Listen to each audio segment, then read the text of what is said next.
Am I back? Am I in? Okay. Right. Okay. Yeah, we are going to get into it. We've got ourselves 2 series to come up today. Apologies about that one. But we are going to be able to see 2 more. It's going to be Monte versus Dragon coming right up for us here and now. 2 teams that I'm looking forward to seeing. I know Monte, I've not seen them play in a while. The All-Ukrainians start coming out. Dragon Esports exactly the same here. And Dragon, I have seen them the past couple of days. They've looked incredibly impressive. Looking forward to seeing how they are going to be going. They are 2-0 in the groups here as well. So I think we might be able to take a little bit later look at the standings as well, just to see how Group B is going to break down. It looks like already Winterthur have been eliminated. And yeah, as we take a look, we can see Nemiga right at the top there, Dragon Esports, Hardbase, Monte, all still to play for. And Nemiga, I think they're going through, maybe not locked in first just yet, but they are through to that next stage. Meanwhile, Winterthur, like I say, on those 3 losses will be going out. Hardbase, Dragon Esports, Monte, all still to play for here, 2 spaces, and we'll see if there is going to be a chance for Monte to pick up a win here, because they've not picked one up already, and they do only have 1 more group game to come tomorrow up against Winterthur. So if they're going to do it, they need to do it now. Get themselves at least a point on the board here today, coming up against Dragon as well as Hardbase, contest for that 2nd spot, because Dragon and Hardbase do need to play each other tomorrow. So we could see potentially Monte, if they take a win here or win tomorrow, maybe just sneak into that top 3. Yeah, Winterthur are out, Hardbase and Dragon Esports. But Dragon Esports win it, they will be through, and it'll be down to Hardbase tomorrow if they can pick up that win as well. And we'll see how that one's going to break down tomorrow. But again, today we do have that lineup of Monte versus Dragon Esports coming up for you in this next series. And we'll see how this one's going to play. And again, Dragon, before this event, before the last week and a half, I'd say I'd never heard of them. Never heard of any of the players. I never heard of the team itself, Paul, Dulrace, Norma, Gio, and Matt Sorella. But yeah, they've come in. The first series I ever saw them play, a whole week and a half ago, I'm speaking like it's ancient history. But the first series that I saw them play, they played okay, but they weren't able to take the win. And then they've just improved every series that they've played. So obviously, they've been scrimming, they've been playing other teams, they've been practicing, they've been playing the pub matches as well, but that doesn't directly translate into pro matches. So that first pro match, they couldn't really get themselves going. Second series I was watching play, they got a little bit better, they got a draw out of it. Third series I saw them play, they got a full win. We were able to just march on. So yeah, they've been able to get themselves 2 wins on the board already, no losses, 4-0. Picking up wins against Nemiga as well as Winterthur. That Nemiga one, the only loss that Nemiga have in terms of series loss. So yeah, Dragon really impressing there. In fact, if they can take these wins today and tomorrow, they might go through in that top spot. They might be able to lock that one in. And on the other side, like I say, Monte, a bit of a bad start for them. Crystallize, Moonlight, Pashili, QBFY, and Eggnart not really be able to get going just yet. Again, I know these players. I've seen them play. They've always been around like the tier 1.5. Really good players as well. So I would like to see them perform. Maybe it's just a case of them catching back up if they've not had too much game time recently. Just need to get themselves back into fighting form, and we'll see them going forward. Getting some more wins. But yeah, for the minute, lives may be on the line here for Monte. They do need to get themselves into a good position, get themselves into a winning position as well. To be able to move through to be in with a chance of moving through to maybe knock out Hardbase or Dragon, depending on how the rest of the games goes. Yeah, so they're not completely out of it yet, but they do need to start picking up those wins here in the CCT, and we'll see who is going to be moving forward. Who we're going to be seeing in those next stages, and moving forward into the playoffs. Already, we've got a couple of teams coming through. Well, we've actually just got the one between the 2 groups. It's just Nemiga that are qualified here. So there's more games to play tomorrow as well. Yeah, the second game we're going to see here this afternoon is going to be One Move versus Hivernia. Hivernia did forfeit the second series, or the second series of the day, because there were other things going and other things happening, so they had to forfeit those. But hopefully, they are going to be able to play One Move. We'll see how it's going to go for them. And again, similarly, just looking at the other groups there as well, One Move could lock in that qualification in Group A if they win that series. In Hivernia, they need to get a 1 on the board, 1-1, looking for their second win, looking to keep themselves in with a fighting chance here, as they do have another series to play tomorrow, maybe to decide their fates. But looking back at this series that we've got now, Dragon versus Monte, we should be ready to go soon. We're just waiting on a couple more players to get into it as we take a look at the head-to-head here. Crystallize versus Paul. Just the last 3 months matches here, you can see the Crystallize actually coming through with a better stats, more matches played here as well. And just a little bit of a better win rate on this one, better KDA here as well, and we'll see if that's going to translate here in this match, because like I say, Dragon, the past few days, they have looked really good, whereas Monte, they just need to get themselves moving. They need to get themselves in a good position.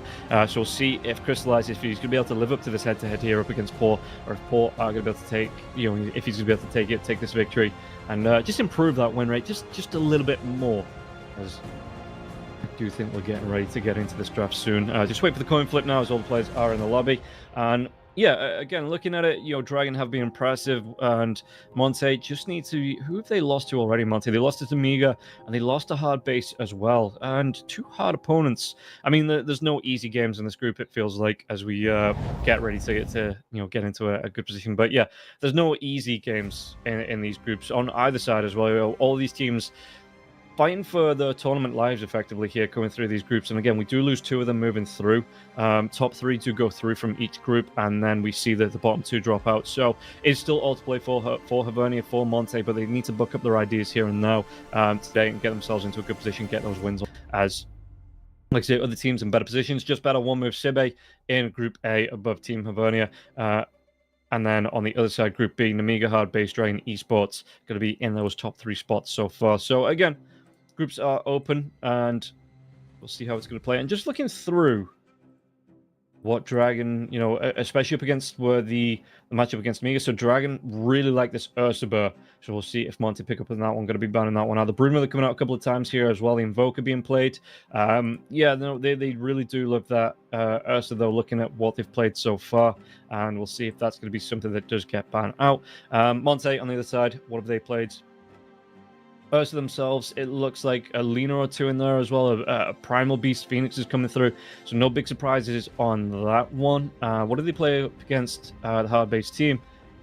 Chaos Knights coming through. We got a couple of Wind Rangers, a Centaur, a couple of Hoodwinks as well. Okay, Hoodwink's popularity hasn't waned just yet. It does seem like it's still being picked up more and more. It's a good hero. We see it at the aggression, especially if you pair it with something like the Centaur or the Primal Beast in the off lane, or Mars there as well. So you have that setup for the stun with the Acorn shot into the bushwhack, and you then can follow up with the damage coming through from the Primal Beast Pulverize, the Trample coming out, the Spear from the Mars being able to set up great arena setup there as well. So, and it's just got, it does a lot of damage itself, being able to get that sharpshooter out. It is really nice. So we'll see if that is going to be something that we see here today, as we are going to be getting ready to get ourselves into this game. Hopefully we'll be able to get into it in the next minute or so, because the players, they do look ready. I think we're getting the go signal soon.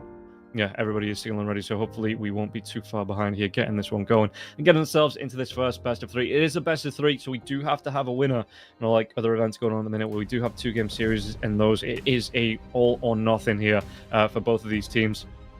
So we'll see who is going to be able to come out on top. 1 move versus Vernia as well in that second series. Again, best of 3, so we do have to have winners here, and 1 move looking to lock it in. With that one, they will go 3-0 top of the groups, I do believe. Do they have... Yeah, so they're going to have the this series and the next series to play there as well in the groups. And we'll see how it's gonna break down for them. And yeah, maybe they're going to be able to get that 4-0. And again, Dragon in Group B, the only team that are looking for that 4-0 as well, because Namiga and Hard Base did both take a loss to Namiga losing to Dragon, so again, good sign for them, and then Hard Base losing out here to Namiga themselves. So hopefully, we'll see some good totals, and hopefully we do see all 3 games. That's something that I think, even if it's best of 3, so there is the chance that you win it in 2, but you want to be seeing all 3. You want to be seeing the quality of the teams on both sides. You want to be seeing them moving through, and even if the team that loses, they have a great game. They show their strengths, get themselves into a good position. So we'll see how they are going to play.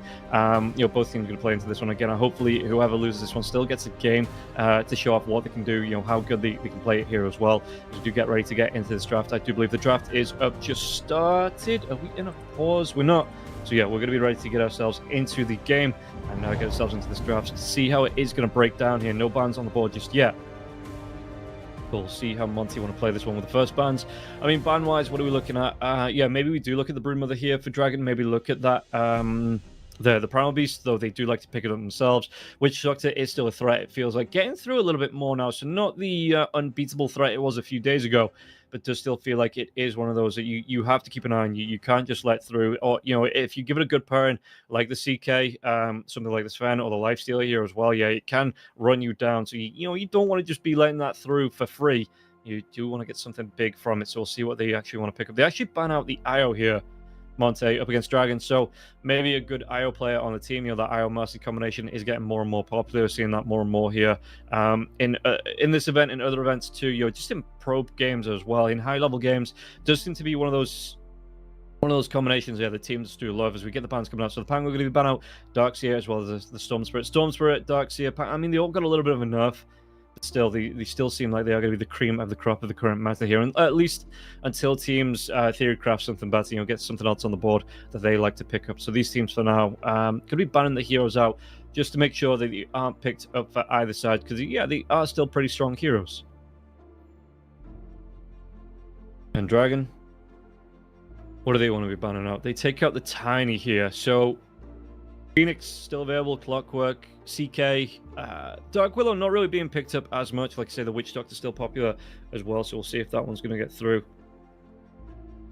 And what the choice of these final two bans are going to be here for these two teams. As it looks like Dragon, they're taking the time, and both teams taking the time over this here. They want to make sure they get the right, maybe we see the Ursa ban out first here, or third in this first phase for Monte. But for now, Dragon, what do they want to be taking away? They take away the TA, still a good, strong hero. Again, there's been with the balance patches coming out, TA still feels like a really strong winner. In fact, did she get changed? 7.36C? Let me just take a look. I don't remember seeing her. I mean, she probably did. We take a look. Templar Assassins to the barrier per instance rescaled. Okay. Yeah, Silent Trap as well. So it's is that a... No, okay, it's not. It's just a flat 30. So 20, 30, 40, 50 to a flat 30. Yeah, okay. Yeah, the Silent Traps, the min and the max slow got decreased there as well by 10% per. So from 30 to 20, 60 to 50. And a little bit of change on the talents as well, but still a really scary hero here. As we take a look, the Rubik is going to be the ban for Monte as they go for the Weaver as their first pick. So not going to be seeing that Brood, Witch Doctor, Clockwork, nothing like that for the first pick here. But the Shadow Fiend comes out for Team Dragon. Okay. Let's see how they're going to be able to play this one on the side of Monte. Play against it. Again, it did get a bit of a nerf, but the hero still feels really strong. Just a bit of a balance down on him because he was just got into a position where you were either caster or right-clicker. He was an absolute menace. He probably is still a menace as well. I don't think the pro teams have played enough to figure out. I mean, some have his ways around him, but he's still a really strong hero. And let's see just how Monte at least try and draft around him here as they ban out the Phoenix. What else do they want to be removing? And they're coming through. They've still got a lot of reserve time as well. They've got themselves a minute 48 on that reserve time, so we'll see what the bans are going to be. And then we do have one more on the side of Dragon as well, but Dragon have the pick after that one, so yeah, we'll see. I mean, they could go for the Dragonite themselves. Maybe not actually with the Shadow Fiend unless you want to play that Shadow Fiend carry. Looking for something against the Weaver. Well, first of all, is it going to be that support Weaver? Is it going to be the carry Weaver here? Because it can be flexed out. Crystallize, I know, does really like that Weaver. As the Primal Beast is going to be the ban. Maybe signaling that it might be that carry Weaver, because the Primal Beast, if you get on top, you get the Pulverize coming through. If you have that BKB out as well, you can really take it to the carry. You're stopping from getting the time lapse off. He does have to then build into a Lincoln Sphere to protect that, and then obviously you're going to have 4 staff, so you'll step to something like that that's going to break that Lincoln, still allow the Primal Beast to get on top of you. And we know that the Dragon team, they do still like that Primal Beast. So yeah, we shall see what the pick is going to be. They ban out the Brewmaster. Yeah, okay. Shadow Fiend, if he's going to be your major player here, if he's going to be your impact hero, he doesn't really deal with the panelings that come out. Has a bit of a hard time up against the Shadow Fiend has a hard time up against the Brewmaster in the lane if it's that carry Shadow Fiend here as well. Once he gets that 6 out, he can just run the Shadow Fiend down, and Shadow Fiend, yeah, just don't want to play up against. So I mean, even if it's a mid Shadow Fiend, still can run that hero down. So we do see that ban coming through. What do they want to be looking at here for their next pick on Dragon? Again, going back to see what they've been picking up recently. Again, still Ursus. They're going to go for the Clockwork. Now, change as well. Clockwork doesn't count when he drops the cogs. The Shadow Fiend can't farm up those souls early. So you can't go for the level 1 cogs and then try and get the right clicks out on the Shadow Fiend, get those early souls. Doesn't work like that anymore. Does not work like that at all. Clockwork, though, still a really good hero. They did change him just a little bit. I think they reduced the cooldown. No, increased the cooldown on the cogs. Yeah, power cogs cooldown increased from 15 seconds to 21, 19, 17, 15. So it's still the same at level 4. Mana burn got decreased there as well, early on to 35, 70, 105. So again, still the same at level 4. And then the power cogs talent at level 10 got reduced from 3 seconds to 2 seconds.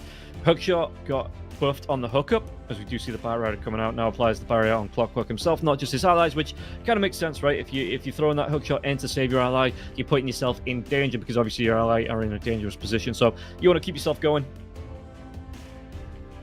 You see Monte, yeah, going for that Batrider, so some more control being offered up against the Shadow Fiend. Are they going to try and go for burst damage here as well now to complement that Batrider pickup?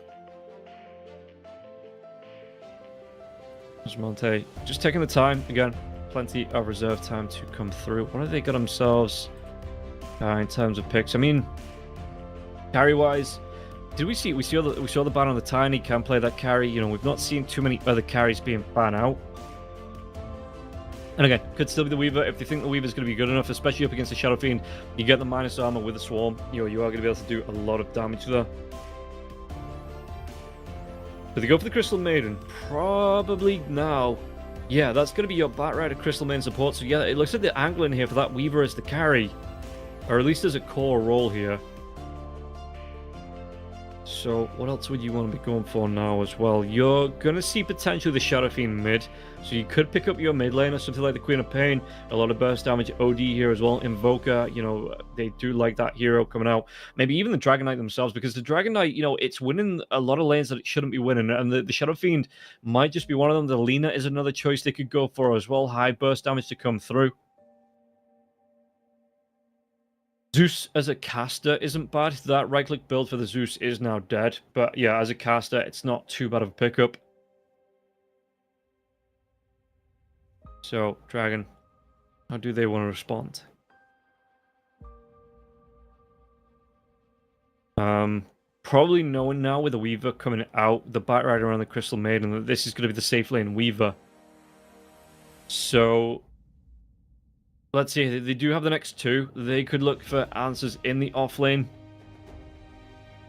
What goes well? I mean, they've already banned out the Primal Beast. The Brewmaster Batrider has been picked up on the other side, so you're not going to be able to get the Lasso Lockdown. Maybe a Doom here to come up for Dragon. They're going to go for the Witch Doctor. They go for the CK here as well. If they're just going to be throwing out the safe lane with that Witch Doctor. You do want to go for a good pairing with it before it gets banned out here. So yeah, CK, anything like that that offers some slow, some burst. Lifesteal be able to run down. Gyrocopter here as well. A lot of burst damage coming through the Rocket Barrage, as well as that homing missile. Ursa, if they want to do that one, you get the slowdown with the Earth Shock. You've got the Fury Swipes and the Overpower as well to do a lot of damage, which does actually queue up really well with the Maledict of that Witch Doctor. So let's see. Dragon, again, coming through the reserve time for this. Gonna go for the Beastmaster. Okay. So the Beastmaster, Raw up against the Weaver, at least again until he builds that Lincoln Sphere. What have you got to break it? You could get the Cask out later on the Witch Doctor. Hookshot, don't really want to be using Hookshot to break it. Maybe you get a Yule Scepter on one of the heroes or Force Staff, something like that. You know, I don't mind seeing the Shadow Fiend, if it is going to be that right-click build, go for an early Force Staff into the Hurricane Pike. Meanwhile, on the side of Monte, how are they going to respond to this one? And again, could go for the mid laner here. Not reveal their offlaner. Though, do they have... Monte don't have the last pick. So they're going to have to lock in the offlaner before the carry comes out from Dragon anyway. So what's it going to be? Pick-wise... They could... Ooh, yeah, because there's a lot banned out now. The Primal Beast, the Brewmaster, Beastmaster being picked up. They're going to go for... Oh, now. are we going to see the core Hoodwink? The only issue with this lineup so far, I mean, it could be the core Batrider. Like maybe a mid lane Batrider, you still go for that offlaner once you get a couple of bans on the board. Only issue to me is it's a fairly squishy lineup coming out for the side of Monte. If they do get roared, we're seeing the drums of Slum coming out for the Beastmaster in terms of you go for that Aghanim Scepter, you get a lot more right click, you get the damage that comes through from that there too. You've got the Maledict, a lot of burst damage on that Shadow Fiend with the Razors and the Requiem. So if this is going to be your... I mean, yeah, it doesn't matter. One of those has to be a core. Maybe it's the core Batrider, the Carrier Weaver. I think you need a big offlaner if that's what you're going towards. Is he do ban out the CK? Not a lot of reserve time left here for either team, really. Excuse me, just... yeah, not a lot of reserve time left, so we'll see what the bans are going to be. It's going to be the Underlord ban, so yeah, I think that this is going to be the offlane, so maybe thinking it's going to be that mid lane bat coming out for the side of Monte. So just trying to ban out the big bodies here that sit in the offlane. Tide might be another one. We've seen a couple of Tides doing fairly well, actually, with the Kraken Swell. Yeah, but we might actually see the Tide Hunter ban as well. What else? Magnus, well, Mars could be banned out the Mars. He actually banned out the Axe, so worry about maybe that jump coming out here from the side of Monte. You'll be able to get onto the top of 2-3 heroes. And Monte on the other side. What is their final ban? Again, they've banned out the CK, so maybe something like the Lifestealer or the Morphlin here as well. Wouldn't be too bad to take away. Got a bit of time to think about this one. Not really seeing too many other carries, unless, I mean, yeah, okay, Ursa Troll. Actually, yeah, the Troll as well. With the nets, with the control coming out for him with the Whirling Axes. Might not be too bad. Can stand in front, so they ban out the Ursa. What's their final pick going to be? They've got themselves just over 40 seconds here. This final pick here on Monte. And... yeah, I want a big body. I want something that can stand in front, take a lot of punishment. Maybe like that Tide Centaur. Centaur's another one. I can't believe I forgot about this one. Getting all the way through the draft here as well, Monte. So they are going to be able to pick up the Centaur. Do Dragon just go for the Lifestealer then? As well up against the Centaur in the lane, you've got a lot of more damage that can come out with the Maledict here as well. With the Voodoo Festeration, the Witch Doctor should still be able to run him down. So we'll see Dragon here with 6 seconds left in reserve time. What the final? They're going to go for the Sven.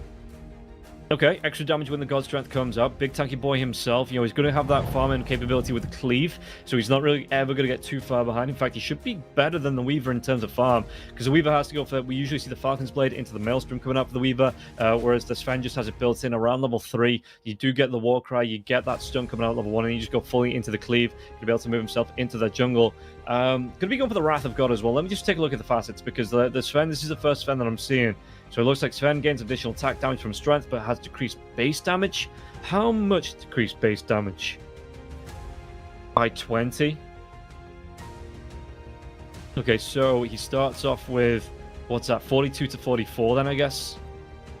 Because his base damage, yeah, starts at 62 to 64.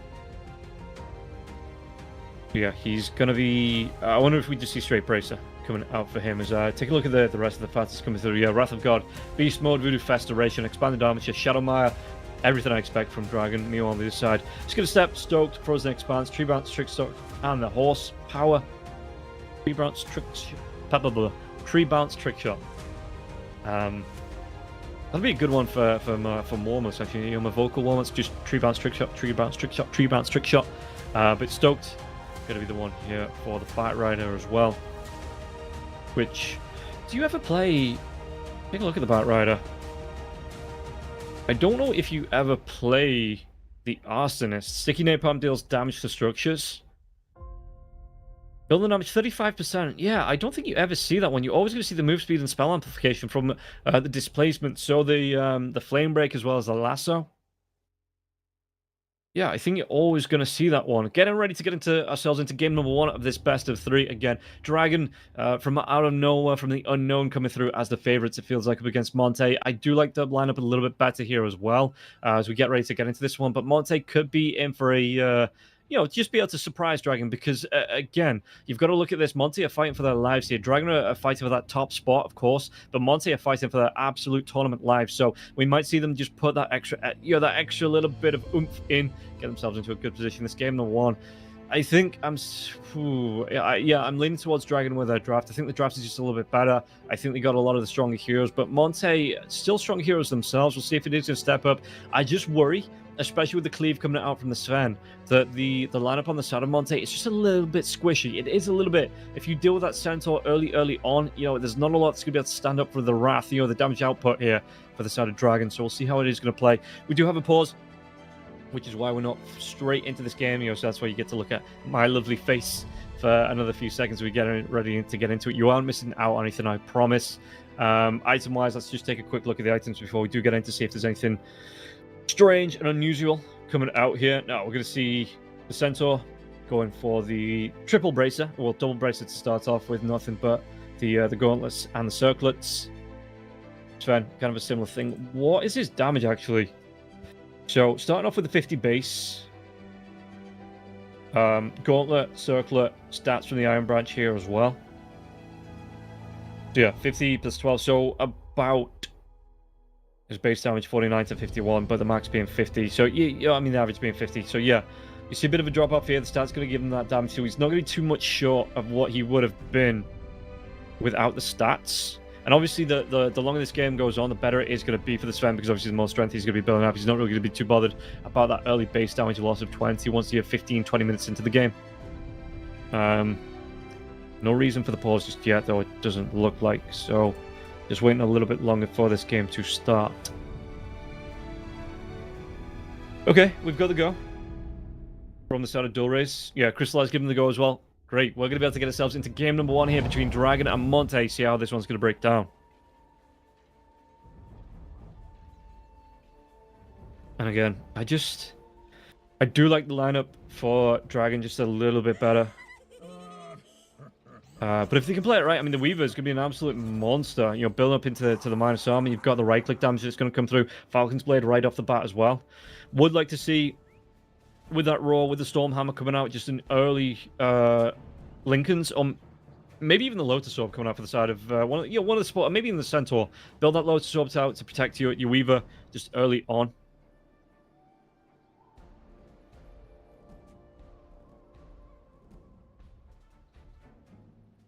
So we do see the smoke coming through here from Monte, but not actually going to be able to find anyone.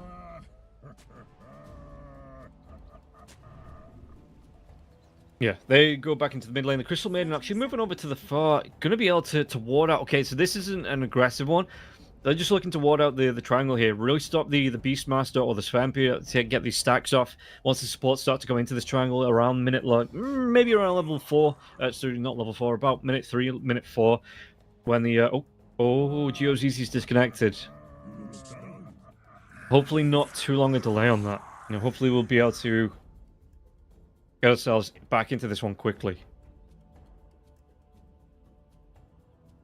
And yeah, see if we're going to be able to play this one out. I mean, looking at this one as well, level 1 coming through to defend, went for the Stormhammer first. Mazzarello, he's got that Voodoo Festeration coming out. Skill-wise, we've got the Razors here for dual raise. So it's not only going to be the dual raise, might even be the triple raise coming out early on. If they can get a good Stormhammer, they might be able to set up for a first blood here. I imagine the axe is on the Beastmaster as well. Actually going to go for nothing just yet on the Beastmaster. We'll see what he skills up. Yeah, and the Clockwork, it's going to be the cogs. So if they get a good Stormhammer, they might be able to work themselves onto 2-3 heroes. Get a kill out of this. Be able to make quick work of anyone on the side of Monte. On this side, though, Monte, what have they gone for spell-wise? Sticky Napalm. Sakuchi, of course. Centaur straight out with the Hoof Stomp. Hoodwink's not skilled anything up just yet. And the Crystal Maiden not skilled anything up just yet either. So the two supports not really looking to pick anything up just yet. Yeah, with this being the mid Bat Rider, I'm really interested to see how this is going to play up against the Shadow Fiend. Because the Shadow Fiend wants to be coming forward, get those rays off the bat right there as well. You're going to throw the sticky napalms, the right clicks, do a lot of damage back to the Shadow Fiend in the lane. But this is the thing, right? This is what everybody always talks about. Even if you do the damage to the Shadow Fiend in the lane, you've still got the jungle for the Shadow Fiend. That's why they went warding through the jungle, right? That's why, yeah, Monte are here. They've got all these wards out, just blocking the camps in the triangle. Because if you shut down the Shadow Fiend in the lane, well, the jungle is the Shadow Fiend's best friend. He's just able to move himself in, get those stacks out, get the razors off, get some good kill camps going. Get the creep camps stacked up 4 or 5 times and just raise them down and recover his gold that way. So yeah, it's nice, these early wards coming out from the side of Monte to try and deal with the potential stacking. They even take the Watcher as well. So we'll have that for the next few minutes, but yeah, you've got to be way on the ball if you want to shut down this Shadow Fiend. You can't just be like, okay, we forced him out of the lane, job done, because he is just going to absorb that triangle and the jungle itself.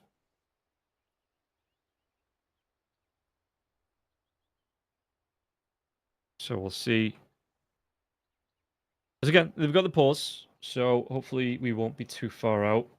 Just waiting on info.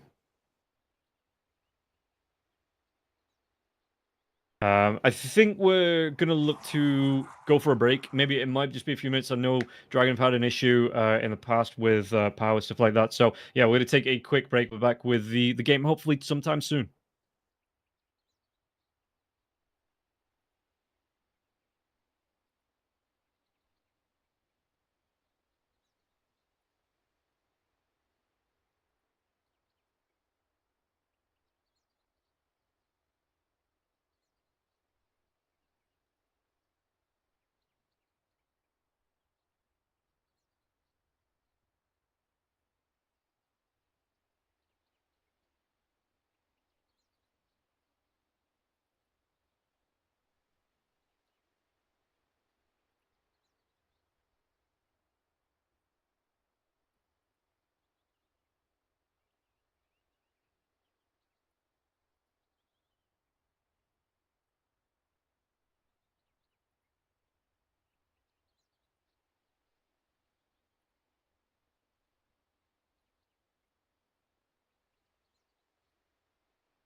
The worms will have you.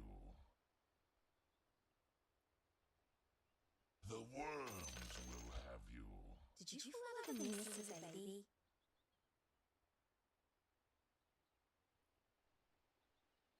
Feeling good, ma. Wait for it. Wait for it. Wait for it. Wait for it.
Welcome back, everybody. We are going to be able to get ourselves into this game now. We are back. We are started up. I'm going to see a little bit of aggression coming through, but no major kills. Nothing like that happening on the board here just yet. As bantering-wise, it looks like it is going to be that 2 for 2. No, did they snipe one?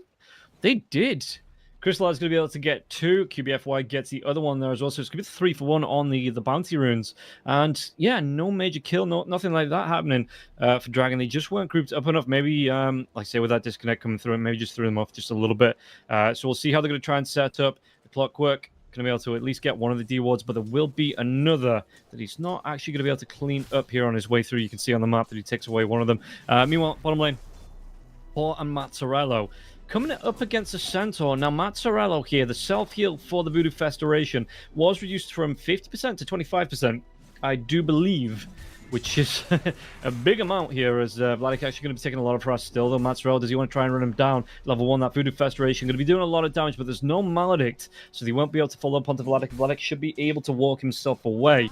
Damage-wise, yeah, not going to be too much onto the Centaur, not really, not going to be able to handle. Meanwhile, the Hoodwink from the other side, just trying to get Harassi out, and yeah, do what damage he can, as the Witch Doctor can now be harassed out in the lane fairly consistently with that Voodoo Festoration self-heal being so low. And he's got to conserve the mana here as well, because again, level 2, level 3, that's when you really want to be looking for those kills. So you are going to be able to use the Voodoo Restoration for some harass here. Actually, on the top lane, do they get enough damage for the kill? Bottom lane now as well, Mazzarello. It's a lot of damage coming through on both lanes, but it doesn't look like we have that first blood coming out just yet.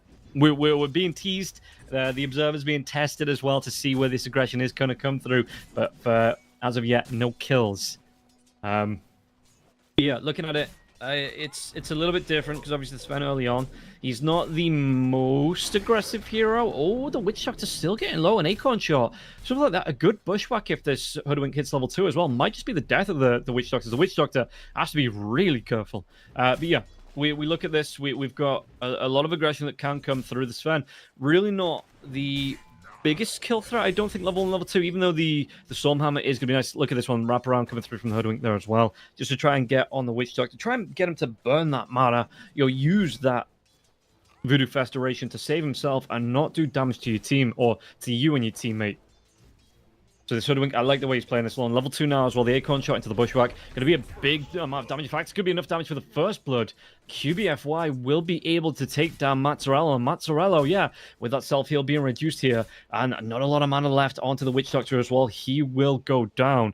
And we'll see just how that's going to affect the lane here. Paul's still going to be able to come up for the experience, but you need that Witch Doctor to pull that lane back, it looks like. Meanwhile, let's take a look at the mid lane as well, if we can, just to see how this is playing between Dual Rays and Moonlight in the mid lane, because we do see the Shadow Fiend mid all too often, but not really seeing a mid Batrider. In fact, not really going great for the mid Batrider heroes. Moonlight here as well, 3 and 4. Meanwhile, the 12 and 10 coming out for the Shadow Fiend. So yeah, Moonlight, not the greatest start in the world here for the Batrider. Not sure how they're going to try and work this one. Maybe it's just going to be the quick blink for the Batrider. They want to get aggressive when he gets that level 6. Look for that blink dagger out and look for the jumps. Look for those lassos back and look for the kills. But for the minute, Dual Ray's having a really good time in the lane. And Moonlight, I don't know, man. How do you recover as a Batrider? Is it kind of the same? You look at the stacks in the jungle. You just have to look for the Firefly.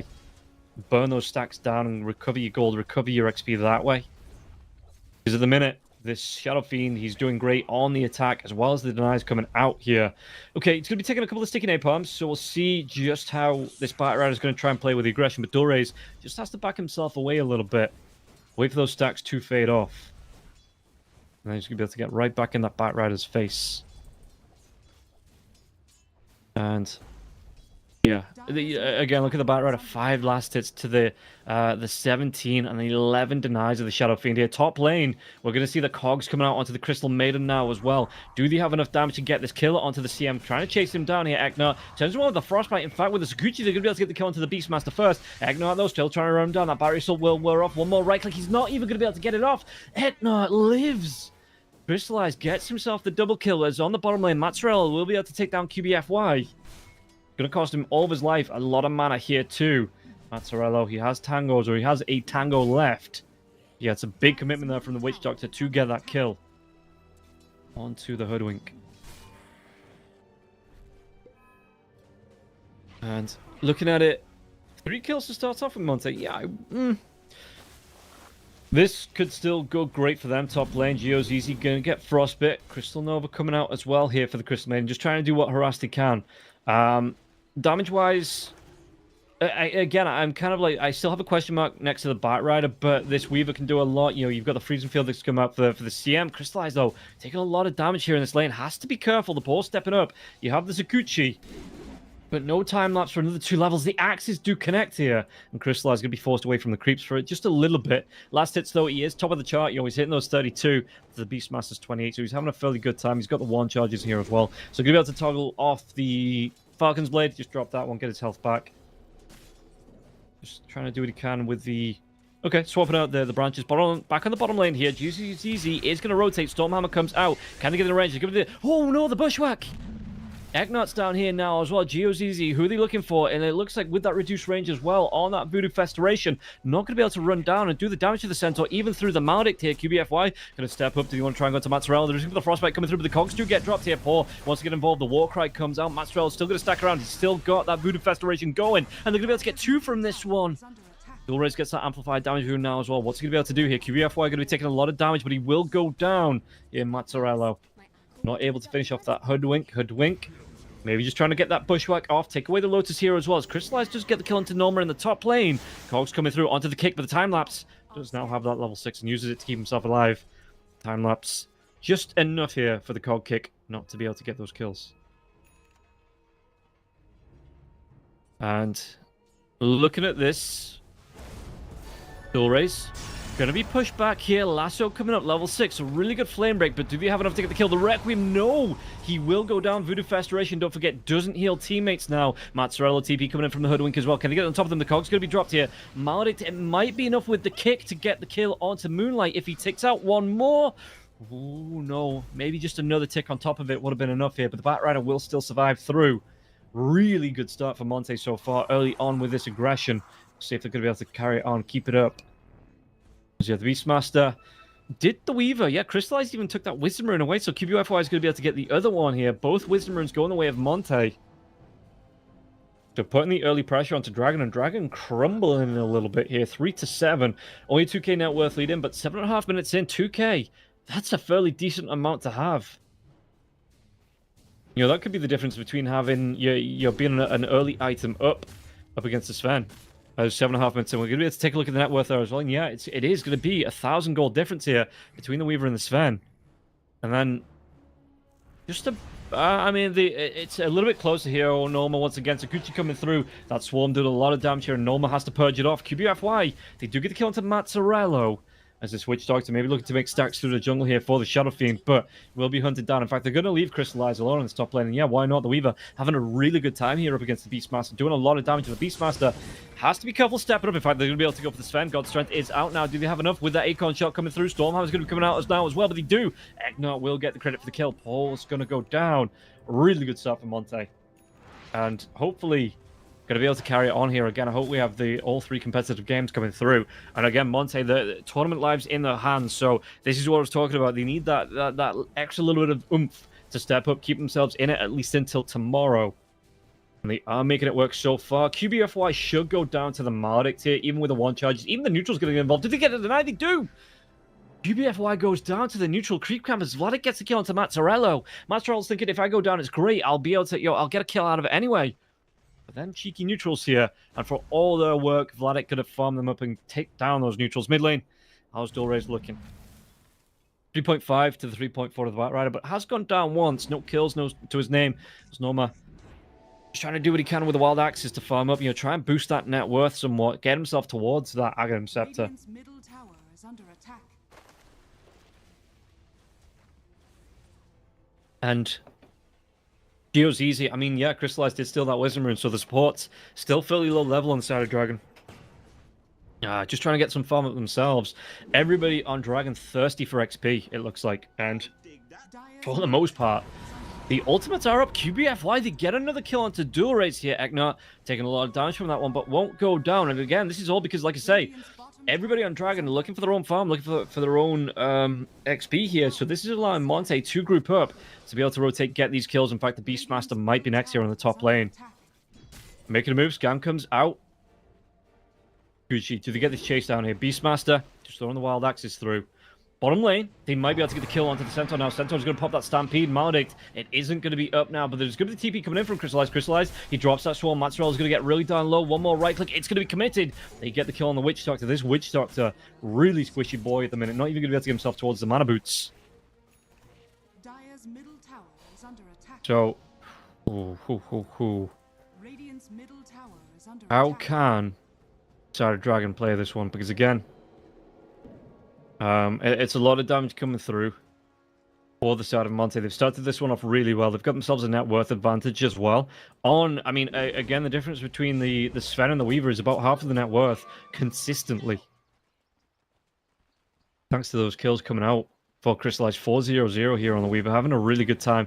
Might change. Oh, bottom lane. Vladik, are they about to get the kill onto the Centaur? Centaur will fall. Paul gets the credit for that one. So a decent amount of gold there being split between the three heroes. Once the Beast gets to the Acceptor now as well, they're going to try and make a move, though. Is that an Invis rune here for the Batrider? Look at the dual race. They do have that ward behind as well. They just maybe wait for the creeps to push in. Dual race sticking close. There's going to be the TP coming out from Norman now as well, just in case. And Moonlight, he might just have shown under vision. So instead, he's going to try and look to take away... Or maybe just wait for the for the Beastmaster here. In his triangle. Wait for this information. Make a jump onto the Beast. Dire's bottom tower is under Well, the attack. Beastmaster is away farming, though. That Invis from Moonlight is going to wear off. Axes come through. Actually connects onto the Batrider here as well. While that's going on, Crystallize gets that top tier 1 tower dual raise. Is he going to try and come over? The roll's going to be onto the Crystal Maiden, but the Flame Break pushes him back once again. And Eknart, he's not even going to go down.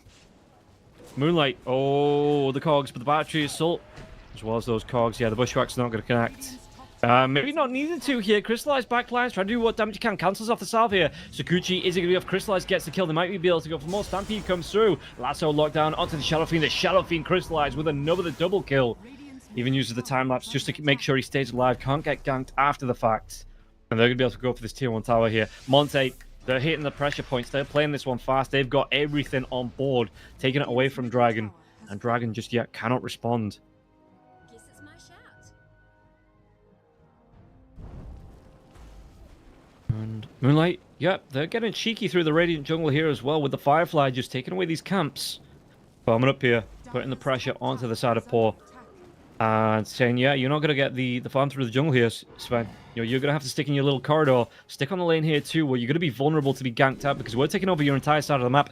Look at the wards on the Radiant side from the Dire. They've got one in the mid lane, they've got one deep in the Radiant jungle, and they've got sentries everywhere. This is really nice here. They're going to go for a smoke. I think they smoked underneath an observer ward though. So the Sven looking to back himself away. Witch Doctor not going to be so lucky. Sven? Ooh, do they have a lasso? They don't. They're going to go for a big wrap around here, though. Sven. Smoke does break, and they're going to know roughly where he is, but Paul's going to be able to come back into the mid lane, into the lane. With that creep wave, the Bushwhack, it doesn't land. Moonlight's going to come in now as well. Flame Break, it doesn't connect. Can they get the kill here? Moonlight underneath that tier 2 tower is taking tower shots, thanks to that Storm Hammer coming out for the Sven. Radiant's bottom tower has GeoZ's level 6 now as well. He's looking for that hook in. He's going to be able to get the cogs off now as well. QBFY is going to be trapped into this one. Gold Strength comes out. There's going to be the bounce back as well. Maledict onto that Hoodwink. Hoodwink's going to fall. Now with the Storm coming through, though, the Centaur, can they get on top? Do they have the stun range to use for Paw? He doesn't have any lifesteal. The Death Ward will be out now as well. Crystallize the Roar as well into the Crystal Maiden. Crystallize taking a lot of damage. He's going to be able to get that time lapse off. They might be able to get the kill onto GeoZZ. GeoZZ going to take down. Moonlight will get the kill. They get a kill onto Norma. And now Mazzarello, he is going to be the next one to go down. This Shadow Fiend, he's just booking it here. Trying to get himself away, but Crystallize, he's saying, I see you. I'm going to go for the chase. Right click's coming out. Dual raise into the mid lane. Is that going to stop Crystallize? He's already used that time lapse, so doesn't want to dive onto Dual raise. Dual raise was trying out that Requiem there as well. There's Moonlight. He's looking really... He had a bad start in that mid lane, dude. The Batrider, he was like, what, 3 last hits to the 20 coming out of dual raise? He's just recovered. He's just like, yeah, cool. I don't need farming the lane on creeps because I'm going to be farming the heroes here. 2-0-7 for the Batrider. And now he's going to be sitting in second place gold-wise for the net worth.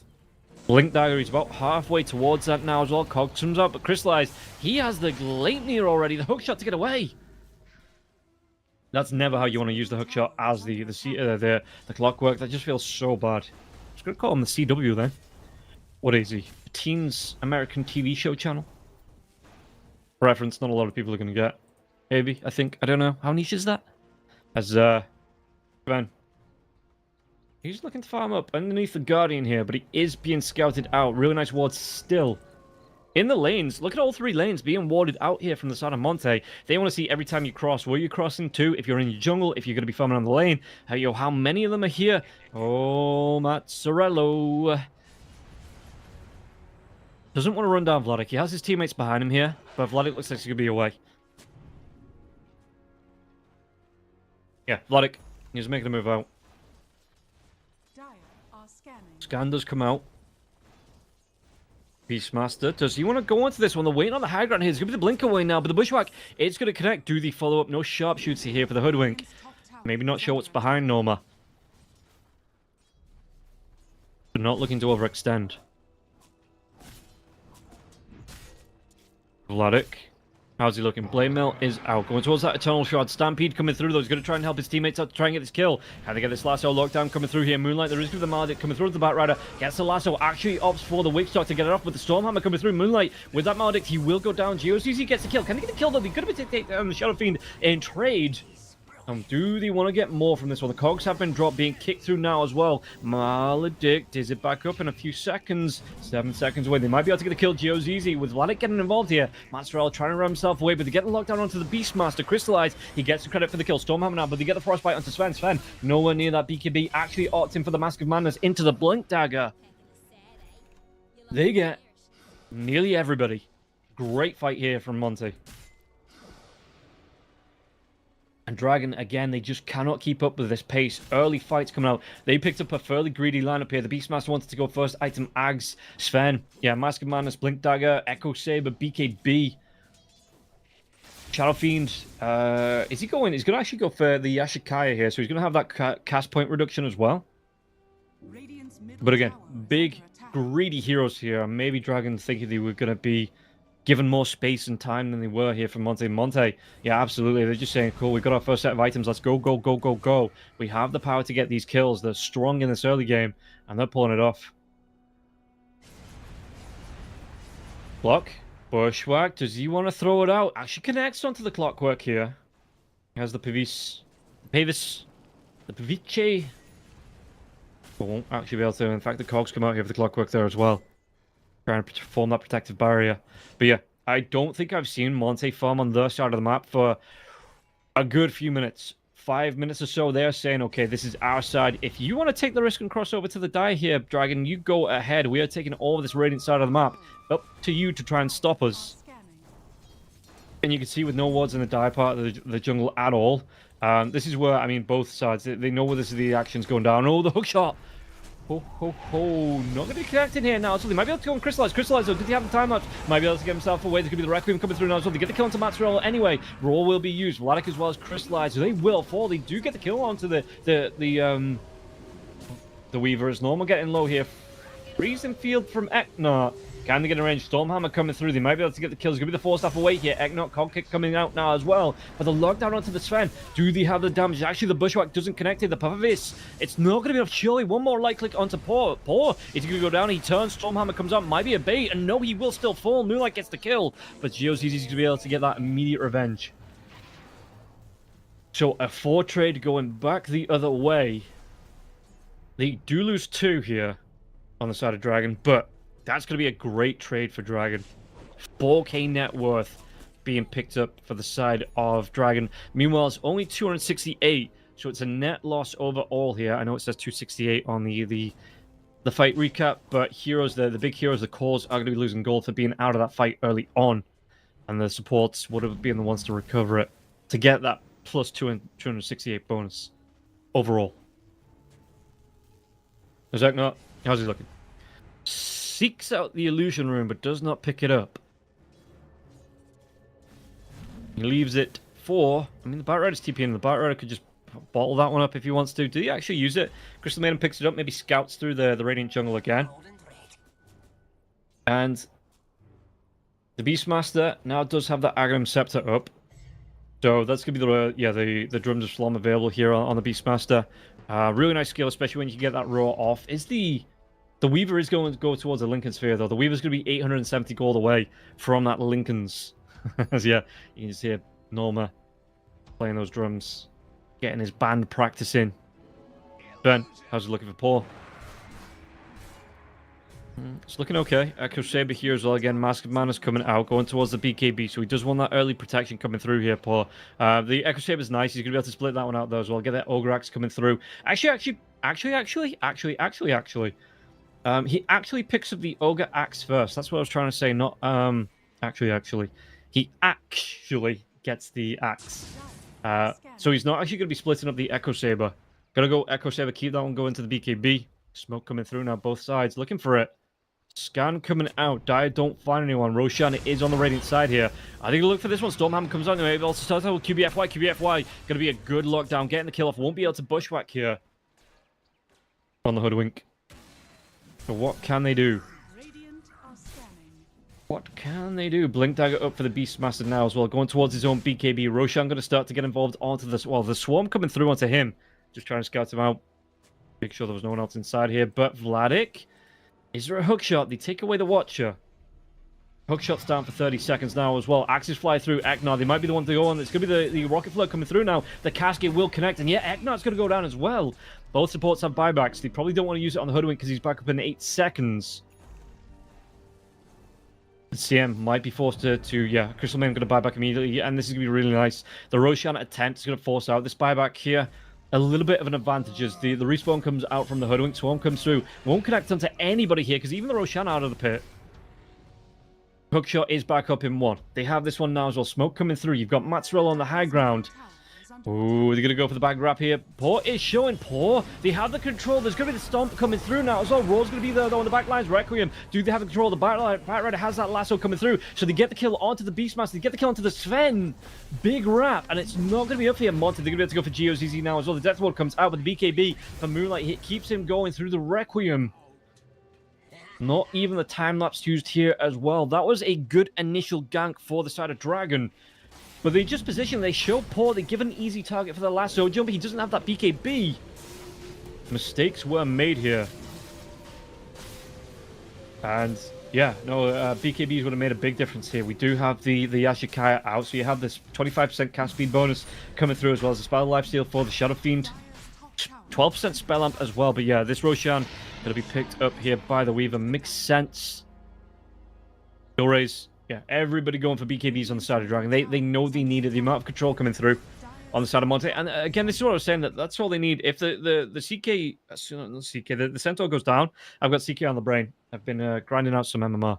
So anything that begins with C is getting followed up with the K.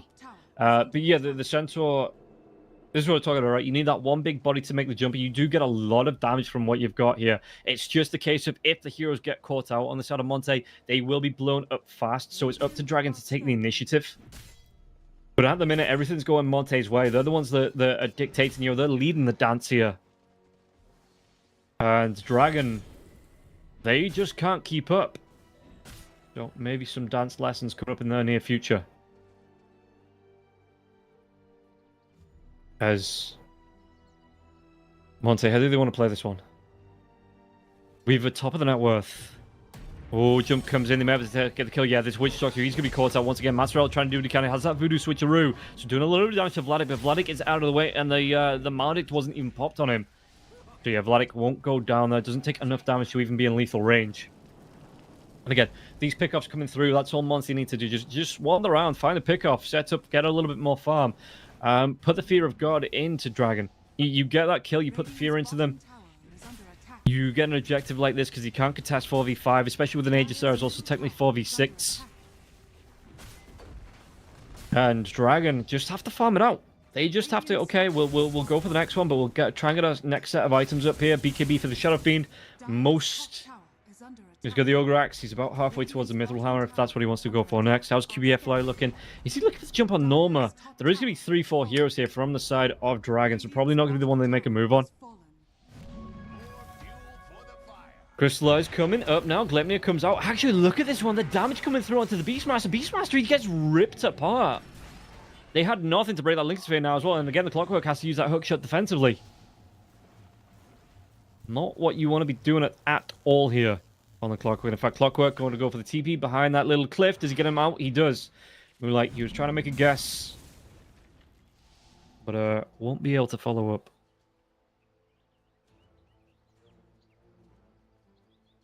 So, yeah, looking at these. Dire's middle tower is under attack. What are we going to be seeing here? What we're going to be seeing is the Witch Doctor going down once again. Again, Voodoo Switcheroo comes out. He's got the Maledict on some Moonlight. Moonlight just walks out of range of that Death Ward. And Mazzarello, he's even inside the Invis. Just going to be run down onto this one. They get the Frostbite out. Yeah, you ain't Invis at all. Even throws a Death Ward. Trying to get a couple of extra seconds. QBFY will go down to Paw. But Moonlight, yeah, he was trying to get what damage he could here. Trying to burst damage out onto Moonlight through the Death Ward as well as the Maledict. But it's just that immediate kill. Moonlight was able to survive through. So, again, going really well for Monte here. An 8k net worth lead here. 33 kills to 14. Every time they want to pick, it feels like Monte, they're getting a pick.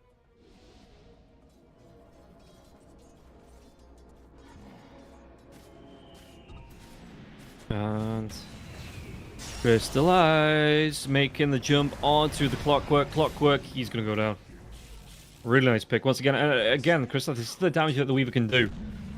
You have the Lincoln's Falcon's Blade, BKB Gleipnir, going towards a Daedalus now for him, and that's just enough for Weaver to be able to run in with the help of a teammate. You know, if you've got the teammate that's got the lockdown with the Frostbite, yeah, the Weaver just runs him down here. The Swarm coming through, that you've got the Sakuchi into the Gleipnir, or the Gleipnir into the Sakuchi. It's just easy pickings here for Crystallize. 15, 1, and 8 for the Weaver. Having a really good time. So what can you look at for the Weaver? As we see the Beastmaster actually might be the next target here. Norma. Maybe guessing, trying to play this one safe. He's in the little pond. It looks like the Weaver's going to try and scout this one out now. So in fact, if the Weaver comes across the land bridge, Sakuchi, he does see him. He's saying, okay, I see where Norma is. Swarm comes out, right click's coming out now as well, but he won't be able to chase down, and Norma will be away. Surprised that Crystallize didn't try and get off that second Sakuchi. And try and make a move. He's trying to go for the Gleipnir now as well, but there's going to be the Glimmer Cape coming up for the Witch Doctor, so they won't be able to connect.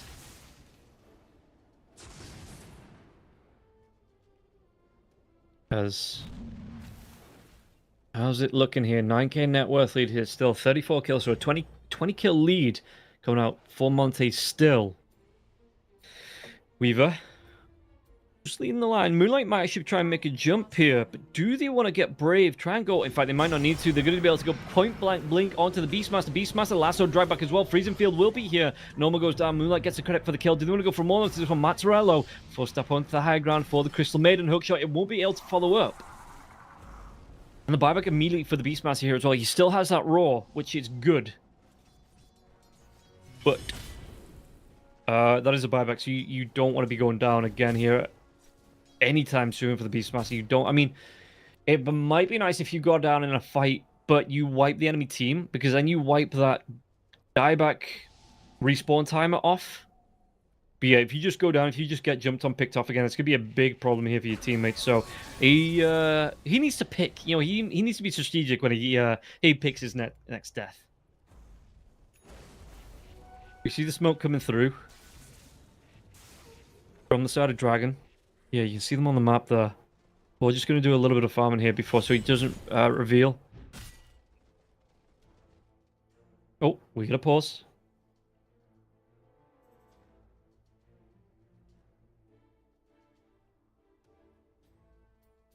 Let's meet Ursa. Okay, Crystal Maiden has disconnected, which even with the ultimate, I mean, the ultimate's 35 seconds away here. You know, the gank coming out of the Crystal Maiden could be that early warning system. Could be the difference between losing the Crystal Maiden, losing the Weaver and the Bat Rider. So, yeah, Crystal Clone coming out for the Crystal Maiden as well. It is really nice to have. CM, that's going to keep him going in these fights. So, we'll see. Hopefully, again, it's not going to be a long disconnect. But smoke coming out for Dragon. They want to be taking this. They want to be making something else, especially because the Centaur, he has to come through the Twin Gate to get here. So they're taking the lead on the start of Dragon. Taking that initiative, and they're looking for the picks.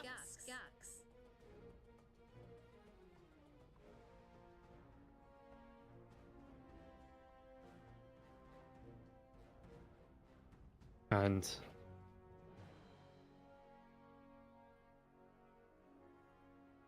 yeah, what can they do here? On the side of Dragon to find that pick. Who did he have to engage with? I suppose he have to pop the Lincoln Sphere here. Maybe... Did he have a way to pop the Lincoln Sphere?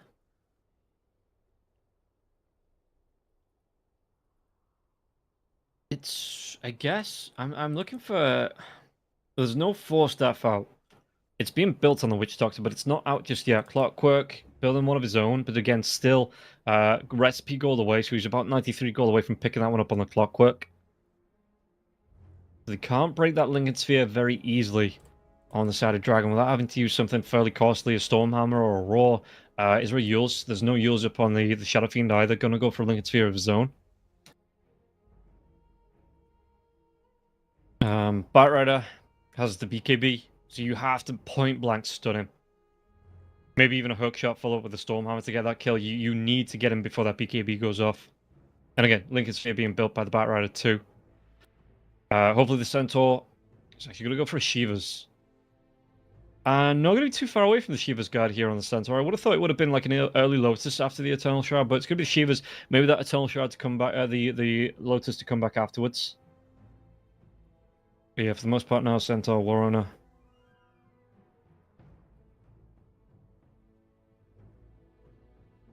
Looking to that initiation, that big setup here with the damage that comes through onto that one. Proper skunks. So let's see. Wait for it.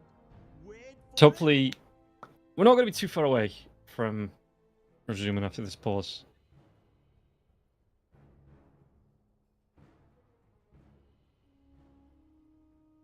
How's it looking win percentage-wise as well? If I take a look at the graphs.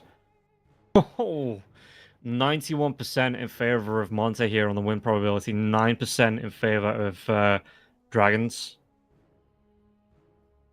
That needs to be a big shift. A big shift. And... Okay, so it looks like it's another power issue. We are going to take a quick break, so we don't know how long this is going to be. So we're going to take a quick, hopefully it'll only be a couple of minutes break, but we are going to take another quick break here while we wait for Monty to get back into it. So hopefully I'll see you back here soon.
You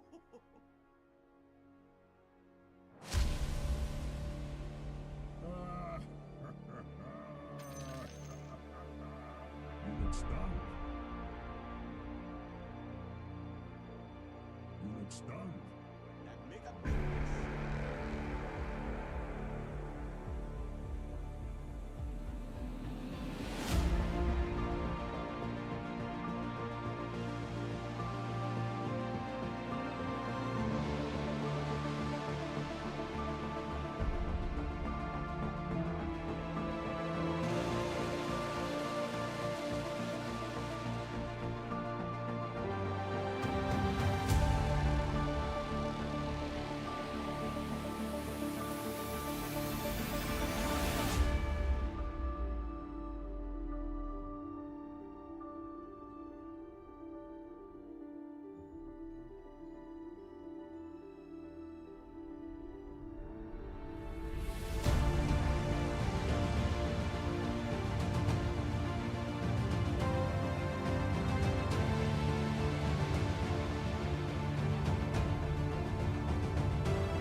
Welcome back in. We'll get it started with the rest of this game. And again, the smoke coming out here from the side of Dragon. Are they able to make a move here, make a jump out? And who did he actually catch out? As it looks like the Glemling's going to come through. Are they going to be the ones to catch out? Or are they going to be the ones to get caught out here? Dulrace pops his BKB, but the damage coming through. The lasso lockdown through the BKB. And now they go into the Centaur as well. They are going to be able to get the kill onto the Centaur. Trying to get the chase down onto Moonlight. Moonlight is going to get low, but he has that BKB still going. They're going to be able to get the kill onto the CM2. But they have lost 2 anyway. Weaver looking to try and get himself away. That Lincoln Sphere on cooldown. Great push coming out onto the 2 remaining cores here. And now the Swarm as well. Do we have the damage to get the kill at least onto the Beastmaster? And again, don't forget that Beastmaster brought back in that last gank attempt. So they will be able to take him down. 74 seconds on the sideline here for the Beastmaster as he takes down the Clockwork 2. Only the Sven getting out alive. And that was Dragon's engagement. That was their jump. And there was still a great trade there for Monte. It does get a buyback coming up from QBFY, but it does set up then for 4 kills on the side of Monte. And we'll see if they're going to be able to get anything out of this one, because you see Crystallize on that tier 2 tower wanted to take objectives. Yeah, should be able to take this one before the full Dragon respawn comes through. And Radiant's top tower has fallen. we'll see if they are going to be able to go for more.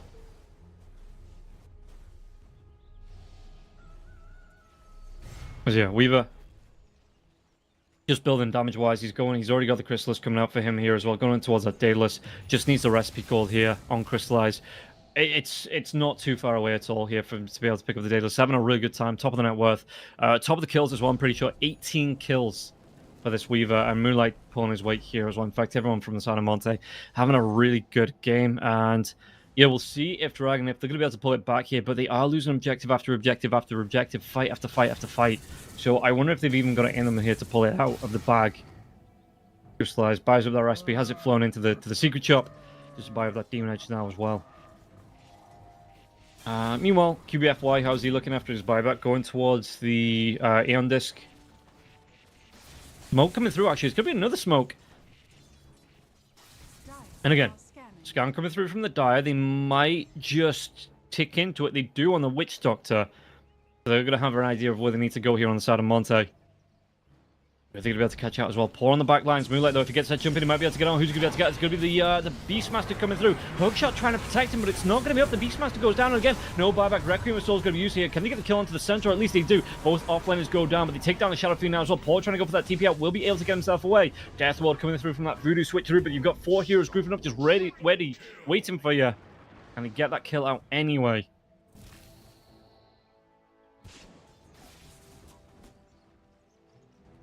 And Paul wants to... I mean, he's still farming up, even after losing 3-4 teammates. Geozis he did buy back, but this does open up the Roche Pit.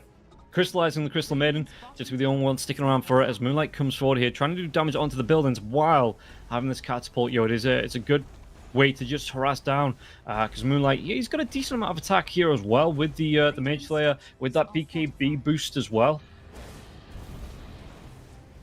The attributes from the Lincoln Sphere, so even though he's a Bat Rider, he still hits hard. Cogs come out now from that hook shot. Be able to get the drag back. They're going to be able to get the kill. Moonlight maybe overstepping just a little bit, but he will take down that tier 3 tower.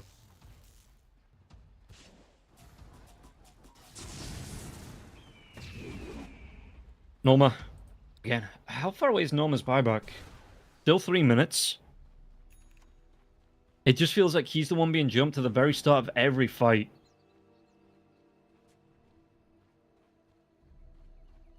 And this is the thing as well, that the Sven went for the Wrath of God. He's got power treads, he's got some strength from the BKB and the Echo Saber. But, you know, nothing really, no heart just yet, no satanic, so you're not building upon that Reaver that could boost you up too much.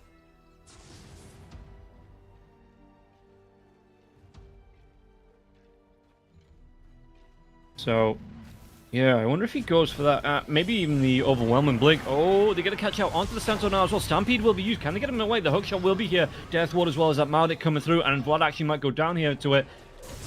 Ben, he's got that BKB. He's going to try and get himself in. Try and do what damage he can. But the time-lapse comes out for the Weaver. They've got that chase down. They're going to be able to break the Link Sphere, but not the BKB. Crystallize runs himself away. Vlad still survives as well. Regens through all of that Maldic damage that could come through. They won't be able to get the kill on him. That would have been a really good pickup, a really nice opening here from the side of Dragon, but as it stands, Aegis for the Weaver. You've got that Centaur that still survives as well. Vladic, he just carries on going. They're going to be able to get another Tormentor here as well on the side of Monte. So, it's... it is a big, big gap here for the side of Dragon to try and overcome. 14k net worth, but it just feels like every time they try and take a fight, they either trade even, or they just go a little bit behind. Sven will find that AD rune in the river. Double damage. What are they able to get from this one? Because again, BKBs were used. Satanic up now as well, says Sven. So that is going to be a big boost. I know he has the AD rune as well. For Poor. We're rocking that. What's that? 600. It's a lot. It's a lot of damage. Like 626 or something like that with this AD rune. It is about halfway through on the AD rune now as well. Doesn't have that boost up from the God Strength though. That would be an extra boost. In fact, if they could take this fight, he might just be able to cleave 2 heroes down in about 2 or 3 shots. Moonlight Jump comes in though. He's not going to be able to get the lasso onto the Beastmaster from that Bat Rider. Hookshot comes out. Sven's still waiting. That AD rune's about to wear off. Where does he want to go? He's got the BKB coming out now as well.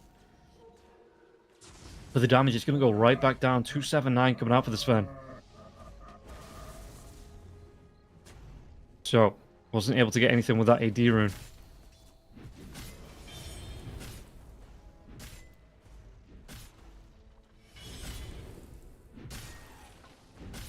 And Vladimir, he's just farming up. You know, he's showing, he's like, okay, somebody jumped me. He's got his teammates behind him, but it looks like that's not going to be how this one goes down. Dragon, just looking to push down, take that Tormentor. Dual Race does get the shard. Witch Doctor, he already had his. I do believe the Clockwork, he's already got that jetpack there as well. Who are they going to be able to find here? Rocket Flow comes out, but it doesn't head towards where Monte are. And the Sven's already away from this lane, so yeah, it looks like Dragon just going to try and defend the high ground here. The Sven will show. They're going to know here they have a hero advantage on the side of Monte, just for a little bit. The TP is here for the Sven. It's actually going to go towards the Swift Blink and not the Overwhelming Blink. Extra attack speed makes sense, extra move as well for the Sven. But look at this one. Monte already stepping up onto the buildings, being able to whittle it down.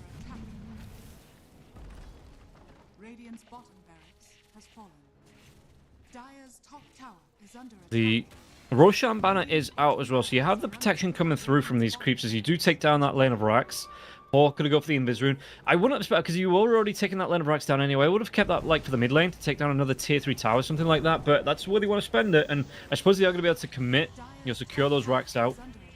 Backline jump, though, they're going to be able to get themselves on top of the Sven. This is not where he wanted to be, even inside the Invis now as well. He's going to go for that God Swing. The right click's coming out now as well. Crystallize. Look at how low, but he's going to be able to get the time lapse off. Still has that Aegis now as well for another 19 seconds on the Weaver. Dual Rays coming to come through. BKBs have been used, so they have to get themselves away from this Requiem, which is going to create space. Buyback once again for the Beastmaster. It's a big chunk of gold he's committed for that one. And I wonder if Monte, are they going to try and come through this bottom lane where they have taken down a lane of Rax? And there is no vision here. Just trying to keep this lane pushed in. And again, BKBs now are down on the side of Dragon. Well, down on both sides, I think.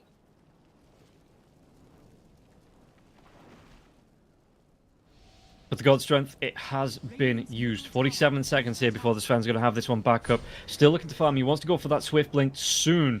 Not going to have the gold just yet for it now, though, because he's about, what, 600, 700 gold away from picking that one up. He might just carry on farming here. They're going to give up this lane, this tier 3. Fortification will be used. You've got Dual Race farming up in the top now as well. Looking towards his Lincoln sphere. He's not too far away from having the gold. In fact, he's going to have the gold. Going to be able to TP back to base. Made it defend. Here's Sven. Still about 350 gold away from that Swift Blink. Okay. The double bounty rune is going to be nice for him. But they do give up another lane of racks for this one. So they've given up 2 lanes for this. For Sven to be able to pick up the items. And again, he's not going to have the buyback. Once he buys this one up, buys up the recipe. Are they going to try and fight here again? The Beastmaster's already bought back. Has to be careful trying to push out this bottom lane. Does the pushback connect? They're going to be able to go. The Beastmaster, he's dead. He's dead for 89 seconds as well. Big pickup here for the side of Monte. 38 minutes into this game. They have a massive advantage here. With the Beastmaster being gone for 75 seconds and having 2 lanes of racks as well. What can they do? Dual raising the trees. They're looking for them. The hunting from the Raccoon's going to be used, though. They force out that Bite Rider back. And the Rycler's coming through to get Moonlight. It's a really quick kill into Moonlight now as well. God Strength has been used. They have that Swift Blink still. And the Sven holds onto his BKB. Really nice kill to take down Moonlight. But can they get more from this here on the side of Dragon? Or is this just what they're going to try and do to hold? Might be a good opening for them because the Roshana is going to be a Radiant respawn. They're not going to have... Well, there's still a tier 1 tower that the Bat Rider can TP to. Pull stuff away. Link Sphere up for Paul now as well. Get him away safe. Lemnia, locked down. Chase as well on 2 Dual Rays. Dual Rays should be able to clean up the swarm. He's going to be careful, though. He's going to be able to bounce himself to the high ground with the Ogre Seal Totem. Maybe trying to force a couple of heroes on the side of Monte out of position. But again, no Beastmaster. Another 18.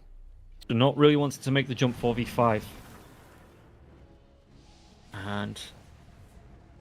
Ultimates. God Strength is up in what? 25. Requiem up in 35. Death Ward up in 26. Meanwhile, everyone on the side of Monte has theirs. But again, Monte not really wanted to jump here when the Bat Rider's dead. He is your big initiation alongside the Centaur.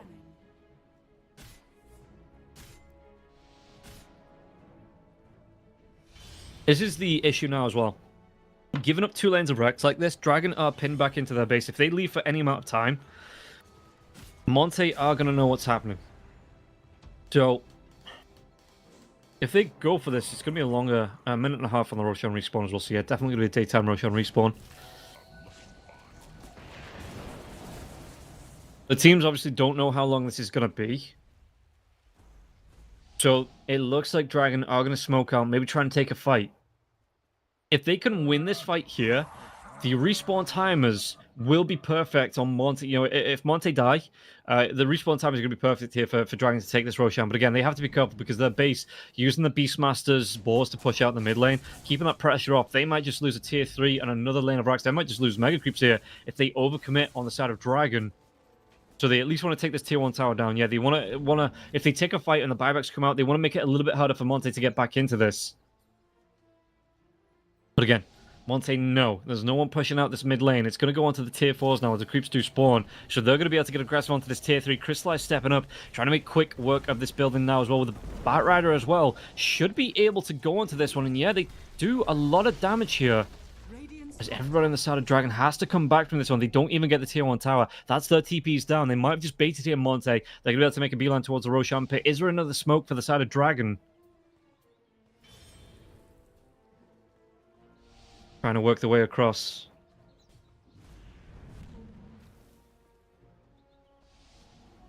And let's see what they're going to be able to do here. Rocket Flow's coming through from the side of Dragon. Trying to scout them out. Trying to scout out anyone on the side of Monte just to try and catch him out alone as he stopped farming. Catch him out like this now as well. Cogs comes through. Can they get the drag back here? Vladik, he has that Lotus over, so there's not going to be a Stormhammer being dropped now as well. Actually gets dropped onto the Hoodwink. Really good one now as well. Bounces back. Can he get the kill? Vladik lasso. It's going to come through onto the Sven. Do they have enough? The roll will be here now as well. The Sven, he's trying to keep himself going. He's trying to keep himself going with that Satanic, and he might just be able to. Lifesteal coming through. No, they do take the Sven. Now the Death Ward bouncing out now as well. Moonlight, he's going to get low. Do they trade off the kill? To Beastmaster will fall. Death Ward still going. Maledit onto Eknot. Can they get the kill onto the Shadow Fiend? This might be enough for Monte to close up game number 1. If they do, buybacks are available. They do have all 5 heroes up after buybacks here. Yeah, Mazzarello going to be the next one to go down. Shadow Fiend buys back. So does the Witch Doctor. Clockwork now as well. QBFY, Moonlight, they all bought back too. But we'll see if Dragon, Rocket Flare coming through. Aegis going to be given away once again.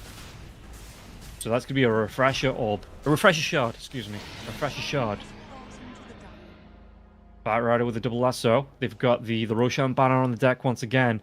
53 seconds till that Sven respawns. We'll see here if Monte, if they're going to try and go for that lane of Megas. Or maybe even just try and force out the game now. Try and go for that first game secure with the Sven not still respawning for another 35 seconds. No buyback on him.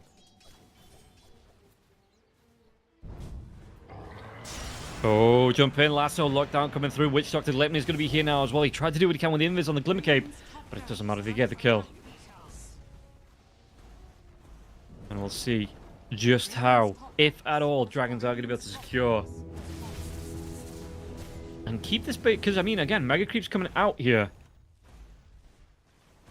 Tier 4 is all that stands between you and the end of the game. You've got all 5 heroes on the side of Monte. Those illusions, excuse me, the ultimates. I don't know where illusions. Oh, the ultimate's coming back up. Tier 4 is being pressured. Fortification, the Roshan banner now as well. So the fortification on the creeps without having to use the actual fortification. Lockdown backlines. Can they jump out now as well? BKB Lotus Soul comes through though. The Weaver still taking the right clicks. He does have that damage to come through onto the Weaver, but the time lapse, it's not going to be quick enough. Shadow Fiend, he doesn't have that BKB in mode. He's going to be killed off. 120 seconds on the sidelines. And now poor last chance saloon coming out in game number 1. Cogs will be dropping the index now as well for the Crystal Maiden. To be keeping himself alive a little bit longer. Excuse me, the Aether Lens, not the Indisc. No, it is the Indisc. Aether Lens is the other one. Lasso lockdown onto Paul. They've got the control. They have the damage. Should be able to have game number 1 in the bag. Monte going to be able to secure this one. The GG comes out.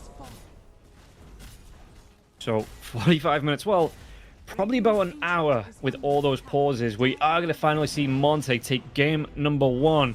He's just still on the Batrider there as well. Didn't even get spent. As Dragon. It's not all over. It is a best of 3. They have a chance to win. It's not like they're going to be coming through for a draw here if they pull back the second game.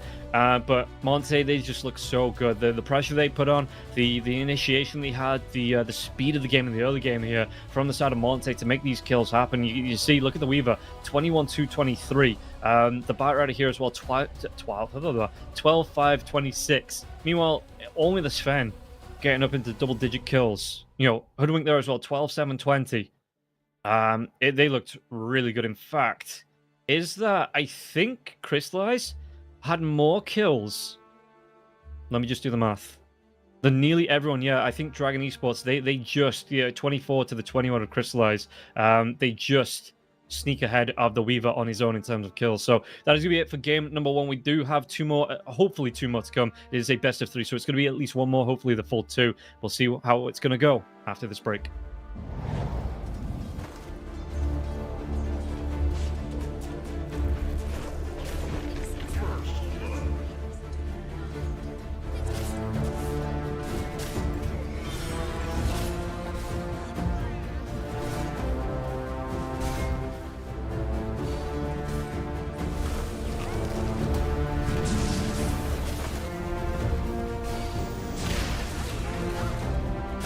Dire's middle tower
Welcome back in, everybody, to Dragon versus Monte. That first game, I genuinely thought we were going to see Dragon with a run over, but Monte just having a really good... I mean, the way it came out with the Bat Rider in the mid lane really didn't get too many last hits. I think it left the lane with... the Barrier left the lane with about a dozen last hits, if that. The Shadow Fiend was racking them up. It was about 17, 18 last hits ahead. And in the end, it ended up the Bat Rider being the one to do the damage, to take out the Shadow Fiend over and over and over again. On the other lanes, Vladik really didn't get killed off up against the Sven as well as the Witch Doctor. I thought that lane would have gone so much better with the Storm Hammer into the Maledict, with the Voodoo Festeration going over the top of it there as well. But they just weren't able to set up for too many kills here. Sven did finish up with 13, but for the most part, they never really got going on the side of Dragon. That was kind of down to Monte just hitting their stride, really forcing it out, the early aggression, and Dragon not being able to keep up. So we'll see if it's going to go different in the second game. But yeah, for the most part, Monte, I'm surprised the way they're looking here like that. If they've played every other game like that, I'm surprised they've not won a series just yet. But of course, it is a best of 3, so we don't take the action of just that one game. We get ourselves through to the full series. I mean, hopefully the full series, as we'll see if Dragon are going to be able to come back and we get all 3 games come out here. But yeah, no, I mean, you look at this on paper, Dragon, they don't have a lot of videotape that you can look at, so I thought it might be a little bit harder for Monte, but no, Monte knew exactly what they're doing. So the band's coming out now. Shadow Fiend, Tiny, as well as the Pangolier, the Io, Storm, and the Bat Rider all being taken away. So yeah, Dragon, even though it might have quote-unquote lost that lane, they don't want to see that Bat Rider again. It was just too big, getting some great jumps onto the Beastmaster, able to get that lockdown, get the kills off before the Beastmaster could get the roar, try and turn around that fight. So they just always found a really good jump, and yeah, the Bat Rider this time won't be picked up. As Dragon, who else do they want to be banning out here? We see the ban on that Tiny, like I say, the Shadow Fiend. So the Shadow Fiend, I mean, again, had a good laning stage, but really didn't get too many kills on the board, didn't really get going. Obviously, the big one upon the Requiem, even with that Yashikaya, the Shadow Fiend really never had a massive impact in that game. So I'm not surprised to see it taken away from Monte. If they see the Bat Rider being taken out, it might have just been able to do a little bit more coming through in the second game if it did get through. But yeah, not surprised to see that one taken away. Shadow Demon, going to be the first ban. They go immediately for the Darkseer here. Okay, I like this. Great in the lane. Obviously, if you have someone that's going to be able to lane the side of you here, you always see either like Spirit Breakers or Pudges coming out, or someone that's just going to be that, again, that big body that's going to be able to hold the Iron Shell, run down heroes, keep them locked down. As Crystallize is going to have his Weaver back on the board. And again, any other team, I would be like, yeah, this is definitely a flex Weaver. But it's Crystallize. This is Crystallize's probably his favorite hero. If you look at his game played, pro games played, this is probably one of the heroes he has the most games on. It is just, yeah, he plays this hero like nobody else does. I think maybe you'd see Duraccio on Game of Gladiators, maybe plays it about as good, but everybody else, yeah, this Weaver, it's head and shoulders above the rest of the pro carries. So not surprising to see this one being locked in first for Monte. And what are the next few bans going to be? Clockwork here. I think you do need something that gets the lockdown onto the Weaver. We saw the ban on the Axe last time. It was actually Dragon, I think, that ban out the Axe, but the Axe would be nice just to keep that Weaver locked down. Even if he gets that Link Sphere coming out, you have ways to deal with that one. You have the jump ability, you have the damage to come out there as well. You stop that time lapse. So, Brew, yeah, could be another ban. Yeah, for the side of Dragon. Once again, we won't be seeing that hero. He's still pretty strong. Did Brewmaster get nerfed? I think it was on the keg throw, right? It wasn't a massive one. Yeah, the roll at the barrel on the Cinderbrew. So the barrel impact decreased from 50, 75, 100, 125 to 40, 60, 80, 100. So you're losing a little bit of damage overall. You're losing 125. Damn, imagine losing 125. You're losing all the damage at level 4. No, losing 25 damage at level 4, but it's still a really nice one to have. The Primal Split Arc bonus decreased as well from plus 12 to plus 8. So yeah, a little bit of a nerf, but not enough, I don't think, to take the Brewmaster out of the meta.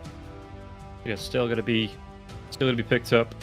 Still gonna be a hero that we do need to be worried about. I guess we don't need to be worried about it because we're only watching, but teams do need to be worried about that one coming out as the Brood. So the Brew and the Brood that we've seen here today. And yeah, Dragon have a habit here of backs to the wall. They say, you know what's good? A Brood pick. They're not going to be coming out here. Monte reading the script, seeing it, and just saying, let's cross this particular line out let's maybe make some editorial changes here to this draft, as the Crystal Maiden will be that pick once again for Monte. And how do we want to spawn on dragons? Immediate pick on the Rubik. Good control again before the Linked Sphere comes out. You're going to be able to steal something like the Frostbite as well. You might be able to get more lockdown. Overgrowth, really nice here. Trim Protect here coming out against that Weaver. If you can get it before the Sakuchi comes out, before that time lapses, it's extra lockdown to come through. Control back into a vacuum, into an Overgrowth. Great combination to come out here. Now dragons just need something that's going to be able to take advantage of that big group up and be able to do the damage right back. So a lot of AoE burst I think is what we're looking at here for dragons. The mid lane. Maybe something like the Lina or the Lishrak.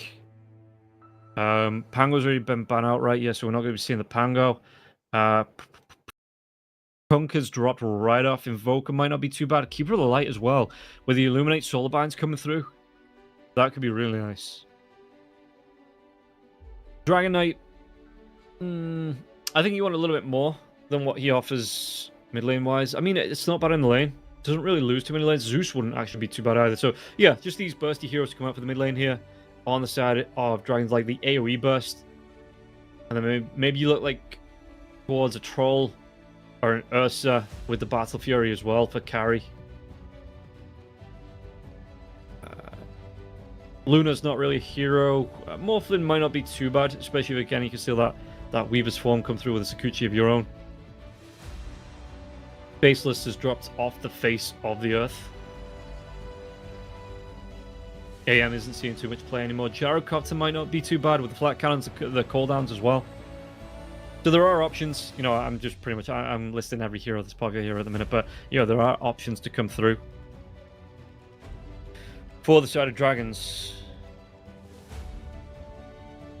there's the Beastmaster here, so extra control coming out here for the side of Monte. This is really nice. Single target focus lockdown though with the Crystal Maiden and the Beastmaster. Weaver could be able to do as much damage it looks like. And again, they can keep this Weaver flex if they want to. They don't have to reveal, but with it being Crystallizes Weaver, basically on the line, I wouldn't be looking past that, to be honest. I'd just be, even again, first pick. This Weaver is so strong. Teams are just banning it out and first picking it if it is available. And just, yeah, happy to say, yeah, no, you come along, you try and counter this. We'll show you with, what was it, 21 kills and 20 assists or something like that in the last game. Monte. Gonna go back for the Hoodwink. Okay, so we're seeing pretty much the same lineup as last time. Only with the Batrider being banned out. No Centaur this time. Okay, Ember. I don't mind this. You got a lot of damage coming through with a constant Flame Guard. You've got the active on the Flame Guard as well. Sleight of Fist, not bad. You can build up the Remnants to do damage as well. It wouldn't have been my first choice, which is why I'm the caster. I'm not the player. You know, that's why the players are doing what they do, and I'm doing what I do. But yeah, probably wouldn't have been my first choice. Which is, you know, it's fine. Still a good hero. Again, still there's a lot of AoE damage. If you can get that vacuum back into the Overgrowth, it's a good lane-winning hero as well. What could you pick up here on the side of Monte to try and deal with that? Is Huskar still a thing? You know, even as a cheese pick? Dragons, looking for the next set of bans here as well. So they ban out the Dragon Knight. We've got last pick as well, Monte. Okay, so we'll see what these bans are going to be. What's the carries going to be here for dragons as well. If you're looking carry-wise, Morphlin with a tree isn't too bad. They're going to ban out the Gyrocopter, they ban out the Ursa there as well. So yeah, ban out these big high damage heroes, a lot of AoE. Obviously the Ursa Bear with the Fury Swipe, the Battle Fury coming out there as well, would just be able to cleave through heroes. So they're leaving the Morph, the Troll. We're not seeing any like PAs, no big crits coming out that way. CK is still available to the 2. Monkey King up against the Beastmaster might not be too bad in the lane.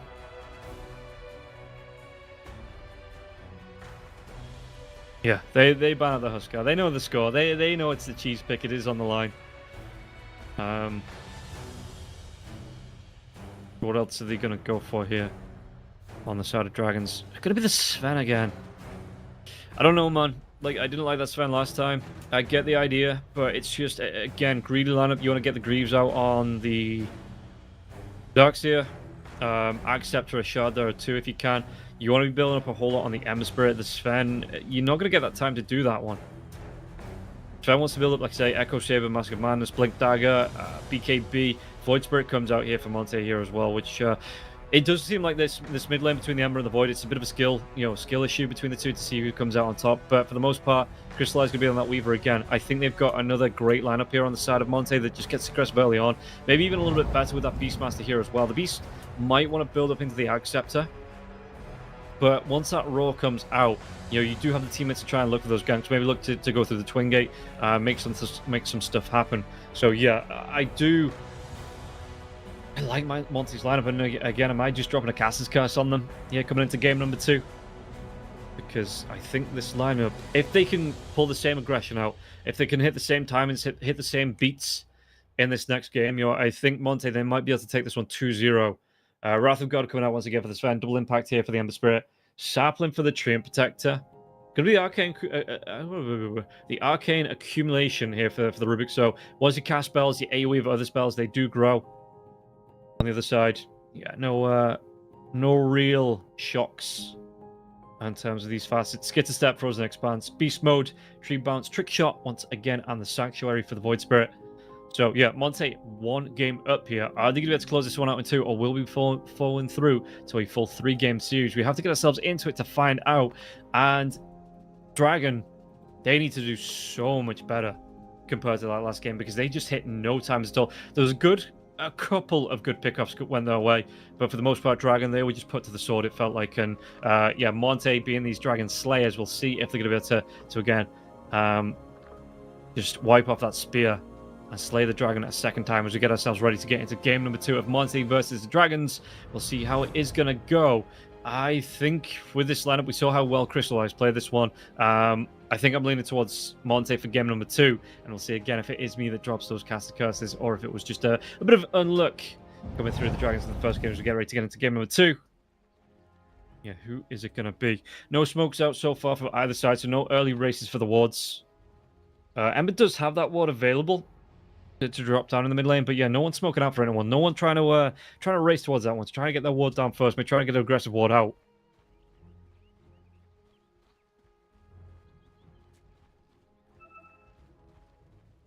So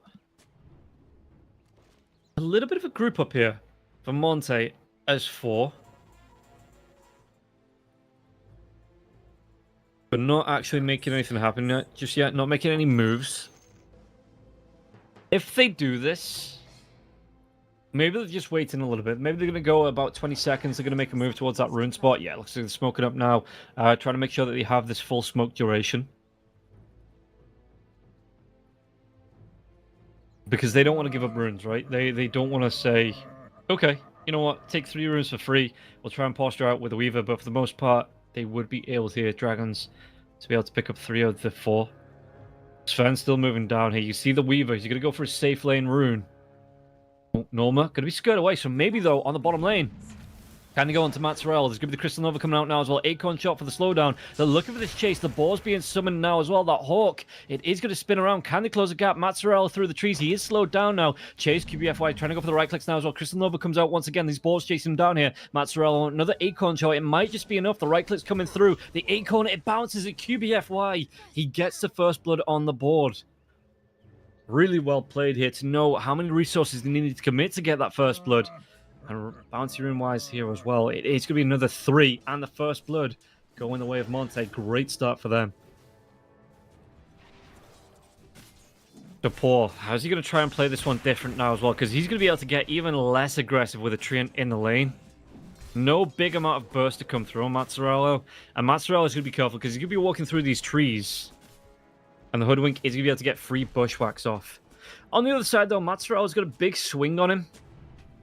In terms of the damage that he has, he's going to be putting out 92 damage from the get-go, level 1, but he's just going to try and catch up to QBFY. QBFY with the Acorn shot, and again, Mazzarello going to be super careful here.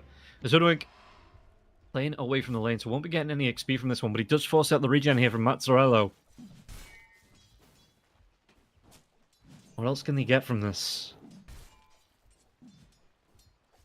UBFY level 2, again, going to be so deadly, it feels like, for the train, as the axes can fly through as well from Vladik.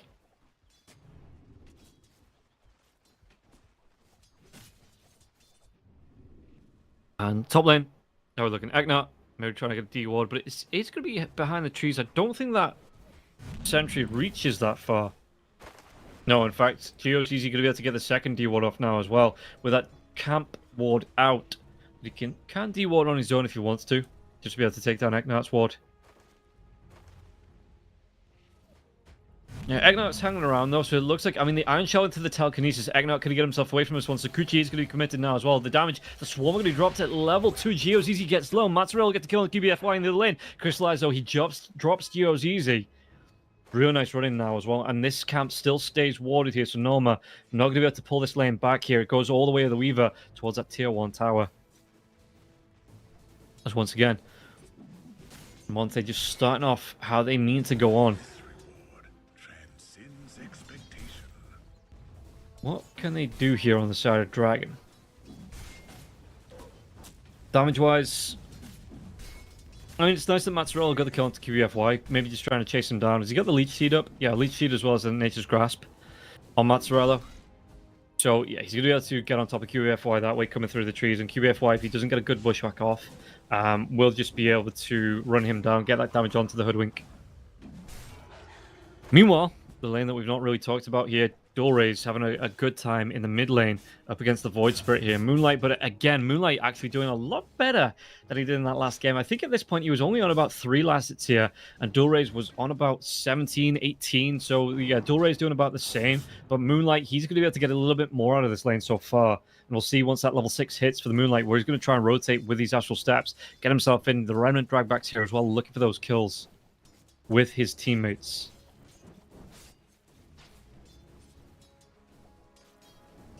As Doray's, he's still getting aggressive onto Moonlight. Moonlight has to back himself away. Some regen coming through as well with the tangos in the backpack. But is he going to be enough? Moonlight actually being chased down here. The Flame Guard doing quick work of the shield for Moonlight. Moonlight has to try and run himself away. And one more Sleight of Fist. He doesn't actually have the mana for it. Bottle charges could come through here from the Ember Spirit. He's going to try and do it with the Remnant dragback. Moonlight in the trees. He's trying to dodge off. He's trying to break some ankles here. But Moonlight, he's still taking that active Flame Guard damage. Sleight of Fist. It's going to be enough. Dulray's TP doesn't come in time. Dulray's full health. Not a lot of mana to his name, but he's going to be more than fine with that. The 2 points of the Flame Guard are going to be able to do work. And that active Flame Guard coming out anyway. Yeah, really nice here. We'll see if they're going to be able to take advantage of this one. Beastmaster in the bottom lane. Going to take a lot of damage. Can they get the rundown here? The Sven and the Treant. Meanwhile, the top lane, it looks like Geozizi in trouble. Sakuchi comes through. Can they get the damage coming through, though, with the Frostbite as well? So right-clicked. It looks like they will be able to take down Geozizi bottom lane. The Beastmaster gets back to his tier 1 tower. But again, with QBFY TPing into the mid lane, it did open the lane up a little bit here. So Vladik takes a lot of damage from that one. Just won't die, though. And if you're looking at this game, 2 and 3, it's a little bit more even. Dragons, oh, Norman, they're being chased away. Got to be super careful here as Paused having the same treatment. Mid lane once again. Moonlight taking a lot of harass. Going to have that bottle charge coming through, though. The rebottle coming through for dual race. Easy TP's into the mid lane. Flame Guard once again. Sleight of Fist onto Moonlight. Moonlight taking a lot of damage from this. So maybe this is where he starts to fall behind in the lane. Remnant's not going to catch onto the Ember Spirit now. He does get that last hit onto the range creep, which is going to be nice. But yeah, Moonlight. What can he do here once he hits that level 6? Is he going to be enough? Because Dual Race is already at that level 6. Is he going to be relying on the rotations through from his teammates to try and make something happen? Dual Race. Getting some of it. Norma could be caught out here. Eknat's going to spot him out. Geozizi is close. The Iron Shell damage coming through now as well. Norma is going to take a Crystal Nova to the face. Was that Frostbite? Surge has already been used here. He can use the Fade Bolt to try and clear this creep wave. Norma again. Iron Shell coming through. He might just be able to tick down this banner creep. And no rotation from the Void Spirit as well. Look at this one. 3 heroes in the mid lane. They're trying to go Moonlight, though. He could be in danger if they get a rotation from the Treant as well. Eknat is close. Crystal Nova comes out. They're going to get the scouts out onto Geozizi. Geozizi maybe back himself away here. Still Rays comes back up the steps. Radiant's bottom tower is under Moonlight playing it safe. While this is going on, the train has to back himself away. In fact, Rubik's got a TP bottom. They want to go for a fight. They might be able to find QBFY in the river. But Mazzarello, QBFY coming through onto this one. Mazzarello taking a lot of harass from this. And the ball chasing him down now as well. GeoZZ is here. Let's see what they're going to be able to do. Mazzarello getting low. These double balls. Telekinesis comes out. They might try and chase targets here onto GeoZZ. GeoZZ, the bushwhack, the acorn shot. It connects. They get the kill. GeoZZ trying to do it a favor for his other support. But it will cost him his life to do so, which I don't know if that was worth the trade. Yeah, take a look at the net worth. I mean, they're both pretty darn low. They both wouldn't have given up a whole load of gold.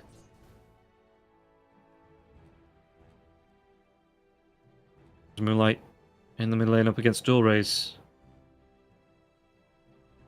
Hopefully, again, we did get a couple of pauses in the last game. Hopefully the pauses won't be too long. Yeah, we get a straight go, hopefully. Cool. Hopefully no major pauses this time around. We are going to be able to sail through in a comfortable fashion. Moonlight now. Just again taking the aggression from this Ember Spirit, and how quick is he going to be able to farm up? He does have that bracer up, so he's tanking up now as well on this Moonlight Void Spirit, but I don't think he can take the camps as quick as that Batrider could in the last game. We'll see if he's going to be able to try and even go for the farm on the camps. Geo's a good sentry D-Ward now as well. They're looking for Norma. Norma's trying to creep skip here.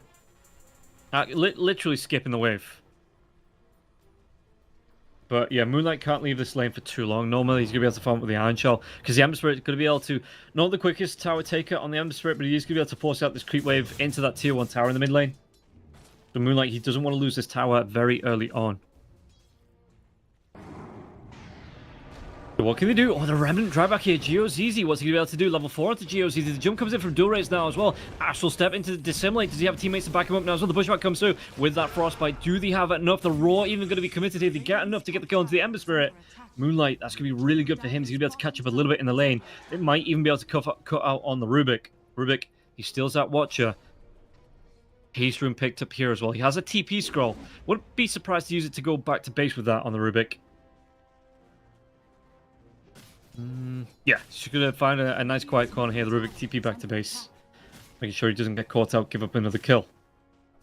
Good rotation from Vladik there as well, from pretty much everybody on the side of Monte to get in and get that kill onto the Ember Spirit. Just QBFY. What's he looking towards? Just throwing an acorn shot out into the lane. Yeah, nah, it's not. Oh, top lane, they do get the kill onto Norma. Good group up there from the Crystal Main as well as the Weaver here. Getting sick of him, just getting away with that creep skip. On the Darkseid here, bottom lane. Chase out onto Mazzarello through the trees.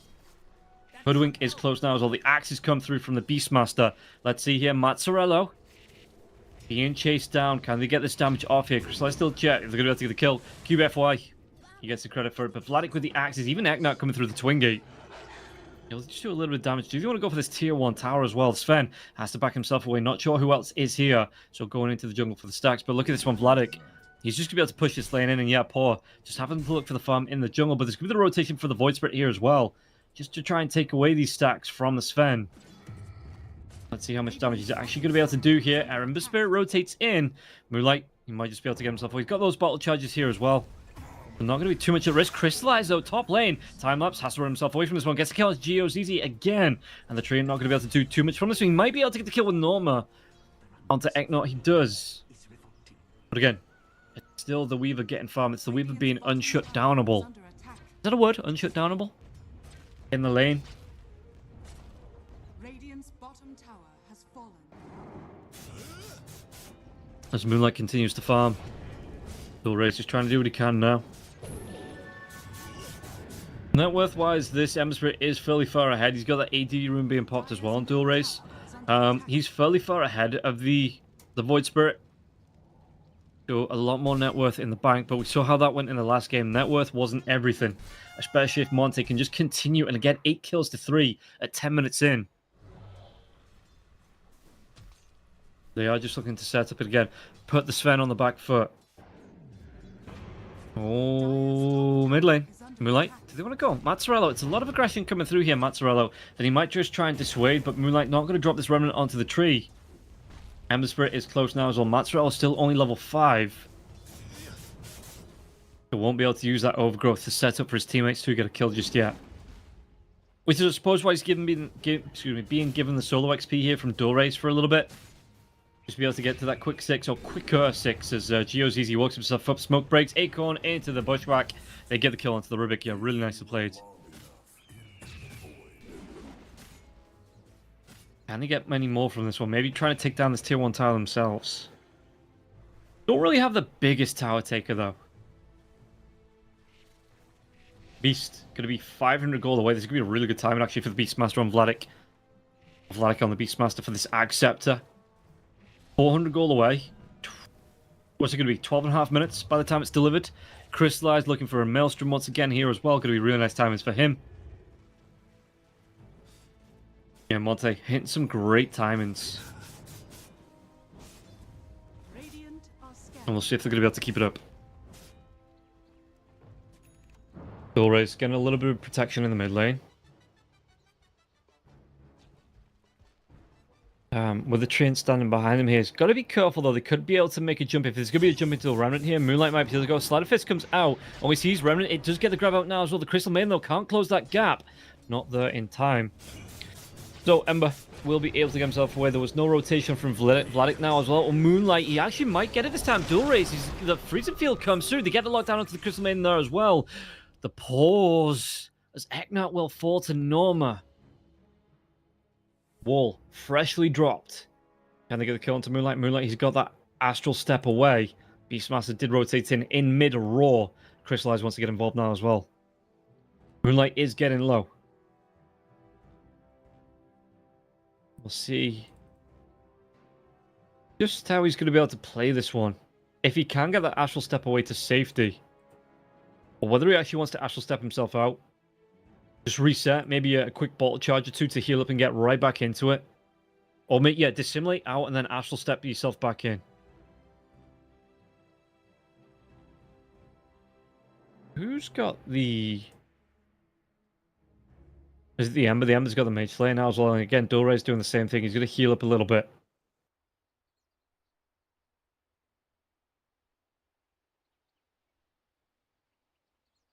So... Again, hopefully not too long on the pause.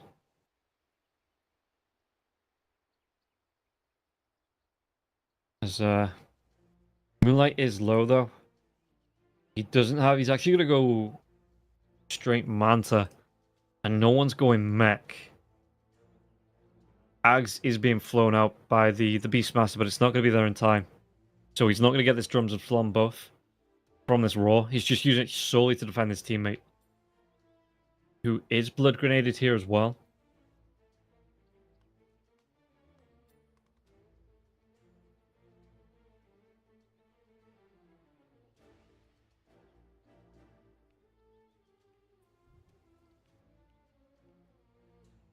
And here again. Hopefully not too long on the pause. Hoodwink, meanwhile, who is disconnected. Hunting down the Sven. The Sven is full health, full mana. QBFY, maybe just trying to scout him out to see where the Sven is. Maybe stop a TP with a Bushwhack if he needs to. Into the mid lane, because, yeah, even Crystal is going to get involved in this one, so we'll see if this Sven is going to be dealt with. You know, just cancel off that TP. Weaver's disconnected now as well, hopefully not too far out before we get this reconnect in, though. And, yeah, looking at the game so far, is favouring Monty just barely.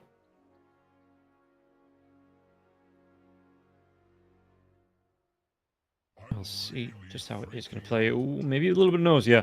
Just power issues. They are Ukrainian players on both sides. So they are having power issues. We are going to take a break, give them a bit of leeway on this one. Because both teams kind of in the same situation. So we are going to take... Oh, no, the reconnect coming in. Okay, we'll see if the Hoodwink's going to reconnect here as well. Just give them another few seconds. Maybe. No, okay. Hopefully it'll be a short break, but we are going to jump to another break. Just wait for the Hoodwink to reconnect and get ourselves back into the game.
Welcome back in. We're going to get started this fight. It's just going to be kicking straight off here as well. Crystallize is actually going to be walking through. They're going to kill into the Crystal Maiden, but not much more. You see that Flag trying to run himself away. Crystallize looking for the kill into Norma still. Backlines, they do take down Flag. So what can Crystallize do from this one? Dulray's trying to use all of his remnants. He's got one more left, but no mana to cast it out. Sleight of Fist. That's going to be this last little bit of mana, and Crystallize chases through. Yeah, Matarello goes for that time lapse. It's not enough for the kill onto the tree. That wall's still up, so the side of Monte, they can't chase too far. Moonlight did live through that one, though. Really well played for him. Dire's bottom tower is under And again, Crystallize just picking up where he left off in that last game. 6-0 and 0 for the Weaver. Going straight in for that Gleipnir. Gotta be nice for Crystallize to pick that one up. Doesn't need to go straight away into a Lincoln's as well, because what? You've got to be blocking the Stormhammer, maybe the Telekinesis. But apart from that, not too much here, so Crystallize, yeah, not going to worry about this one. Go straight into the Gleipnir. Once you get involved in fighting with his teammates, you're running heroes down as well, being able to lock them down with the Gleipnir. He might go back for Lincoln's afterwards, maybe just to, again, to deal with that Telekinesis, that Stormhammer, because not a lot to break it there as well, so you are going to have those protections. Dual raise. Back in the mid lane. Farming up.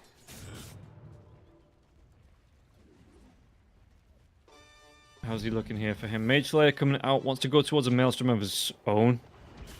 I wonder if he goes for a Gleipnir now as well. Vladik, he's got himself the Ag Scepter, going in for the blink into the BKB, which is going to be nice for him. Make sure he can't be controlled out, get those roars off. Yeah, QEFY. Does he see the Sven? Sven's going to show on the lane. Maybe just to be a bit of a pain in the arse. The Scurry comes out the bushwhack. It won't actually connect here onto Paul. Or just move himself through these trees. QBFY is hanging around though. He's going to have his spells back up in a few seconds as well. And QBFY, I mean, he's got the ward down as well. You can see on the cliff. So he can just carry on being a pain in the arse to Paul, just trying to disrupt this farm. While the rest of his teammates do farm up here. On the side of Monte.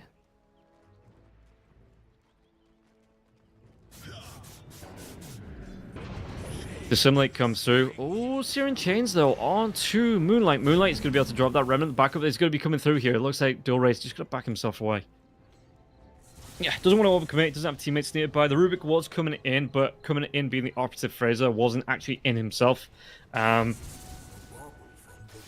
yeah, they just played it safe. Opted to play it safe there on the Ember Spirit. Just backed himself away. Made sure that he didn't give up a kill. Speaking of giving up a kill. The sentry comes down. It dewards that observer ward here as well. Vladik might be too far forwards. With the Sven, with the Treant, they might scout him out. Might be able to get the kill. Vladik, he's close to... He's using the boars of the back line now as well. So if they do come forward on the trees here, the boars are going to scout up first.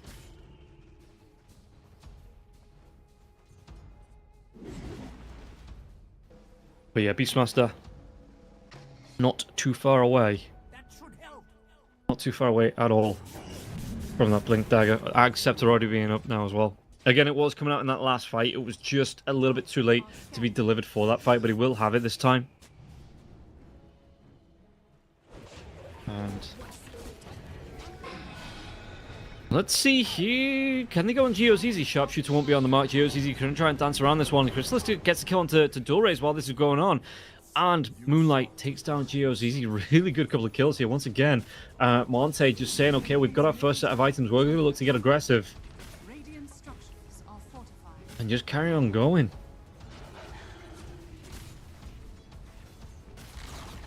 I wonder if Has fallen.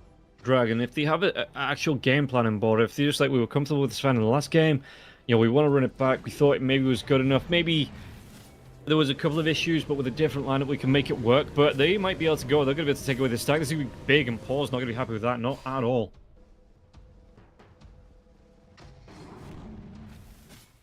Radiant's top tower is under attack. And yeah, Crystallize Middle tower is under just attack. looking to continue farming up. Radiant's top tower is under attack. Are scanning. Or there is smoke coming out for Dragon, so they might be able to make something happen here. Wrap around to the back lines. Crystal Maiden going to be the first point of contact coming out. Crystal Nova will be used here. Can they get the kill onto the Maiden? The Maiden's going to fall down, not before getting that Frostbite off onto the Rubik. But can they get more from this one as well? You can see Moonlight's already looking for that exit now as well. The Pigpole to be a little bit faster, looking to get that run away. How's his TP scroll if he needs it? And he might just be able to get himself out. Yeah, hide himself in the trees. So they are going to be able to get a Maiden from this one on the side of Dragons, maybe even a tier 1 tower. The fortification does come through. Of Vladik, you need to leave, my dude. You need to use that Blink Dagger dagger. He's got the ball scout out once again. Dire's top tower has Yeah, we'll be away. They're going to be able to get a tier 1 tower. Not much else after the Crystal Maiden, though.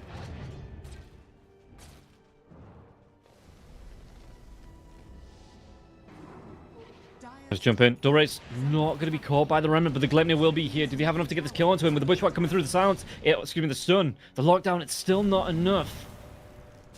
Oh, no more of the back lines. Oh, he's looking for that big vacuum in. Gets it onto both supports, but he puts himself in danger now as well. Dulre's still there. The damage coming through. They've got that root coming out onto the Void Spirit, but it might just be GeoZZ's life with the Bushwhack. Moonlight gets the credit for the kill, and Vlad still gets the kill onto the Ember Spirit here as well. Vladik being able to pick that one up on the back lines with that blink in. Raw coming out.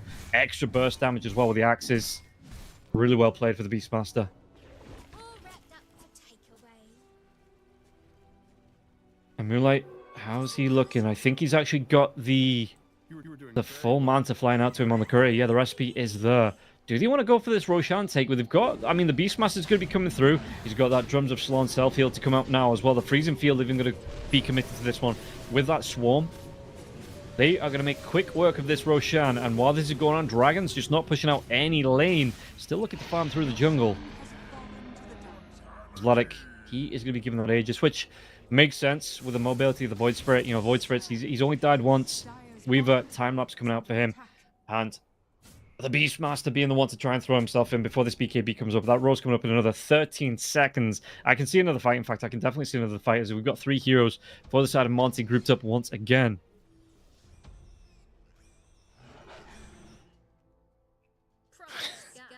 Oh no. Another pause. Hopefully, again, it won't be too long. GeoZZ,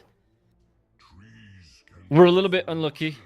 Again, these players having issues. I say we're a little bit unlucky. These players really unlucky. You know, we get it as well. That's why we're giving them the extra pause time to come through to sort out these issues, and both teams are going to be happy with that.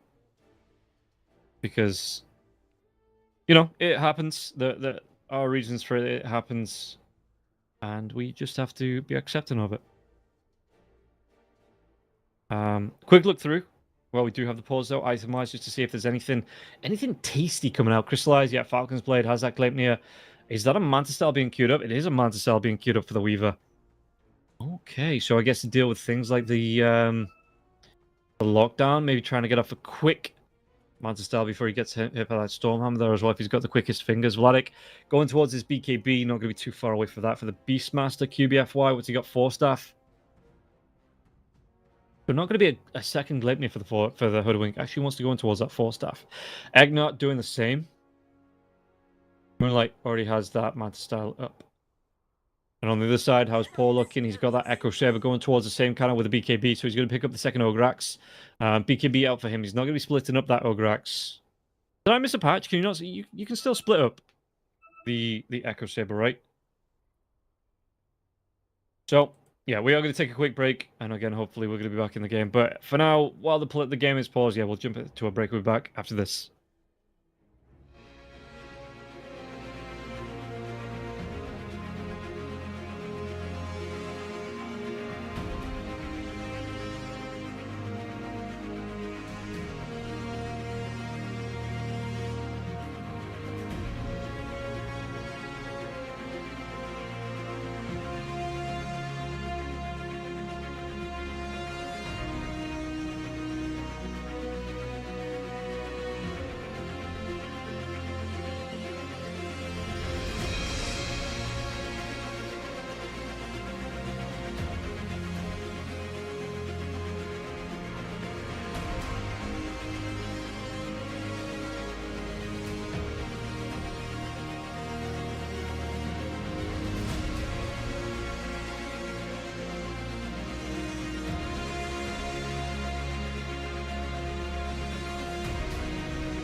Okay, we are back into it now as well. Pause is over. Let's see what they're going to be able to do here on the side of Dragons with the smoke up.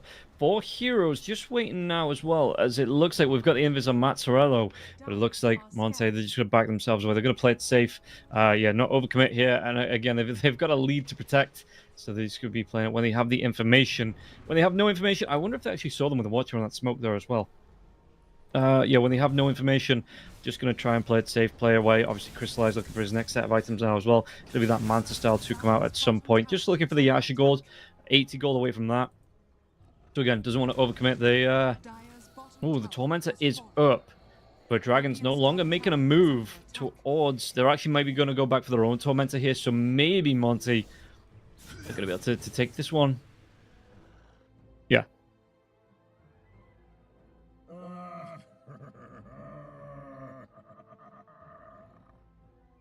So, we see on the map, Monte, they're moving themselves over to the Tormentor. I'm really freaking out. And yeah, Dragons, they didn't get anything from that smoke, so they move themselves left. They're going to be coming back. It looks like they're at least coming over to the ancient camp. Looking to continue farming up. As through the jungle, the Radiant do farm. Okay. Not a long pause this time. Just enough to you know, keep us on the edge of our seats.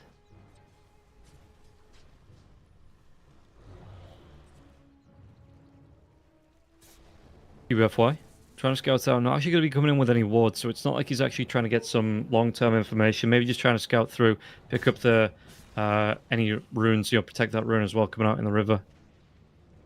It was picked up by Moonlight though, so I'm not sure. Maybe just getting brave, that little squirrel here. Mid lane, I think we're about to push in this tier 1 finally here. It is a catapult wave. Dolraze just clears off the creep wave and then backs himself away. But Eknart will be here, going to be able to get off with the illusions coming through as well from the Void Spirit. So yeah, looks like they are going to try and trade it off Tormentors as Eknart did get his shard. So it's going to be the Crystal Clone coming out for the Crystal Maiden. Who is going to get that Radiant shard? Let's see, find out once it goes down. It's going to be Norma. Who already got this? Is Norma just that bad in terms of net worth? No, he wouldn't have been. It's Tree's already got his. Okay, that's what it was. Tree's already got his. Yes. Yeah, because he was invisible. I thought it was just a smoke, but it wasn't, right? He wasn't even in the smoke. He was just invisible through the trees.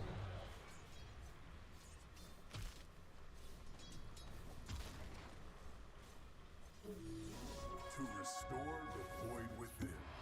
Crystallize. Trying to scout out here. Who are they going to be able to find? They might actually be able to get themselves on top of this Ember Spirit. Sleight of Fist comes out. He's in. Oh, the jump away to the Remnant. Okay. Okay. But they're still going to come across Mazzarello. Do they have any reveal here? I don't think they know that they come across Mazzarello. Is the Ember Spirit still going to be the target? He uses his 2 Remnants now. Well, they do have the reveal on the Treant Protector. Finally, can they get the kill? Mazzarello jump in. And the damage is going to be done. Moonlight gets the credit for the kill.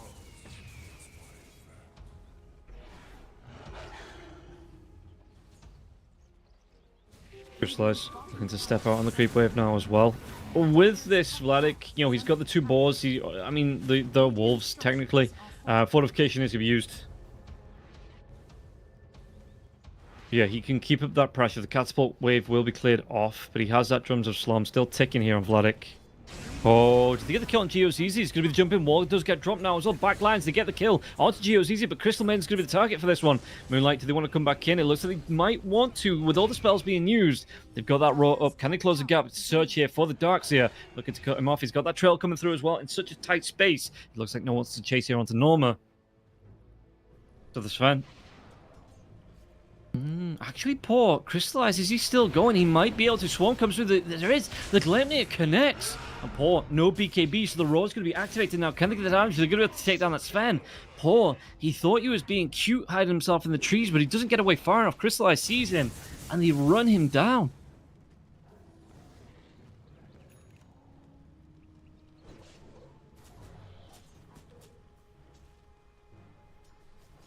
So,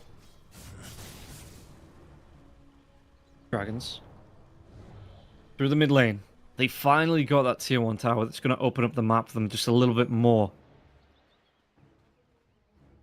Void Spirit with the D-Watcher. Just trying to take this way. Is he actually going to try and make a jump happen here on the Darkseer? I don't think that you have the vision. Darkseer's going to search himself away as well. Raw's not up just yet either. Moonlight, though, scouted out Mozzarella. There is going to be the stun. Excuse me, the root.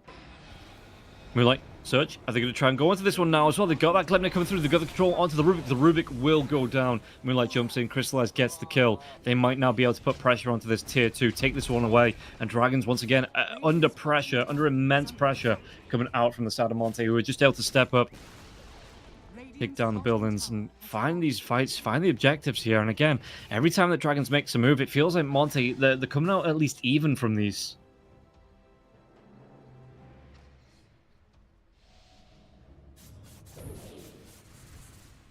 Moonlight with the AD rune. Radiant's middle tower is under attack.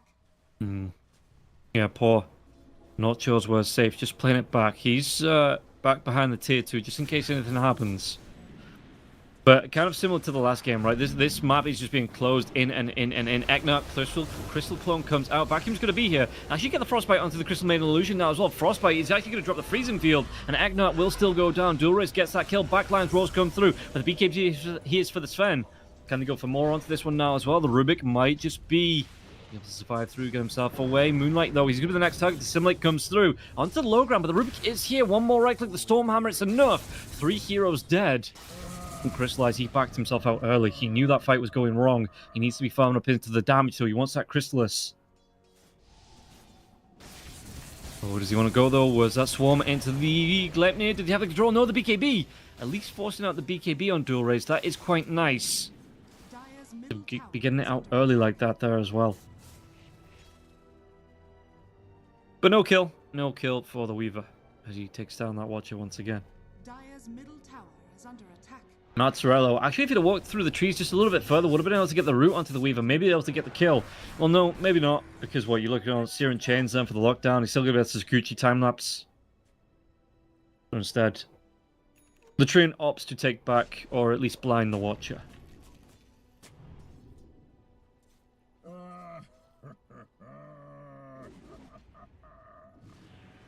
Agents of the void. And yeah, can they go for more now? Void Spirit going towards the Ag Scepter. Neil has the gold for it as well. He's just over 500 gold away from being able to pick that one up. So the backline jump in for the Void, you know, being able to get these the silencers off on the Resonant Pulse, 2 charges of that there as well. So maybe does the Darkseid? Darkseid has Greaves. Pipe out now as well, but you might be able to get, I mean, the BKBs are up as well, so you do have to time those quite nice. Maybe able to get a jump onto the Rubik. Stop that Rubik. I mean, the Rubik has the Roar as well. You stop that Rubik from being able to steal spells. You get a quick kill onto him on the backlines. It looks like they are trying to take advantage of this Roar on GeoZZ, but not going to be able to find anything just yet. The Roshan respawn. Going to be a long one. It's going to be a long one. Nearly the full Roshan respawn timer here as well. 2 minutes 40 something seconds on that respawn clock. Is still going to be just barely a Dire-side Roshan respawn. But I mean, they could probably take it quick enough as well. Vladik grouping up with his teammates, but there is going to be a jump here. Dragons, they're closer. They are missing 2 heroes, though, and everyone on the side of Monte are grouped up. If they scout this one, they might be able to get the kill. Norma, he might just show. Do they want to try and go bushwhack anything? Norma, he's he's dancing around this.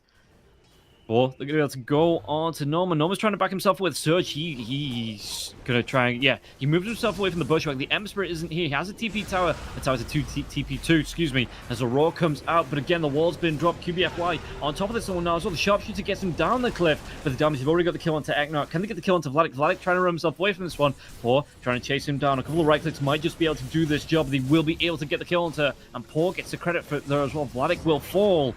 Backlines, they take down Crystallize. They're getting everyone.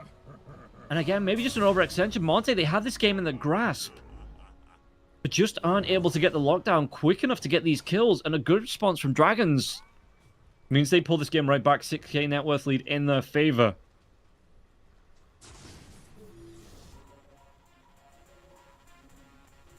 And can they get a tier 2? Roshan's still not going to respawn for another 57 seconds.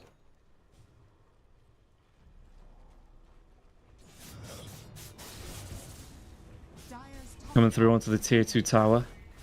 Dire's structures are fortified.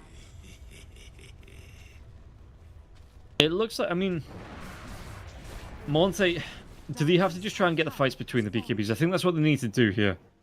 Make sure that they aren't being picked off like that as well. It feels like Eknat's jumped on every single fight. He just gets run down as a Crystal Maiden there with the wall. Really good walls coming through. They keep getting caught in these tight spaces as well, where the wall's super effective.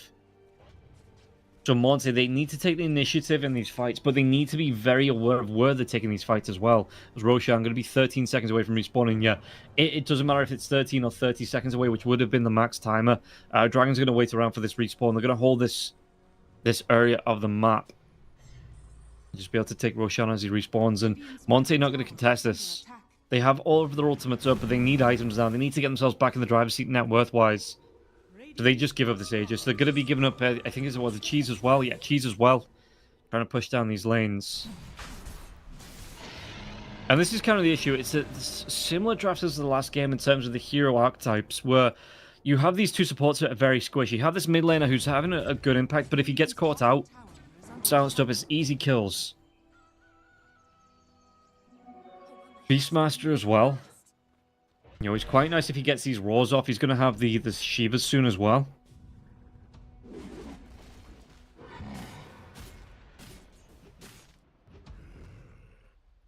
But for the most part, I don't know. He's getting again the same problem the Beastmaster had in the last game. He's getting the roars off, but he's not really having too much impact past that. As Norma, you know, in that last game we saw him struggle. This time, having a way better game, getting these walls down. He's got the pipe, he's got the Greaves, he's got the Crimson Guard to come out as well. So he's offering his team a lot of utility. Whereas the Beastmaster, he gets the roar. He's got the self heal coming through from the drums. From the drums of Slom, excuse me. Drums obviously being an item, but he doesn't give it to the rest of his team, I do believe. So he's not keeping them ticked up. And once he gets this roar off, yo, even if he gets that BKB, he's just being shredded down before he can have too much more of an impact in these fights. Radiant's courier has been killed. Radiant's courier has been killed. Mazzarello in the trees. Got to be careful here. On the train. They are scouting for him. They might know he's here, but I don't think they have the reveal. He's going to be able to get this blink away. Yeah.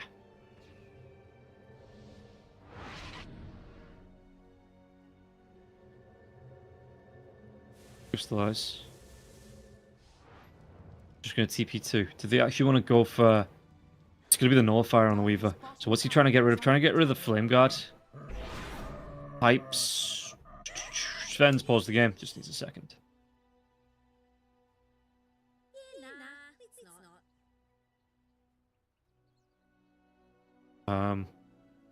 Yeah, Warcry as well would be a nice one to take away. With the extra armor, with the extra attack speed. Or just bonus speed in general.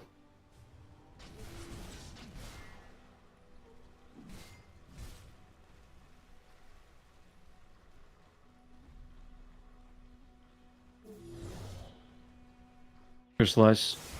Still trying to push out this bottom lane here. Getting close to the Sacred Relic at least. We'll be able to pick that one up. Probably sells the wand. And this is kind of how Monte have to play, especially with the Aegis cheese both being up here. You just got to play this keep away Dota. You know, maybe you give up an objective or two. Tier 2 towers are still up for them. So you maybe give up one or two of those. So, they've only got 2 left, so you maybe give up both of those. Just try and get your next set of items up by time here for the side of Monte. But yeah, these fights coming through really well played here for Dragons. You know, they've got the control. They are making it work on their side. Oh, they might be able to find a QBFY as well. Look at this one. 4 heroes chasing down the Soda Wing and Moonlight as well. Run themselves out. The dire scan does come through. So we'll see what they're going to try and do defensively here. Maybe not trying to stick around. In fact, Moonlight, he's got to be careful here. He's the furthest one forward. It's not the one that you want to sacrifice here either. The Glemnir comes out. Does he want to go? Manticell comes out. Dissimulate. He's trying to run himself away. Double Astral Step comes out here with the Void Spirit. But is that the Astral Step? It is the Astral Step stolen for the Rubik. They're trying to catch up smoke here for the side of Monte. Trying to run themselves away. Just go for the TPs here. You see everybody Twin Gates TPs. Everybody trying to find their nook or cranny to TP themselves out to.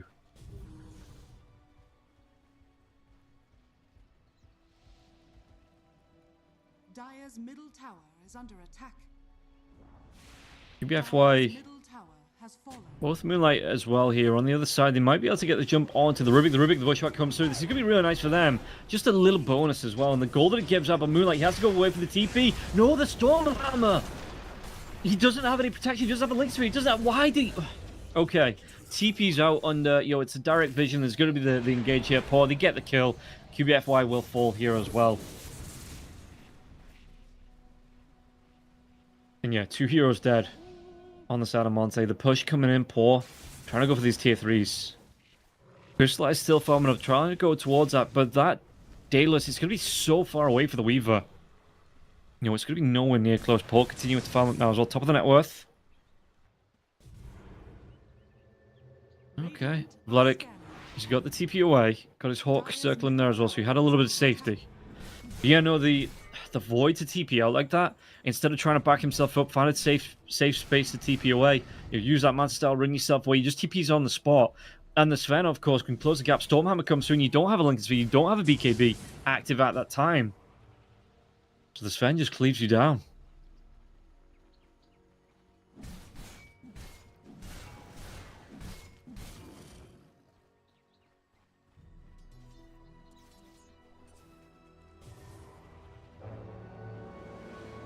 Aegis going to be reclaimed. At least they waited out the Aegis. They kept one of the tier 2 towers up. They lost a couple of heroes now that will be back alive. Tormentor, who's going to get it? Going to be Geo's easy this time. Which, yeah, going to be nice for the defense, the safety telekinesis.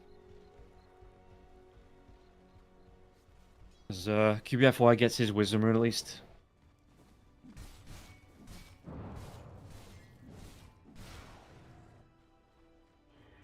What's that win probability?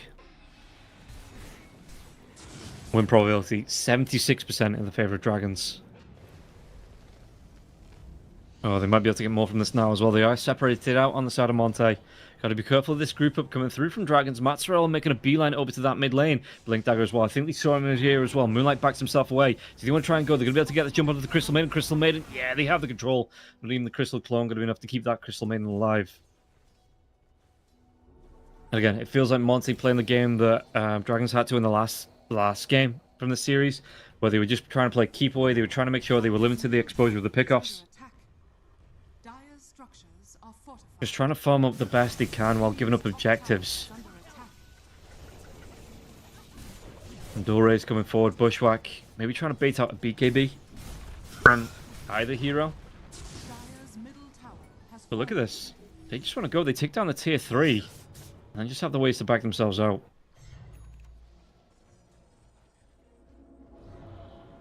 So Monte, what can they do here? What can they muster in terms of defense? Weaver. They're going to try and go for the chase down once again. It looks, I mean, Egnar's so far behind. Ember Spirit isn't here, but there's going to be tier 2 towers, tier 1 towers. Excuse me, no tier 2, no tier 1s, just tier 2s. There is going to be ways for him to get into these fights here, TPing into the tier 2s, to the outpost if he really needs to. Oh, did he get the jump? Geo's easy. QBFY going to come in. The Acorn shot, no, the blink away. So they know now where they are. And again, this Crystal Maiden isn't here. Playing Ember Spirit might just be able to join his teammates as well. Crystallize just continuing to farm. He takes that Watcher away from the side of the Radiant.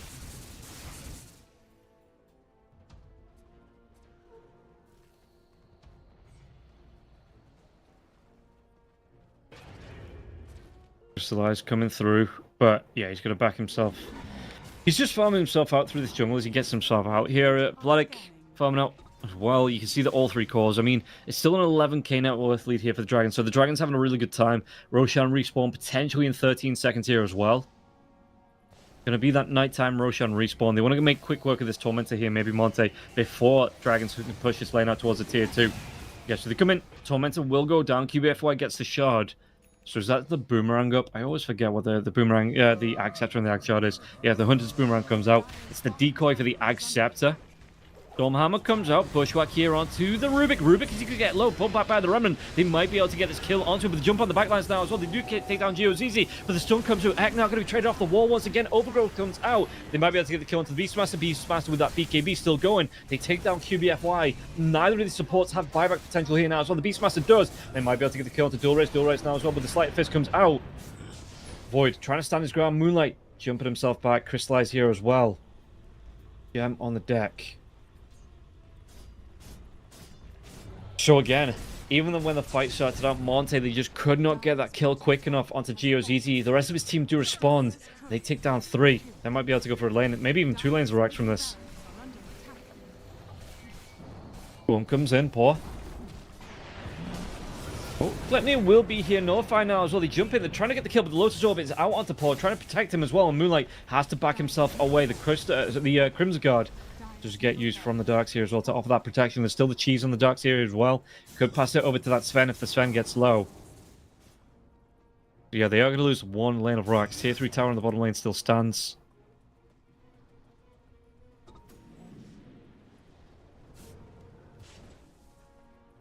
What surge is this? There's the Sven just continuing to farm up as well. Going towards that harpoon here on Paw. Dire's bottom tower is under attack. Okay, Weaver. Regen Rune comes up for the Darks here now as well. We'll see what they're going to try and do in terms of playing around this.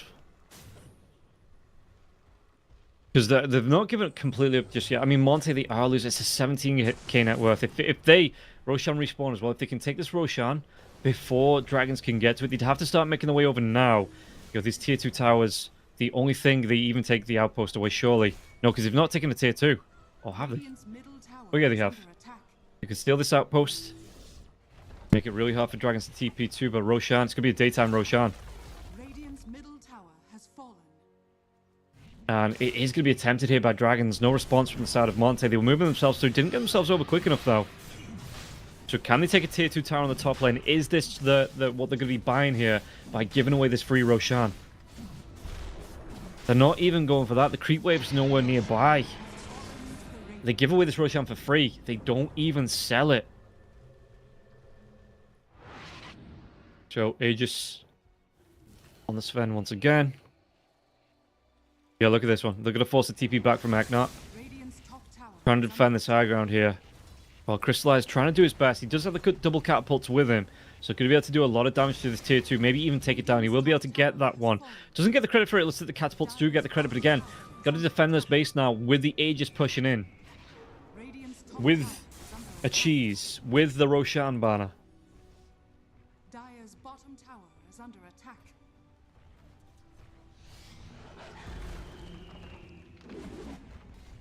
He was either stepping up, the Roshan banner's down.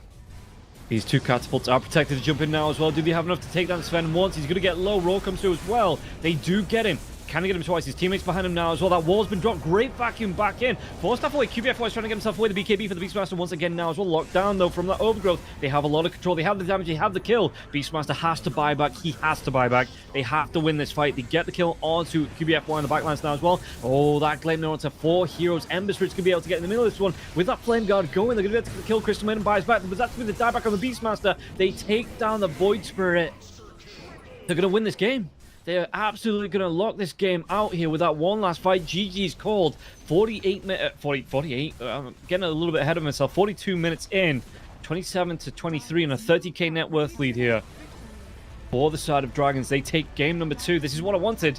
We go to a 3rd and final game. This is really good as we get the 3rd game on the board. Both teams having a great showing here. 1 game each to show what they can do in this one. And yeah, just taking it both to 42 minutes. I think the last game as well went to about 40 odd minutes as well. So both teams showing they do have the fight in them. They're able to make these holds, but they have that dominance in them as well. So we are going to take a quick break. Be back with the 3rd and final game to see how this series, how it is going to end. Find out after this break.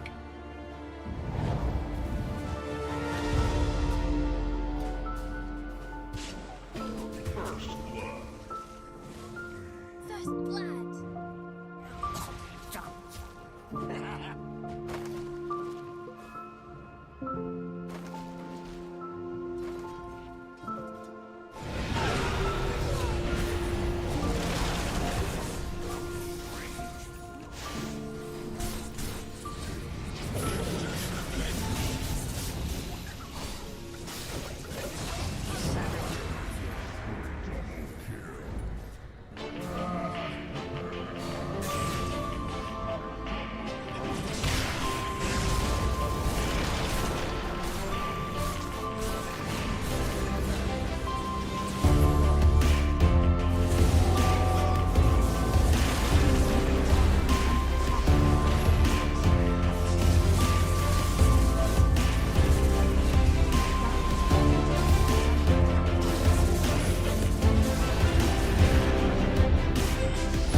Welcome back in, everybody, to the third and final game of this series. We're going to start here to see who between Monte as well as Dragons are going to be coming out on top of this one. And don't forget, Dragons, if we take a look, or if I take a look at the table, I'll be able to relate to that to you. Dragons at the top here actually didn't drop a single game, never mind a match, but they hadn't dropped a single game up until now. So Monte going to be the first team to take away a game from them. We'll see if they're going to be able to take away the full series as well. Keep their lives going here until tomorrow, when Dragon versus Heavy Base Team will be that decider match. And we'll see if Monte going to be able to knock out either team. And again, it's a best of three. All series here are best of three, so you do have to have a winner. You can't just have that decider match be settled on a draw. We are just missing a couple of players. Hopefully they're not going to be too long before they get in to this lobby. We can get ourselves started here in the game and yeah, get ourselves into it. That last game as well, we saw Dragon, picking up a fairly similar draft with the M Spirit coming out though. With it, that's Sven doing work this time. You know, we look at the kills, 8 kills, no kills onto the Rubik though. So 4, 5, and 10 in terms of the Darkseer, the Train, as well as that M Spirit making a real difference compared to that Shadow Fiend of the last game that just really didn't get the ball rolling, even though it felt like you won that mid lane. Monte on the other side, the Beastmaster again, 4 kills, 6 deaths, 8 assists. He got the BKB. He was trying to get the roar off. As soon as that roar comes through, he gets the BKB. The Overgrowth was used by the Train Protector, and they were just able to burst him down through that BKB thanks to the physical damage on the side of Dragons. And yeah, the threat of the Overgrowth there as well did mean that Monte had to split out a lot more in these fights. They weren't playing it together. They weren't being able to play safe and crystallize as well. 9-1 and 5 for the Weaver, but yeah, he ended up going no Lincoln Sphere, so Manta Style instead, which you kind of get, for the Overgrowth for the Searing Chains there as well, just trying to get himself away. But for the most part, it just wasn't effective. The Link Sphere might have been quite nice, but I suppose the Manta Style gives him more stats as well, but it meant he wasn't able to get to that quick Daedalus like he was able to in that first game. Slowed him right down and not able to pick up all the kills that he liked. Even the Void Spirit, Moonlight, he got 7, 5, and 5, so it wasn't a bad start for him, but it felt like every time he jumped in, he was being controlled through. We didn't see the impact of the Crystal Maiden here as well, because, he 0 and 10 on the Crystal Maiden. 13 assists. How much hero damage did he do as well? 10k. The least... Oh no, Train Protector only dealt 7k, 8k on the Rubik as well, so a fairly average amount, I guess, between the supports. But yeah, just wasn't able to have that impact that he thought he was going to have. Again, we are just waiting for the last player here on the side of Monte, and just to be able to get ourselves into this third and final game. I know there's been a few delays today, but we are going to be able to get through it soon. Get ourselves through into that next series as well, because there is still one more series to come as we look forward to that. It's going to be One Move versus Hibernia. Hibernia? Have I been pronouncing that? I think I've been pronouncing that wrong all day. Yeah, and they did give up the first series of the day up against Sibe. Sibe got a default win because they did drop out. I think there was other qualifiers on. They were looking for something else. Weren't able to play that game, and maybe overlap just a little bit. So yeah, they did give up that first game. And will be now looking to... They're not completely out of it themselves in the other side on Group A. They are on that 1-1. So if they do beat out One Move, they put themselves on 2-1 with Sibe, with just better with One Move. Level Up, the only team that's not really won anything here. Level Up, yeah. Not really be able to make a mark with their new lineup. And unfortunately, 0-4. They don't have any more series to play. That is them locked out of it here. But yeah, team have... Hevnia, excuse me, if they get that one win up against One Move in the next series, everybody else in Group A will be on 2-1. So it does mean that we'll be down to tiebreaks tomorrow, where One Move play up against Sibe, and Hevnia play up against Just Better, which we would maybe have to look at tiebreaker rules, right? Because you'd have 2 teams. It might just be the head-to-head. But if Hevnia win tonight, everyone goes 2-1, and then there will be 2 3-1s and 2 2-2s tomorrow that have to be broken, because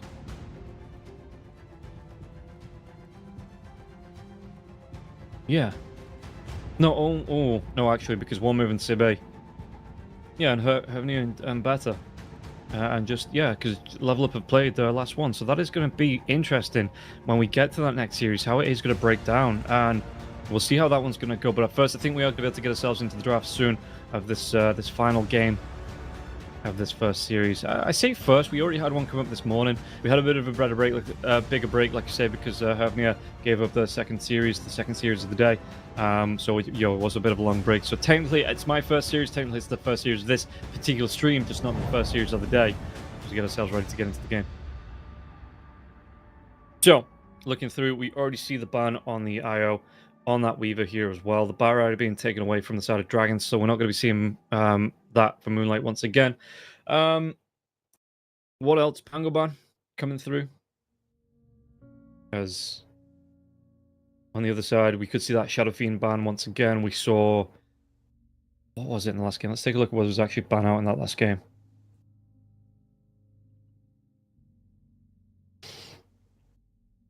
Yeah, we've been seeing ban-wise. So the IOs, the Pangos, Rubik, Phoenix. Actually, I wonder if they let that Rubik through this time. They ban out the Storm. And one more ban. It's going to be the Darkseer. The Darkseer did a lot of work for them, so they don't want to let it through as that first pick. We saw bans on the TA as well, so the Pangos going to be banned out. Monte, what do they want to be taken away here? They do have one more before we get to the picks, so... It's going to be the Shadow Fiend, immediately going for the Tiny here as well. No hesitation on that pick. Just as soon as he banned the Shadow Fiend, immediately in for that Tiny. Dragons on the other side. What's it going to be for them? Again, the TA is there, but the TA up against the Tiny, the Avalanche, going to be able to deal with the refraction charges of the TA. So it is a fairly nice pick. In terms of the Tiny, pick it up just in case that Dragons were opting to try and look towards that TA. Puck has completely dropped off as well. Teams just aren't picking up the puck. What is it that Dragons want to go for as we do kind of burn through some of this reserve time here?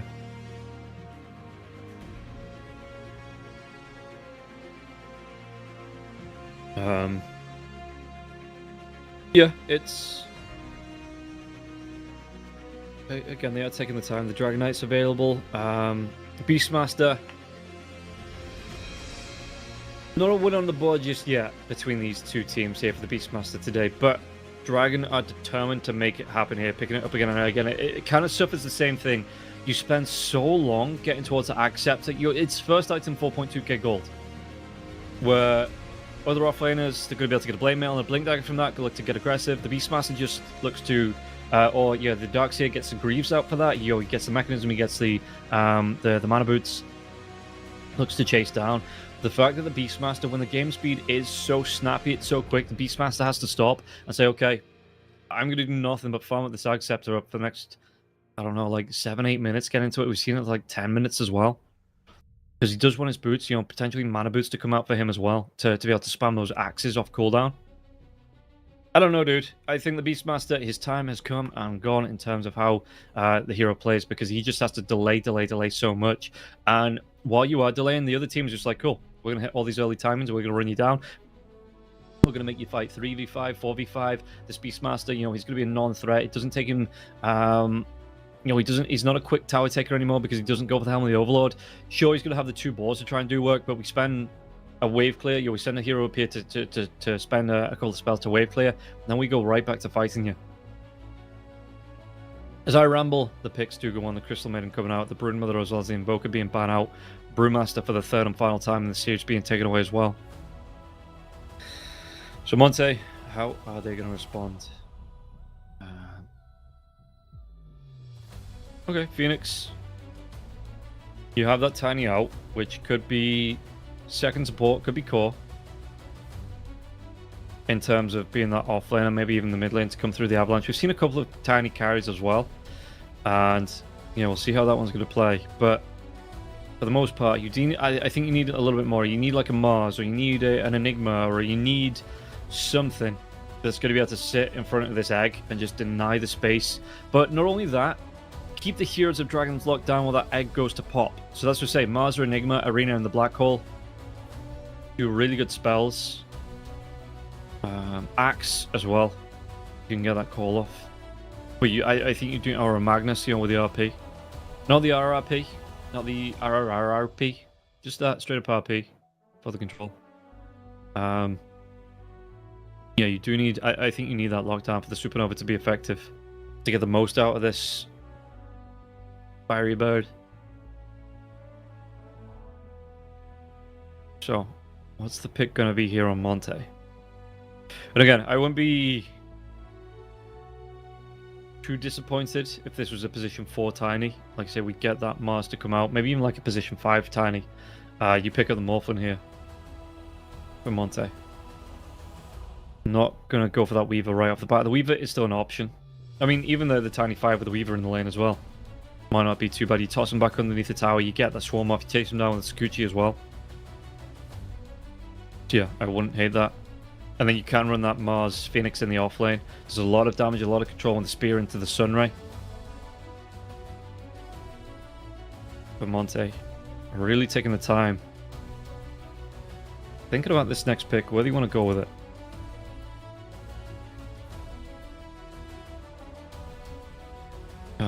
Yeah, coming through all the reserve time. Could be the Gyrocopter.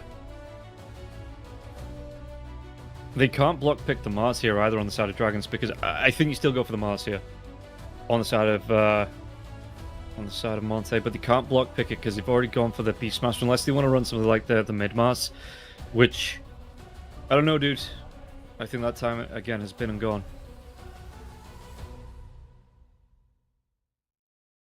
What's it going to be? The Morphlin just straight away here. Yeah, good against the Gyrocopter. You get the flat cannon for yourself. Being able to throw that one right back at the enemy team. Could actually get up with a waveform here as well. The Snapfire comes out. Yeah, you have a couple of ways now. Beastmaster, Morphlin, as well as that Snapfire to deal with the Supernova.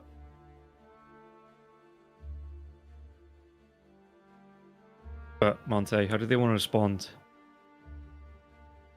If it is going to be the Mars as well, or even the Enigma, you know, you're going to be able to rain down the multi-kisses as well. From that Snapfire onto whatever control Monte feel is going to be good enough for them. The Enigma comes out. The big issue with the Enigma, you've got a Roar, you're going to have the Adaptive Strike, you've got a Frostbite, you've got the Cookie to come through. He needs a BKB and the Lincoln Sphere. Maybe to try, if he doesn't catch the Beastmaster out in that Roar, they all have ways to stop him channeling the Black Hole. I think I would have preferred the Mars. Even with the Snapfire being up, I think I would have preferred the Mars. You're going to be able to Scatterblast these Eidolons down as well from the Enigma. Not too impressed at all at this lineup.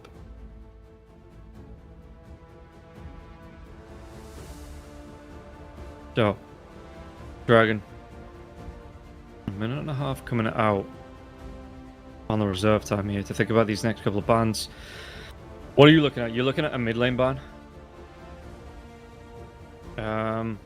You've already banned out the Shut Up Fiend, the Brewmaster's gone.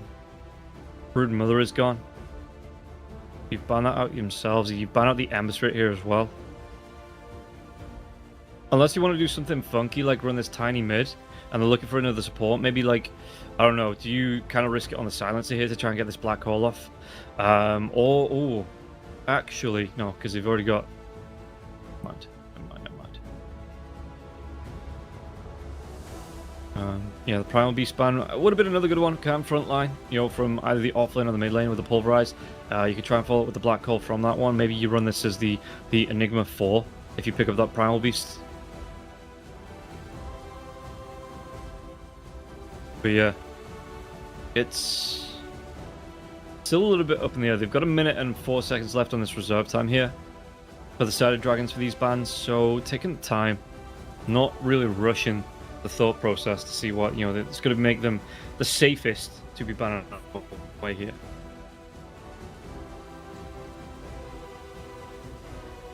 So who's it going to be? 45 seconds left on the clock. Speaking of clock. No, yeah, the Snapfire, the Crystal Maiden, both going to be supports. You don't... yeah, you've got a Beastmaster there as well. You're not going to be running like a, you know, a carry Clockwork or a mid lane Clockworkers like that to try and come in for those long range hook shots onto the Enigma. I think you're going to be happy enough with the Roar.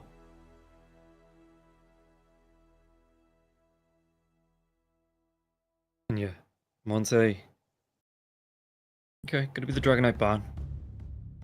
Their turn now to ban. They've got themselves 36 seconds left on the reserve time. Just to talk about this one.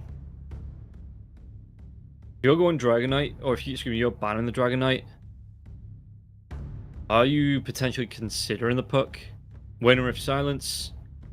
Good coil to come through to, as I said, for the multi-kiss is another way to deal with the Enigma. What else have we seen mid up against this DK? Whereas they maybe are thinking this is going to be the tiny support.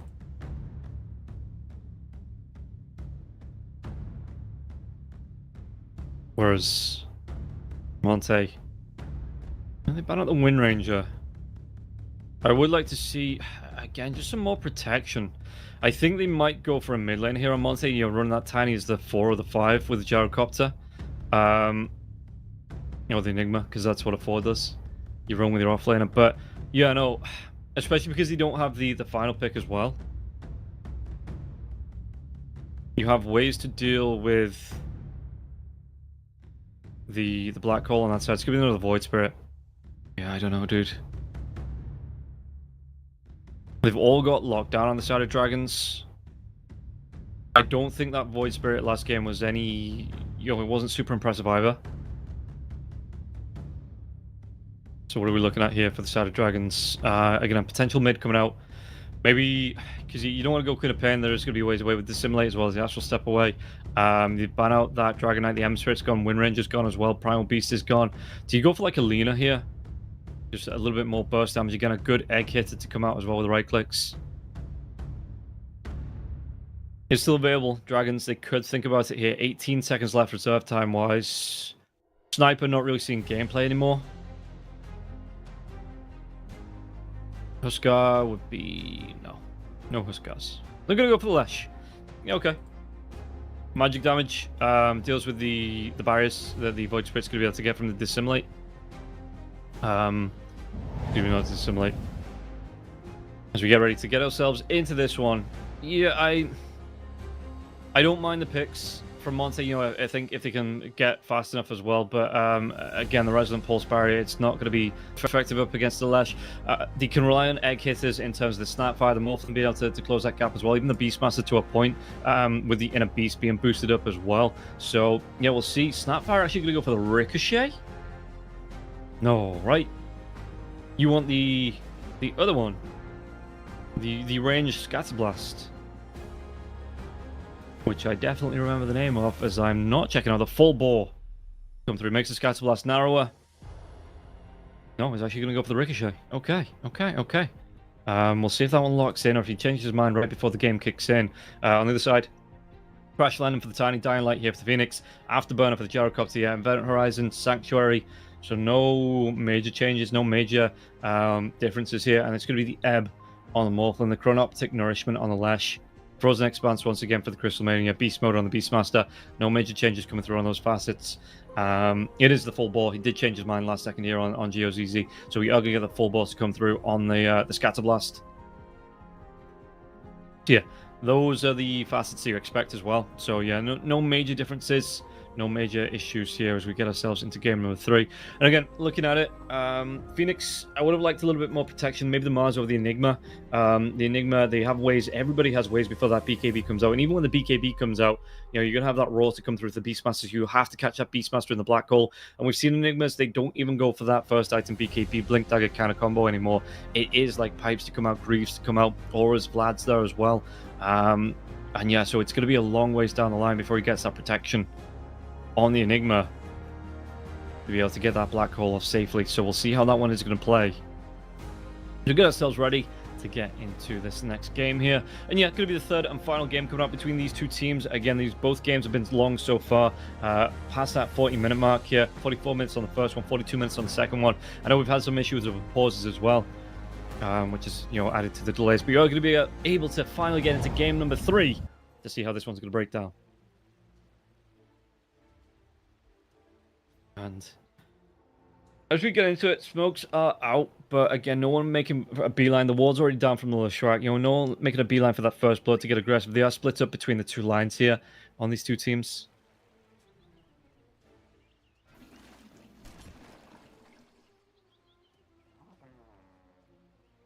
So we'll see how it's going to play out.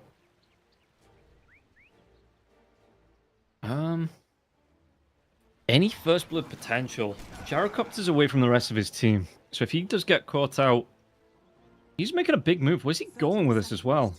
It is going to be crystallized on the Gyro. He's got himself a sentry. Is he just looking for... Yeah, he's actually looking for the ancient block. I guess to help out his supports, get these camp blocks out here as well. But I mean, Gyrocopter, that was really brave. If they'd have been up there, if they'd seen him, which maybe that's not where Dragons want to play in this. I mean, it's definitely not where Dragons want to be playing early on. So they're not going to be able to get the catch out onto the Gyrocopter. He is going to try and get cheeky, come across for this rune, but the Beastmaster's already going to be here, so it's still going to be the 2 for 2. Norma up against Crystallize. Crystallize will have that flat cannon to come out up against the boars if Norma tries to summon them. The Hawk's there as well. Not skilled anything up just yet here. Chased down though. Actually, Mazzarello and Paw taking a lot of damage. It's going to be the TP away through Crystal Maiden. Crystal Maiden does get away. Paw though, full strength morph coming out here. Can they still burn through it? He's actually going to go back into the Agi. Okay, but the blood isn't going to be spilled. No first blood just yet.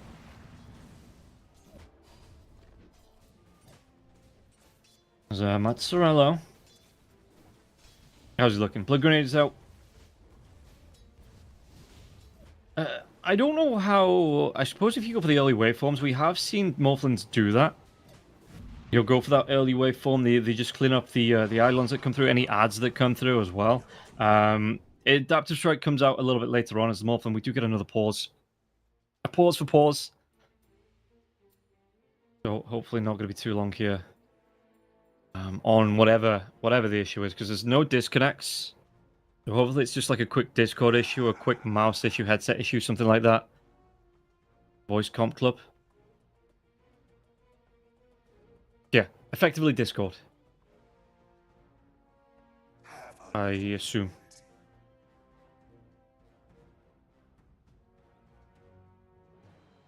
There we go.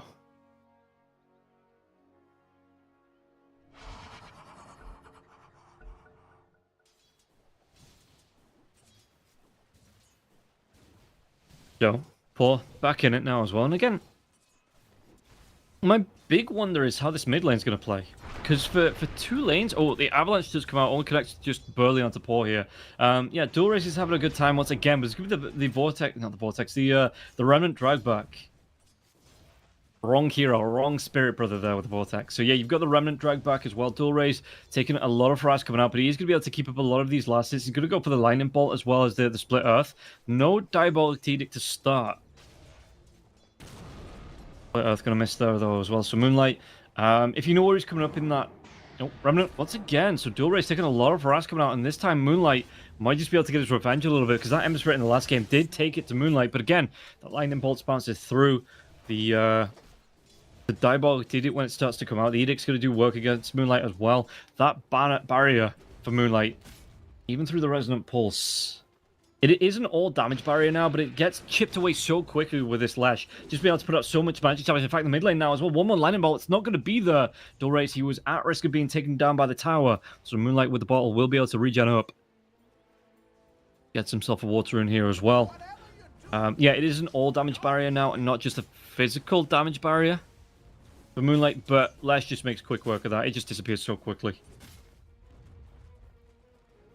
We see, Splitter, top lane. How's it looking? Geozizi and Norma. Just trying to get what they can out of this lane. It's not the easiest lane, especially with the Gyrocopter Phoenix. You know, both of them being ranged, and Norma being that melee hero trying to come. He does have the axes to try and secure the last hits at a distance, but still not the easiest thing in the world. Even takes a rocket barrage there as he gets cheeky, comes in for that melee strike onto the barrier creep, banner creep, excuse me.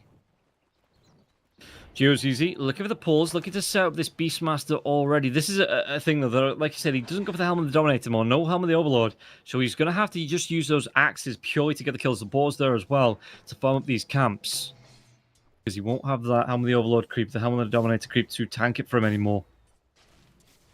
Mid lane Moonlight continues to take harass out. Dual Race using a lot of mana for this one, and in fact, Moonlight might just back himself up to the bounty rune if it goes any harsher in this lane. Dual Race, it's not going to be too bad for him because he does get mana back. I do believe that's the one right there, the facet. Yeah. So on his attacks, he gets mana back. It's not a lot of mana back that he gets, but it's something, and that actually, expands the more points he gets in the Pulse Nova here as well. Drive back with the Remnant, but Dulre's should be able to shrug it off. Top lane, though. Icarus Dive does come through onto GeoZZ. Blood Grenade's going to be here. Chase down. Do they have enough with a flat cannon coming through? GeoZZ's going to get low. I don't think it's enough. No, Burley. One more flat cannon connected. Might have been enough to get the kill, but Snapfire breaks vision. Moves away from the Gyrocopter and his flat cannon and will live to fight another day. Well, coming up to nighttime now, so live to fight another night. Avalanche. What's he going to be able to do here? First blood, it goes the way of Vladik. He gets the kill onto Mazzarello. Mazzarello just overextending there. And yeah, the Avalanche combo coming through from the Tiny with the Avatos was just enough to get the kill, push the Crystal Maiden out of position. And the Morphin got low there as well. These Eidolons, man. Is Poor actually going for the waveform? He is. 1 point into that. The Adaptive Strike now as well. But I assume Morphin starts to max out the waveform here just to try and deal with these Eidolons. Make sure he doesn't lose this lane and lose his tower too early on.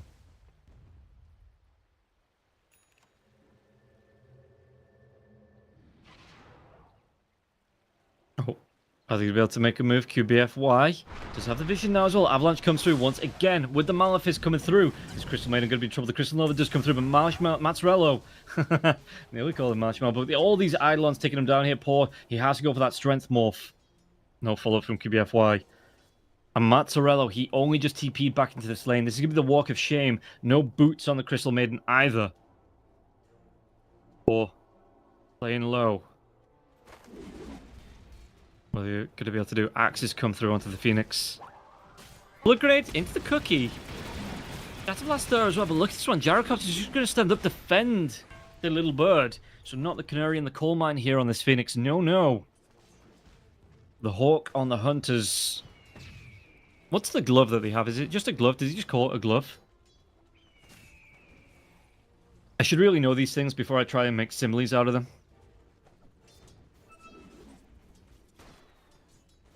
Yeah, he takes a lot of damage here. The mana boots are up for the Beast Smasher as well, which is going to be nice. He's going to have the Crystal Maiden Aura regen as well. Maybe not for too much longer. Was that Toss? Moonlight's waiting for him now as well. That Remnant. There's going to be the Frostbite coming through, but he's going to be dragged right back into that Remnant. Dual Race. Does he want to get involved into this? As Mazzarello, the only 2 kills on the board. They are his deaths. Dual Race looking to continue pushing out. Diabolic Edict coming through. Excuse me, the Pulse Nova coming through. So yeah, oh, the Cookie connects. Full ball's going to be here. The Split Earth. Is it just enough? It is. Moonlight level 6. He had that Astral Step, but maybe just not expecting the Cookie to come in there. Good kill. Lash going to be able to bottle up here as well. Move himself down. Bottom lane now, so the Black Hole does come through. Do they have enough damage here with the Eidolons to get the kill onto the Morphin? The Morphin now, the Adaptive Strike comes up. Strength 1. It's going to be able to Strength Morph up, but QBFY comes in. The Avatos. Yeah, they still get the kill. Vladik's going to be able to get the credit once again. Really putting the pressure here on this bottom lane. The Enigma's having a great game. Radiant's bottom tower is under attack. Moonlight back into the lane now. Dual Race. Structures are fortified. How's it looking net worth-wise? Okay, 3rd place on Dual Race. Whereas there... 1,000 gold difference. That 1k difference between the 2 teams solely on the mid laners here. Moonlight really not having a good time on this Void.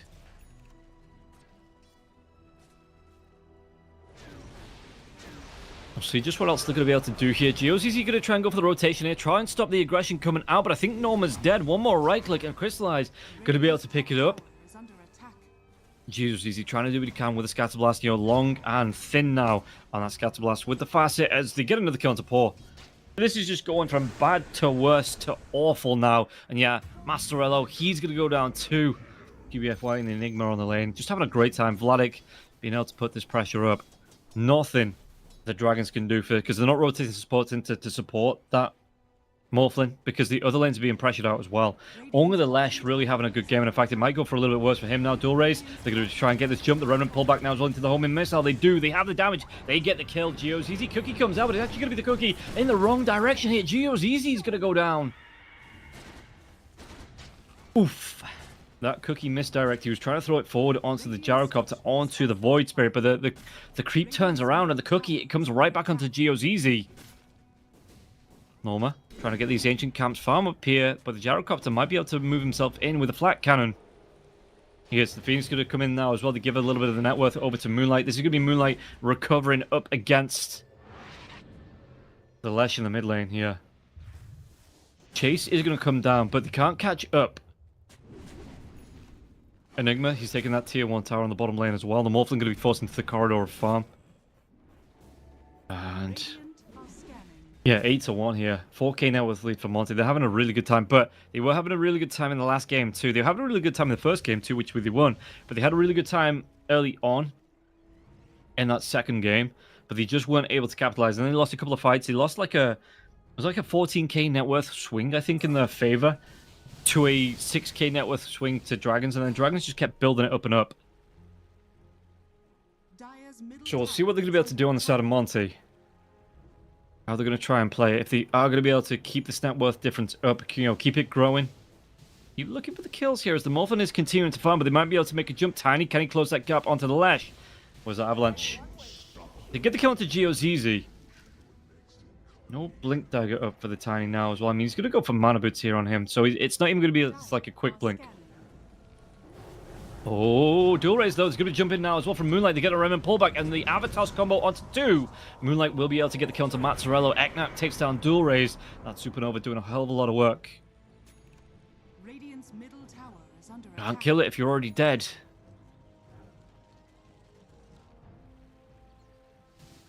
Or just continues to farm, but net worth wise, he's what, 5th in the net worth chart. Really not having a good time after those 2 deaths on the Morphlin, and even with the 4 points of the waveform, not the quickest farmer here. Going towards that Dragonlance, he's not going to be able to outpace the Gyrocopter with the flat cannon.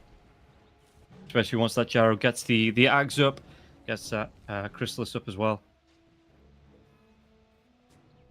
In fact, top lane, are they making a move towards that Beastmaster? There is a tier 1 tower up here. The Beastmaster is going to be able to get himself back towards it. And yeah, the Gyrocopter, the homing missile will come through. But Norma, he's going to be fine. Has the Seeds of Strength here as well. So he has the Verdant Gaze, I think it is. Something like that. Virtuous Dale. Verdant Gaze might be what the Nature's Prophet says. I knew it began with V, just not how it ended. After that V.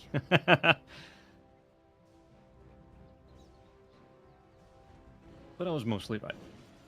Yeah, so he's going to be able to heal himself up with that. Jump comes in, back line, so he'll be able to go on the Remnant. It's actually going to be able to dual raise, but I don't think the Remnant connects onto this one. Split up comes through. Moonlight, dissimulate. Can he get himself away? The other Astral Step, the Morty Kisses are going to rain down, but it's not enough for the kill. Just barely, though, Moonlight gets himself away.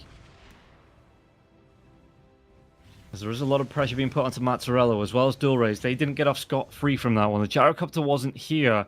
Bottom lane, they're going to try and make a move. The TP's going to be coming in. Black Hole, though. He TP's into the Black Hole. The Beastmaster not going to be able to get this roar off to cancel it off now as well. They do have that strength morph on the Morphlin, though. The Morphlin going to be taking a lot of damage to get the kill onto Mazzarello. Do they get the kill now onto the Morphlin? Morphlin toss comes in. Avalanche dual res is getting low now as well. So is the Phoenix. The Phoenix will go down.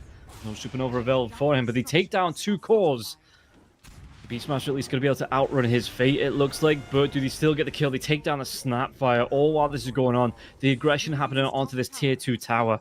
They've got another wave to come in. They're going to have the Eidolons being spawned up in the next 6 seconds as well.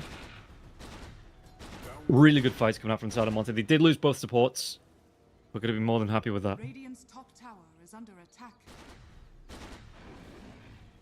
And you can see the poor. Radiant's bottom Just tower is under attack. trying to play him back. Play it safe. He's still looking at the farm, though. The Eidolon farm coming in as well. He's got to be careful. The Spirit Vessel coming out once again. Vladik, just letting him know he's here. Void infusion.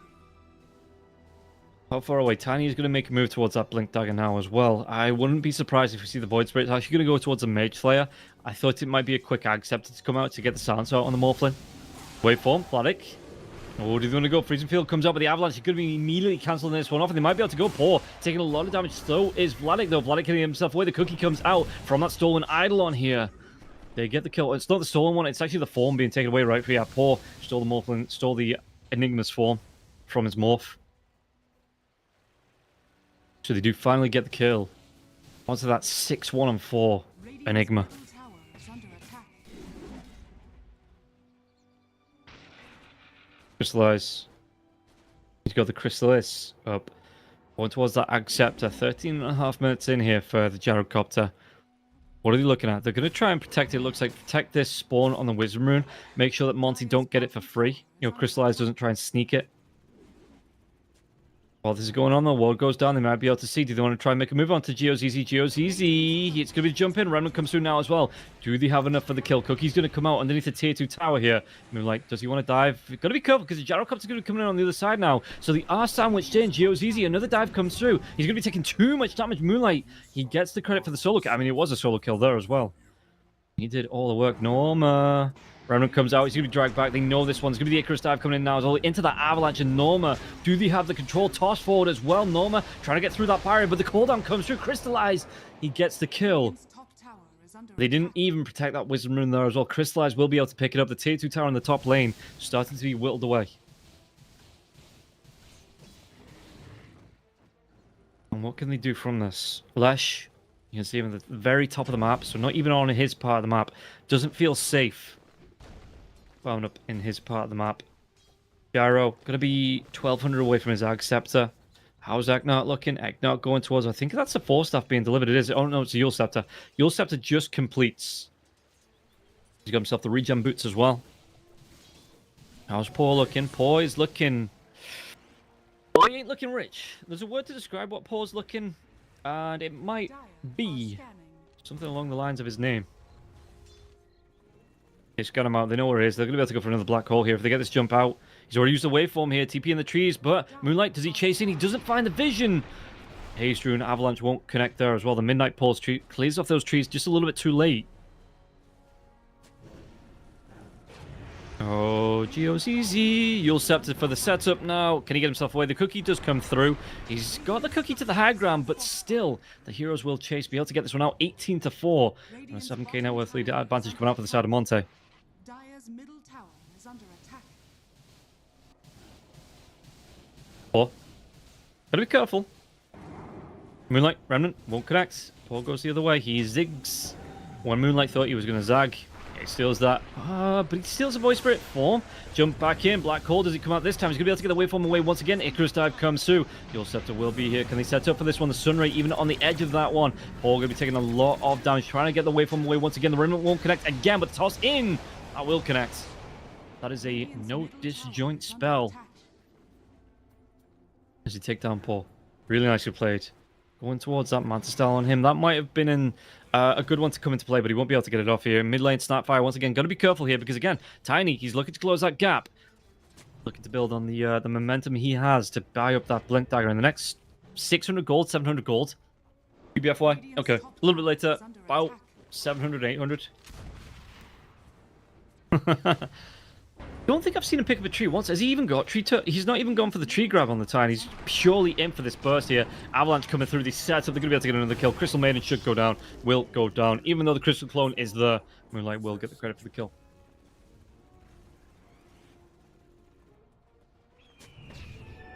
What can they do here? They're invading through onto the Radiant side of the map. The Radiant really not having a good time. Sunray does come through. Scout out, but won't actually find Norma.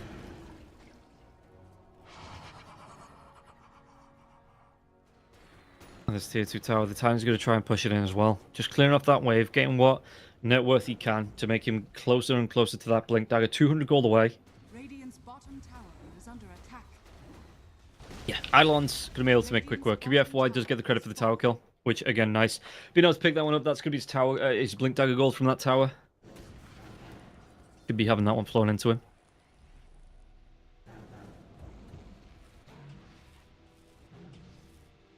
Can they go for any more, though? Monte. They might look for a group up, even a smoke. They still have this black hole. Yeah, smoke on the Tiny. Dire's top tower Morph. is under He's going to be in the path that they want to take here as well. The battle lines have been drawn from, well, from both sides, it looks like. Morphlin. If they can win a fight, how good is their Roche take? It's not bad from the side of Monte. With the Gyrocopter. Speaking about Roche take here, Norma's going to try and sneak this one. Is anybody going to scan it out? Check it in. And Gyrocopter is going to be coming into this pit. Might be able to come through. See it happening. Yeah, dips himself in the homing missile into the rocket barrage here. Norma, he's going to go down. The roll will be used, but it doesn't matter. Crystallize has enough for that kill. Lesh, TP away. No, the Yule Scepter. It's going to be cancelled out.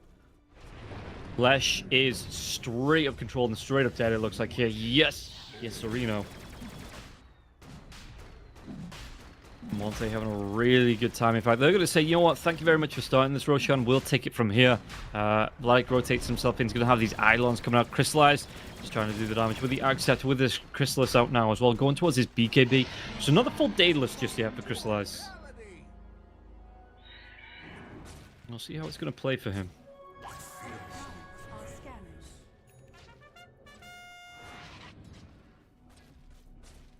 QBFY.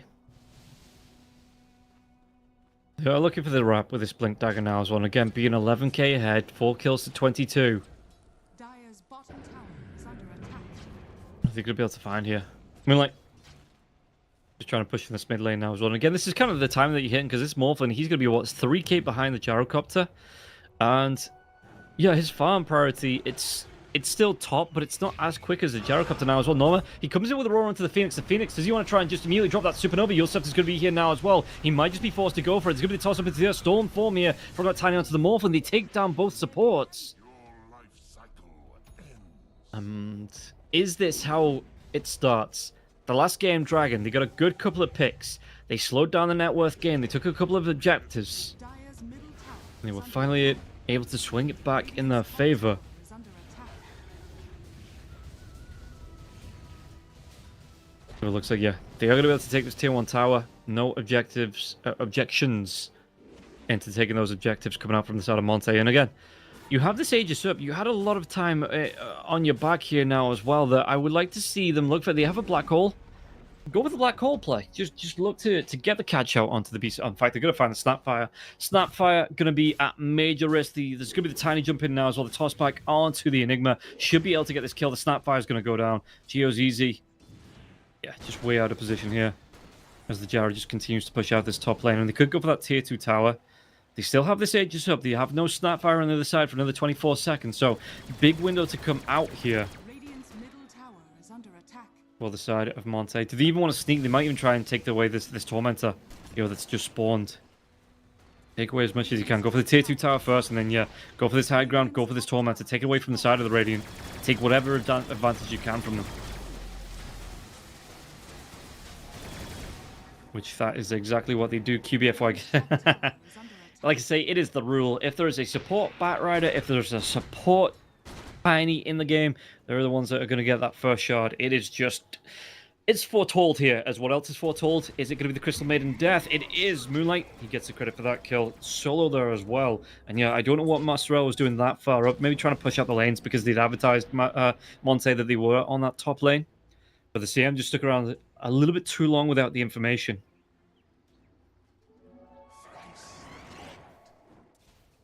So,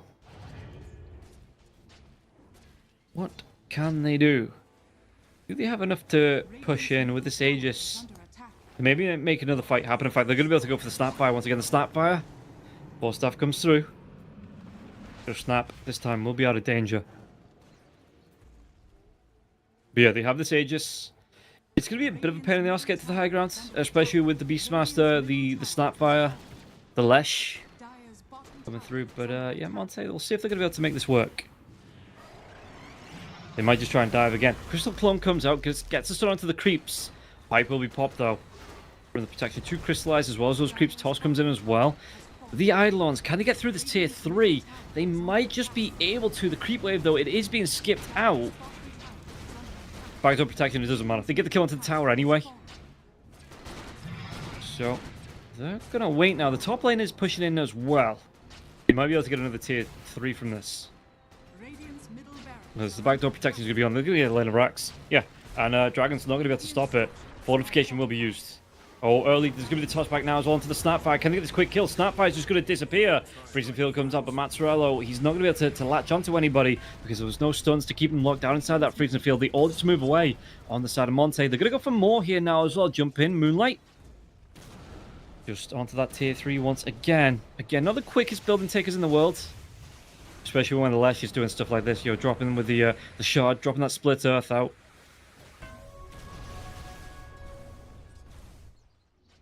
We'll see what they do. Just going to back themselves away. How long do they have this Aegis for now as well? Aegis is up for another 24 seconds. Yeah, the Daedalus being started for the gyrocopter.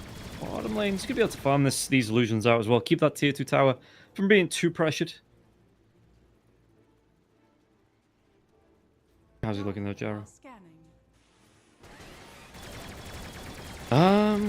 He's got the Aegis. Okay, he might just... Oh, he's got to get the timing right on this one, because the Aegis will be reclaimed, and Gyro has to back himself away. I get the idea. He's going to get the regen coming through from this one now as well, so he's just going to try and do whatever he can to this Tormentor while the Aegis regen was coming through. It does mean that he does get it. Moonlight gets that shard now.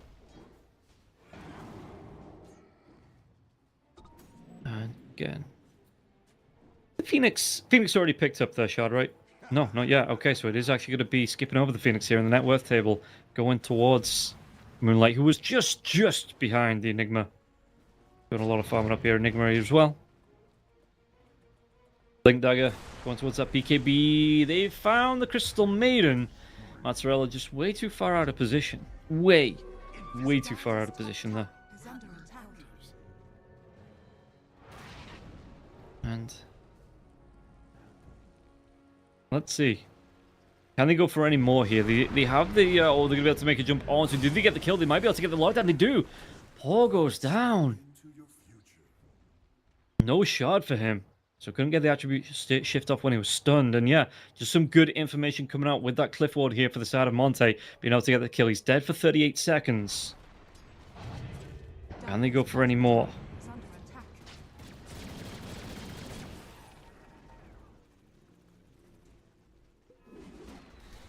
Mid lane. They're going to come through this here to get to the top lane, and the creeps are pushing in. You've got the Lash that's TPing back, so not even going to try and skip this, or I guess it wouldn't even be that wave. It'd be the wave after that wave here, tier 3. Yeah, fortification will be used. They still got the Eidolons coming through. They still got the illusions coming through from Moonlight here as well. They might just be enough to whittle down this tier 3 tower. It's getting low. One more right click. The Eidolons crystallize is going to be able to do it. Open up this second set of racks in the top lane.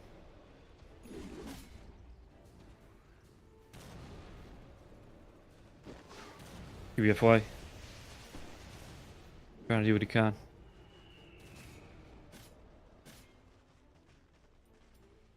Looking at this as well.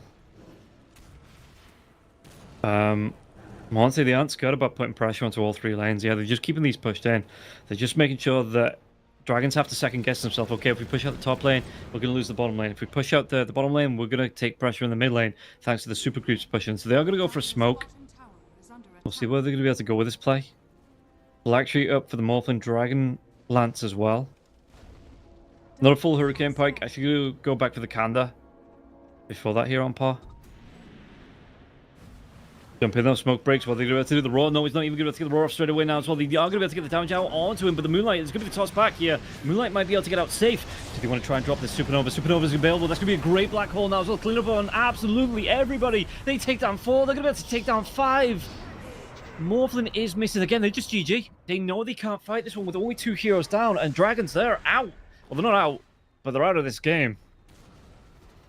And that is going to even it up here on the table between all of these teams. I do believe that's a 2-1 for everybody now in Group B. And yeah, this is going to be quite big, as it does mean that we may potentially have tiebreakers coming up through the groups tomorrow.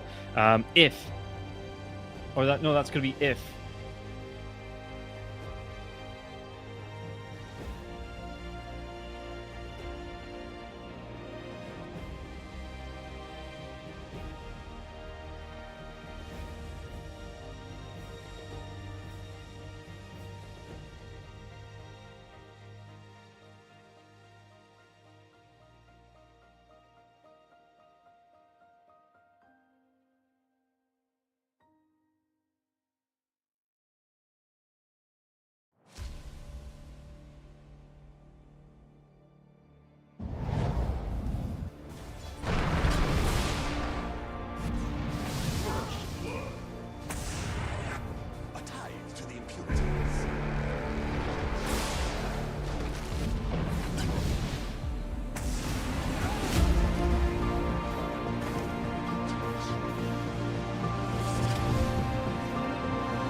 Welcome back in, everybody. We're going to start here with the second series, my second series of the day, the final series of the day here as well. If we take a look, it is going to be a bit of an odd one, because we have, if it goes the way of Vernia, we have two teams that'll be on 2-1. In fact, we'll have all the teams on 2-1. So we'll have two teams tomorrow on that 2-3, and two teams that go on 3-2. So we'll see how it is going to break down. And yeah, we're not going to be too far away from the draft. Hopefully, there's going to be no more delays tonight. We're going to be able to get ourselves through this one. Excuse me, get ourselves through. Have a great time in terms of the draft. The games coming through as well. And again, hopefully, we get to see what these two teams can do. And yeah, one move was, I think they started off. Let me just take a look to see how they play, because I'm pretty sure, yeah, they started off here with the 2 wins up against Just Better and then Level Up. So that's why they're on the 2-0s. And then we've got Vernia, who did beat. Who did they beat? Which one is them? They beat out. No, they got the forfeit up against Sibe. Yeah, and then they've beat out Just Better here as well. So we'll see as we get ourselves into the draft. If one move, if they can keep this momentum up now, I do believe if. Did they play each other? So one move, yeah. There could be a couple of tiebreaker situations tomorrow, depending on how this series goes. I'll not go into it now because it's a lot of math, and I don't do math anymore. I haven't done math for like 20 years. No, I'm not that old. About 10 years. If I don't need to, anyway. If I'm being paid to do math, I'll do the math. But anyway. We're going to see the bands coming out already. It's going to be the Pango as well as that Hoodwink. And then on the other side, yeah, we see the Tiny, the Shadow Fiend, as well as that Storm Spirit being ban out. All big picks here that have been super, super popular throughout not only this event, but in every event going for the past month or so since the meta changed out. So the TA going to be that final ban here for the side of Vernia. One move, what is the final? What is the last ban of this first phase?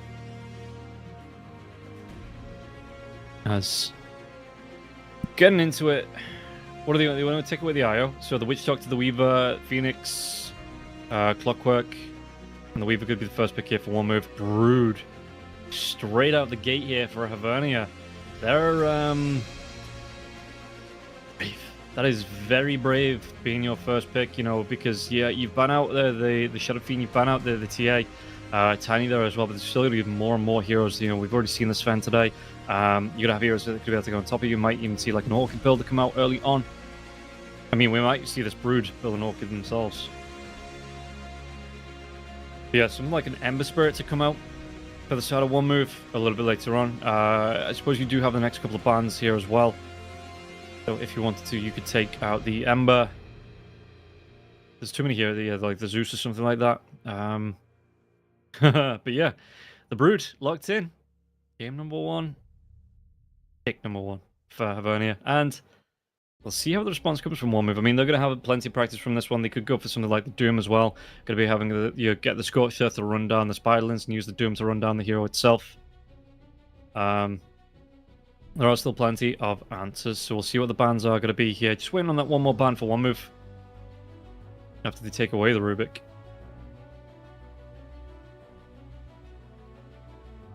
Burning through some of the reserve time as well for this ban. So they're thinking here. They take away the Ench.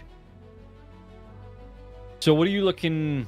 What's going to be purgeable that you wanted to make sure that the Ench was taken away here? There's Vernia. What do they want to be banning out? Again, Ember Spirit would be a good ban. Sven might not be a bad ban. Troll as well as the Ursa. All pretty good answers to the Brood if they get a good start, which the Brood might not want. Well, the Brood definitely doesn't want. No one wants your opponents to have a good start against you. They ban out the Naga. Okay. What else? Because we do have these picks now. So first pick, going away. They're going to be bringing in the Bat Rider. Not too bad. You get the lockdown. This might actually be the offlane combo here as well. We've seen a couple of. I've seen a couple of Brood Mothers in the mid lane. I've not seen Evnia play it yet, so I don't know where they run this one. If it is going to be that offlane Brood, or if it's going to be the mid lane Brood. But if it is going to be the offlane Brood Mother with the Bat Rider here as well, excuse me, you are going to be able to get the sticky napalms off to slow them down, run them down with the insatiable hunger as well as the webs. Try and get those kills early on. And yeah, the Bat Rider gets that level 6 as well with the lasso. If you get yourself an Orchid, you might be able to make some tasty snacks out of that Weaver. As once again the Beastmaster comes out. Has the Beastmaster won a game tonight? It's not, has it? No, it lost all 3 games in that last one. Do we just GG go next? Production, is that what happens when we see the Beastmaster being picked up? With the Elder Titan, okay. So Elder Titan going to be able to, they might be able to clean up these spiderlings fairly easily. But yeah, no, the Beastmaster, it is 0-3. Maybe potentially going to go 0-4 tonight. And again, I just think the hero, for the speed of the game now, the hero takes too long to build up. And really, it's like, cool, you've got your Raw. Now what? Your opponent has a Blink Dagger, Blade Mail, or Greaves, or Pipe, or Crimson Guard, something like that. And you yell really loud for like a second. Good job, dude. No. It's kind of one of those things that the Beastmaster, because he's not going for the Hammer of the Dominator, he doesn't push towers down, he doesn't push lanes too quickly anymore. You do have the balls still to help you push, but yeah, no, for the most part, it's not the tower taker that it once was 6 months ago. Where you get the Helm of the Overlord, you use the Thunderhide or the Black Dragon to push down the lane. You use it to take down towers. You take down that tier 1, the tier 2 in the first 16 minutes of the game, 17 minutes of the game. Open up the map because you're pulling so much aggression from the enemy team. You open up the rest of the map for your team to farm up. It's not how the Beastmaster plays anymore. He just solo lanes. He tries to get that axe as quickly as possible. Meanwhile, the enemy team just run your team down and kill you off. That's if they can keep a good pace. That's kind of what, Yeah, the Brewmaster comes out. Crystal Maiden here as well. The role's going to be pretty useless, honestly, up against that Brewmaster. If they don't get the kill early on, if they don't lock him down, if he gets that split off, cool, yeah, cool. He's going to run you down. The Broodmother's going to run you down as well, so we've got the Brew and the Brood. The Brood and the Brew. You're just going to hear me say Brew a lot. It's just going to be the Brew, Brew, Brew, Brew, Brew. We'll move. Again, they've got themselves a minute and 26 on this reserve time. Lesh. I don't mind this pick, but I think you need to put this Weaver as the position 4 or 5, whatever the Elder Titan is going to be in terms of support. You need to go for something that's going to deal with the Brewmaster, the Pandalins that come out, the Brewlins. As the Invoker gets spun out here as well, so they think this might actually be the carry Brood carry. Again, that has happened a couple of times, so that could be something we do see here. With the Brewmaster being out, it's probably going to rule out that offlane here for the Brew. Yeah.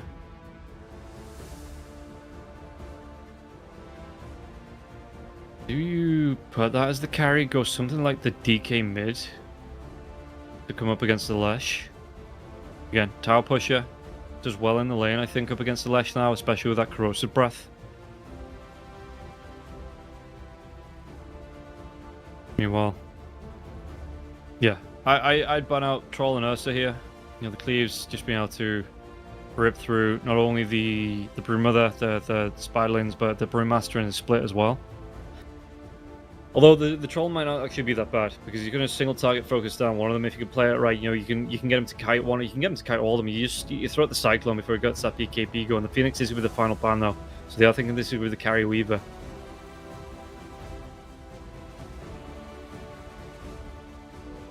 And what else do they want to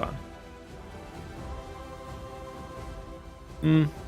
Shadow Demon, yeah, okay. You can get the interrupt. You can stop the Broodmother with the. You can even stop the Brew as well. You can stop the Broodmother from running away, but you can stop the Brew from splitting out with the disruption. I suppose the Raw deals with the other one, or the other Stomp coming out there from the ET. So what's it going to be here? We'll move on this final ban into the next pick. Again, they ban out the Ember. They ban out the Ember? Okay. I mean, I suppose they've already picked up the Lesh, so unless they want to do something funky like that, Lesh 4, Weaver carry, and then pick up another mid laner. Yeah, not gonna be happening here. But they still, I mean, again, a minute and 20 on the reserve time here for one move, so they have plenty of time to think about this. What they want in that final position. Is it going to be the support, or is it going to be the carry Weaver? Going to be finding out with this last pick. A minute and 18 though left on this clock.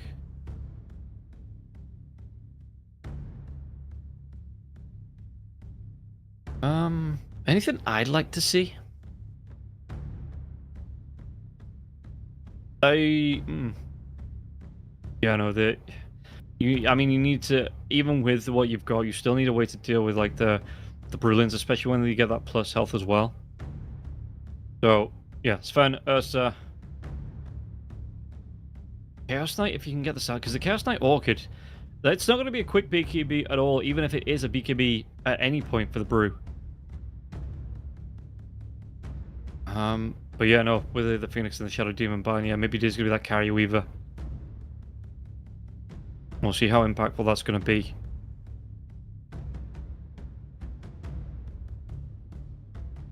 We'll move down to the last 20 seconds now as well for this final pick. They're going to go for the Snap.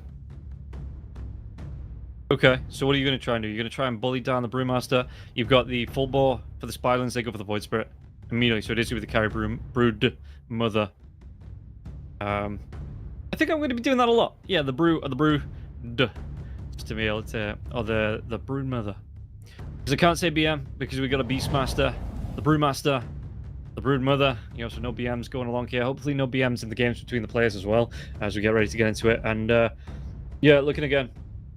No real surprises on the facets. This is kind of one of those things, right, that you've got to be relying on me to check you before we do actually get into the game. But yeah, no massive differences. Roll the Barrel still going to be picked up by the Brewmaster, Necrotic Webs for the Brood Mother, Deconstruction for the Elder Titan, Full Bore, Chronoptic Nourishment for Lesh, Beast Mode for the Beastmaster, Skitterstep for the Weaver, Sanctuary for the Void Spirit. We've got Crystal Maiden picking up the Frozen Expanse, and yeah, Stoked for the Bat Rider. So no variation on the facets here, really. We are seeing the same facets every single time. And yeah, maybe, I mean, there's been the C patch, tried to change them around a bit. I assume with the D and the E, we might even be able to get a couple of changes on these, facets being changed completely, because there are still some that feels like stand-ins that feel like they're just placeholders for they figure out the gameplay. They're going to try and change those around. And yeah, looking between these two heroes, two teams as well. There's a Beastmaster on one move, so I've got to give the game, I think, to their opponents on Team Hivernia. Because it's a Beastmaster, and we've already seen the Beastmaster lose 3 times today, so I can't go against the trend. I'm not a trendsetter. I'm not one of those people that breaks away. I'm a sheep, and the trend is that the Beastmaster is losing. So we'll see if it's going to continue to lose here, as we are going to be able to get ready to game number 1 of the final series of the day.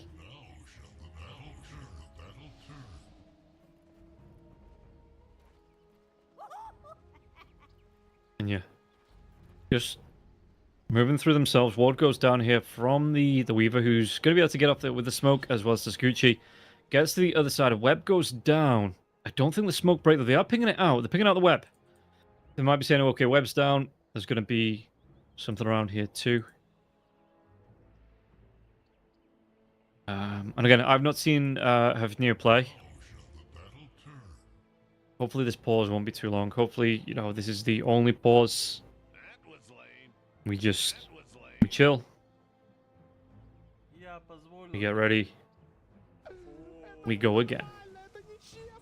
And yeah, going to be no major pauses here coming into this one, because again, looking at one move, potentially the stronger team on paper. Yeah, even the team. I don't think you can see that on the map. No, I don't think you can see that on the observer's map, but the team's playing noughts and crosses on the map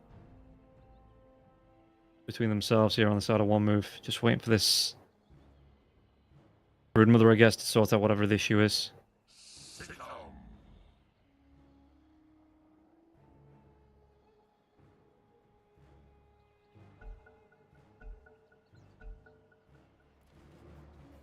Okay, we get our go. Let's see if there's going to be a first blood fight here as well. Both teams trying to kind of like match up around the northern part of the map, but the ET isn't here. Trying to scout around it, looks like, with that spirit. See the smoke. It might just fade. It will be fading off now for the side of Hivernia. So do they actually want to go? Bat Rider's coming through. The wards are down. They're going to be going for a big wrap here. They take away the Watcher. And you can see that, yeah, one move, they're just going to let them have it. They're not going to try and fight this one out just yet. They might try and wait for a better position. The ball scouts out, gets a little bit of damage onto the Bat Rider. But for the most part, it is just using that ball before it expires to scout out. I don't know if they got the vision up on the other side of the river there before it did expire.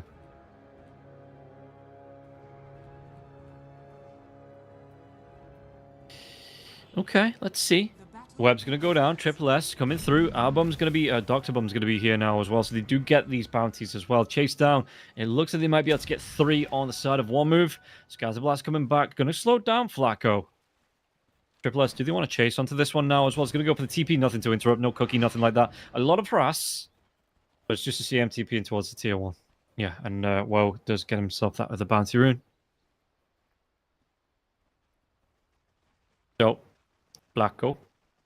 How's it looking for the CM? Just going to have to use some of that regen, it feels like. He's going to be underneath the tier 1 tower. So he's not going to be too hard pressed for the regen coming out here, you know, for his health to get back. As Dr. Bum steps forward, and so do the Hawks. Trying to get the stun onto Yowie. Yowie playing it onto that Broodmother. And again, up against the Beastmaster in the lane. I'm not sure actually how this one plays. It used to be that, obviously, you had the spawn spiderlings that wasn't an ult. So the Brood would struggle a little bit because the big power spike was, okay, you get Spylins out, you send them to the jungle, you farm up, but the Beastmaster would just farm them up with the axes before they could even leave it. There was one of the rare instances as well where you wouldn't see any Hawks coming out, you wouldn't see the inner beast being skilled up, obviously, before the facets as well. You just see the axes being skilled and maxed out on the Beastmaster because he was able to get those Spiderling kills and boost his golden up that way, which in turn led to him getting ahead, which in turn led to easier pickups on those aforementioned skills that he hadn't already been picked up. Yeah, in this lane, times have changed, and I'm not sure who's the winner. Meanwhile, bottom lane, the ET going to be bullied a little bit here as well. Fernand's going to come forward here on the part right. He's going to go for the Sticky Napalm level 1 again. Whoa, he has that Sakuchi. There's no central ward out to scouts as well, so whoa, just trying to get what damage he can. Actually, is there a...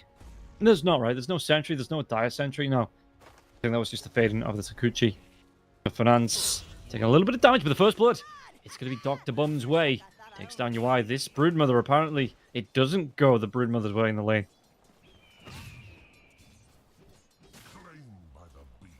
Triple S, yeah, just using those Hawks, using the boars. And can keep the pressure on the Brood. Axe is flying through here as well, yeah, onto Yaoi. So he actually went for the Orb of Venom, but I don't think he's going to be allowed to get close. Between the Cookie, the Scatter Blast here, from the Snapfire. Oh, actually not going for the Cookie, going for the little Shudder now as well. Split Earth comes out onto Niche in the mid lane. Niche? It's a niche name. Niche name. Remnant will connect. What's he going to be able to do back onto XN? XN, he just waits for that Remnant to wear off. Yeah, just backs himself away. And I suppose this is what they're going to try and do here. Just try and play this lane safe. Oh, speaking about safe, looks like Woe's going to be safe with the Sakuchi. Not going to take too much damage here. Backing himself away, playing this one safe. Not overcommitting to try and farm out that those creep waves. Because, I mean, potentially here, oh, mid lane, Nietzsche going to take a lot of damage. The lightning bolt, is it going to be enough? One more right click, he gives up.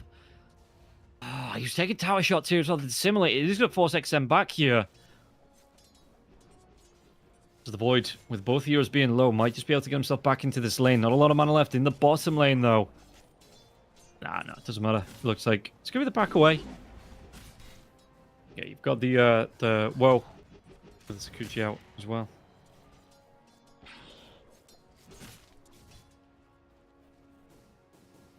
Dr. Bum. Out of all the names he could have picked, we get the Dr. Bum. Is he just a bum? No, he's a doctor. Yeah, Niche could have taken a lot of harass here. In the mid lane. Obviously, Triple S coming through, throwing those axes out, and Niche taking a lot of harass. But in terms of the last hits, he is keeping pace here slightly. Has to worry about the lightning bolts coming in through. In fact, they might have the chase down. Do they have another hero close to Snapfire? Actually changes his mind, goes back. They might be able to get it with a full bore. But Niche with the full damage barrier. Coming through Lightning Bolt now as well, chasing down. Is there a Diabolic Edict? Is there anything for XN? He runs away from that Remnant. Diabolic Edict not skilled up. XN not going to be able to get the chase down. 2 and 3. Split Earth and Lightning, but no Diabolic Edict just yet. Hawks bouncing around. Triple S trying to do what he can. He has his teammate with him now as well. Does he want to go underneath this tier 1 tower? Surely not. But maybe they do. Yawai, they're actually going to see onto Flacco now as well. Scatterblast into that little shot of the Axis fly through, and it will be the death of the Crystal Maiden, even if they're going to be able to get the kill onto Dr. Bum. Dr. Bum, yeah, it's going to be a really nice one as well. Using that insatiable hunger just a little bit here, Yawai. He's going to get the credit for the kill onto Dr. Bum. New favorite player name. I'm going to be saying that as many times as I can this game. Yeah, Triple S, as well as Yawai. Maybe left alone. There is the the big yellow stripe on the spider, which usually signifies it's venomous. So, leave it alone. And I guess Snapfire, living in what looked like the Australian outback all those years ago with her introduction, maybe not too afraid of spiders, but might need to be afraid of this one.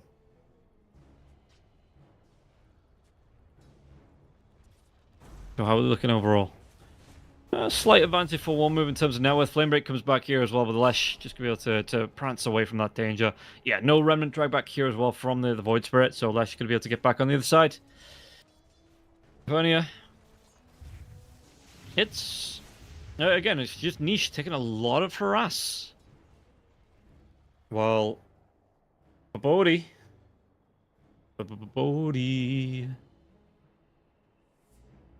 He's disconnected. Hopefully a quick return. Yeah, not a major difference between these two teams. Nothing separating them out.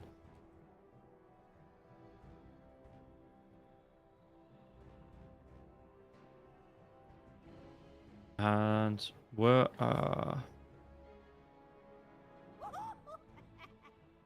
yeah, Havonia.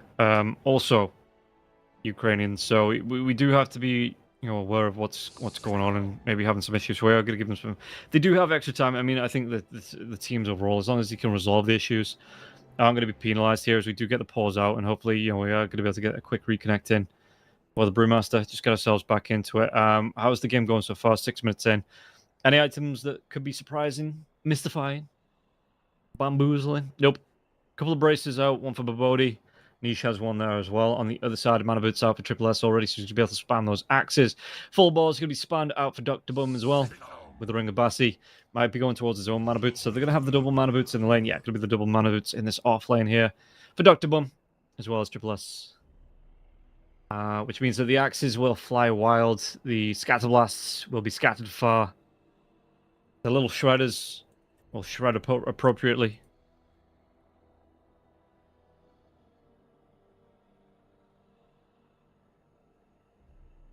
And the mid lane is being circled. Who's it being circled by? Looks like it's being circled by the Void. Okay. No info on what's going on yet. So, yeah, we're going to jump to a quick break. And we'll be back to hopefully this being resolved soon. So we'll see you after this break.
We're back in here. We'll see, as it looks like it's just going to be for the runes, and Niche gets that Hatred. Yeah, no big climactic fight, nothing like that to reconnect into this time. Fernand's going to be able to get some harass onto Rain Prince. Rain Prince try and get the chase down onto Fernand's. With his right clicks, he's out of mana, though, here on Elder Titan, so not really going to overly commit, as we might actually see Lesh moving towards this top lane. Did he want to try and go? Yawai, it's going to be some aggression coming out into the Brood, as Frostbite here onto the Beastmaster. Axes fly through. They see where the Crystal Maiden is now. So the Crystal Maiden might be the target. Yeah, the lane bolt slow down into that split earth. Pulse Nova coming through. Falako, though, he's not going to live. Triple S, he fells him with his axe. So UI, he's up on the cliffs here. He's got the spider webs. He's going to be able to move himself in, out, shaking it all about. UI, does he get cookied here? There is a cookie available on the stat fire now, but it won't be thrown out this time. It looks like Niche, he's going to try and intercept onto Triple S. The axes come through. Niche, oh, he's trying to get to the Wisdom Rune is what he's trying to do, but his TP's already here for the Snapfire. Niche, he's got these astral steps. Does he get close onto it? The Remnant drag back. Does he get it? He gets the bottle on the Wisdom Rune, and now can he get himself away? Only level 5 on Triple S. No Roar, but Niche still, those Hawks flying through. The cookie for the extra stun. They get the kill, and Niche, he may have got the Wisdom Rune, but he lost his life. Worth? Maybe worth. No, Woe gets the Wisdom Rune on the other side. So it's still like a 1-for-1 trade. Obviously not. The support's not going to fully benefit from that. Middle tower is under attack. At least one of them will. But yeah, you die. You really, if it was another support, probably would have been worth. But your mid laner dying, it's not 100% worth at all. Bottom lane, did they get a kill? I mean, ooh, they do. Level 5 only on the Weaver, no level 6, so Fernand's rotates in with Flacco. They have the lockdown, they get the kill onto that Weaver, and the Weaver, yeah, with no time lapse, just at the mercy of the side of Hivernia. Dire's middle tower is under attack. And top lane. Radiant are Let's see here. The axe is flying through. Level 6 onto the Brood. So I'll stop. But yeah, level 6 onto the Brood Mother, so he's going to have those spawn spiralings coming out. We've got Babodi with his own level 6, so the split is available here too. They might try and make a dive onto Woe. He's going to be able to Sakuchi himself away. And yeah, Woe. Radiant's middle tower. He's got to be careful. The Crystal Maiden is down here again, but the ET might be able to help him out this time. Maybe with a Stomp. With that Spirit coming through, the Void even going to be able to make a move here. Speaking about Spirits, yeah, the Void Spirit making a move towards the bottom lane. It's going to be a 4-2 on this lane. Can he try and make a fight happen? Early one and comes out. Rain Prince going to try and get himself out of this one here. Whoa, and is he actually going to turn around? He throws out the Swarm. Rain Prince with a Stomp, but all 5 heroes. And the Twin Gate going to be utilized here. So you can see, Whoa is just away.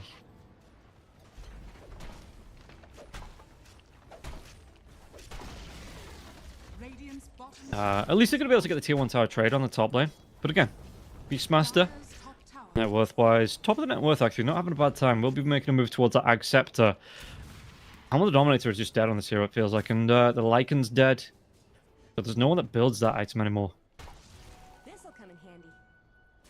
I should check out the win rate actually or you know, the actual build rate on that item for Beastmasters. Tomato. Could be thrown out a clap. Oh, Raw. Did they actually get back onto this one now as well? The cookie comes through. They might be able to go for it now. Ooh, you're white. No, the Hawk. Triple S gets the credit for the kill here. Meanwhile, in the mid lane, they will be able to take down the Lesh. So, trading it off. Can they go for more onto this one? ET going to be spin up from that Cyclone of the split. Prince. Top tower is under I mean, attack. he's not level 6 either, so the Cyclone spin comes out once again. He's not going to be able to get up to Split Earth. Does he defend this tier 1 tower, though? Woe's going to TP in. They might try and go for this one. Dissimulate comes out to try and get away. Multi-Kisses is going to rain down, but Bodhi can get himself away from this one as the Multi-Kisses. They give the kill to Flacco, melting down that Crystal Maiden. One more connects, but Bodhi going to be able to walk himself away. But Anzo, he might not be so lucky. Swarm coming out, as well as the Germinate attack. Whoa. There he goes. Look out, boy. They're going to kill the Bat Rider. Well, they might be able to fight from this one, though. Whoa, he's not already got this. He's already used a time lapse, actually. Do you think the kill? Babodi's going to get low. One more right click, one more scatter blast, one more anything. They get the kill onto the Beastmaster now, but it looks like Dr. Boom, looking for Niche trying to get himself away. He's used all of his spells, used all of his mana. Split Earth. XN gets the kill. Can they go for more? Babodi going to be hit now. That Stomp might just be able to set up for a kill. Any damage whatsoever Nobody wants to dive at tier 2 towers. The backlines, Dr. Bum will go down here. Time's coming through. Did they get a kill on the Elder Titan? The Rain Prince, he's going to be focused down. UI gets himself a double kill, and now XM trying to do what he can with the Pulse Nova, but the Frostbite will be here. The damage from that Brood Mother. Flacco gets the credit for the kill. But it's a whole lot coming out here for Yawai. Yawai, he turns up. He's got it on the board now. He's got that Orb of Corrosion coming out as well, just able to run heroes down. Everything he needs for a growing spider to be aggressive. Echo Saber to be the next thing as well. So yeah, the Insatiable Hunger, Incapacitating Bite. Just making quick work of the Heroes of War move. Radiant's middle tower is under attack. And once again, the hero, or the team with the Beastmaster on the team, seems to be on the back foot. Radiant's middle tower is under attack. We'll see just how Radiant's top tower is under attack. just how they want to play this. Because again, the Beastmaster's not too far away from the Ags, but it's kind of like, okay, cool, your roll's a little bit better for you. But if you get stunned up, you're still going to be, even the heal's not going to be enough, right? Even though you're playing those drums, you're getting the self heals off. Meanwhile, on the other side, the Brewmaster with the splits, getting, he's building towards that Radiance, which is, I think, the better value, because it does help you farm a little bit more as well. Obviously, you build the drum charges when you attack, so that's not bad. Speaking of Brewmaster, never mind.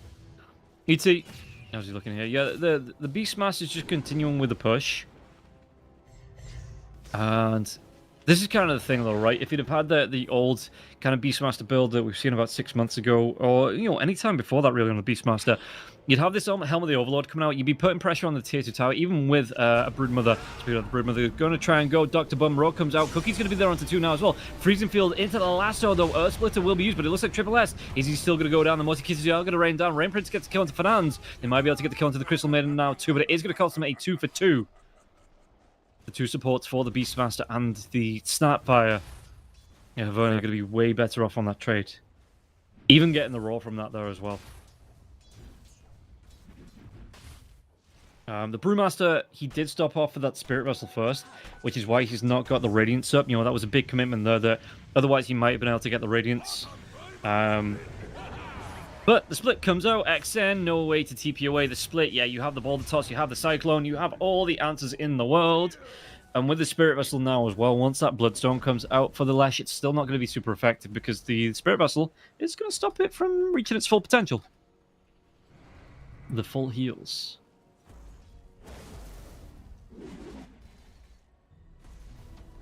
And I don't see... Is he actually going to go for Yule Scepter on the Lash to try and purge those off, I guess?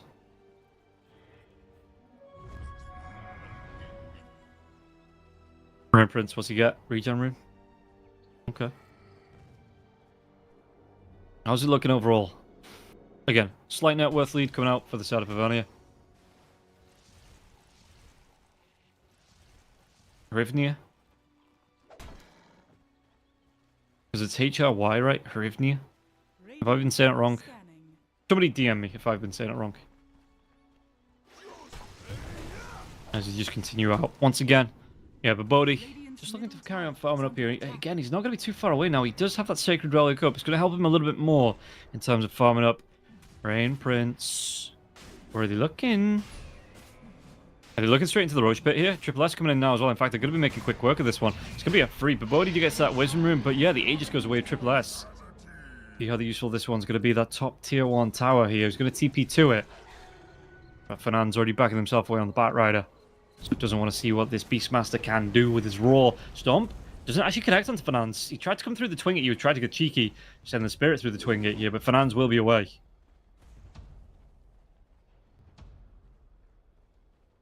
And it does come all the way back through that gate.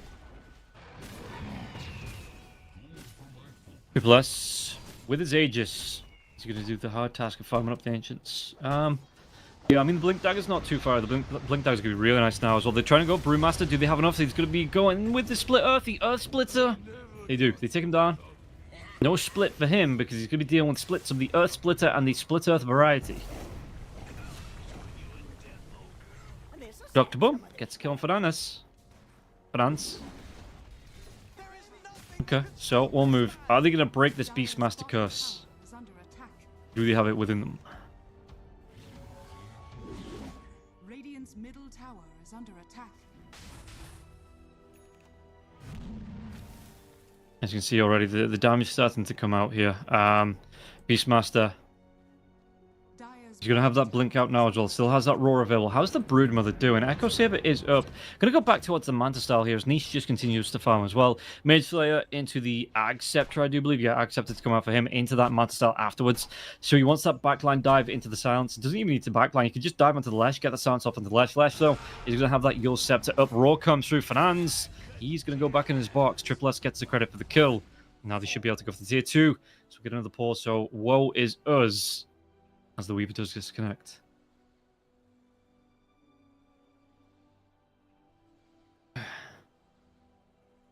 And yeah, again, hopefully not too much information. Just yet, you're not putting anything in the chat, but hopefully the disconnect isn't too long.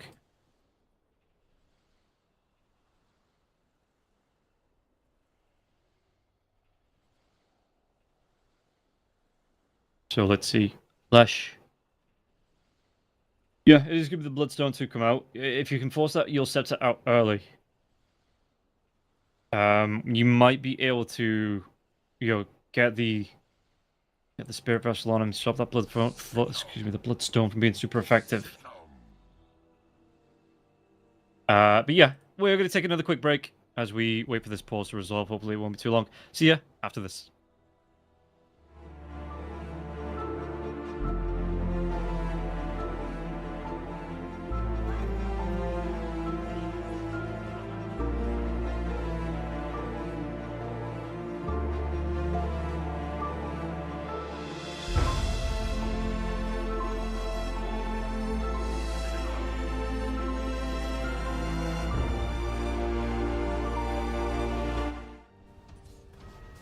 Okay, we're back in here, and we are going to get started once again.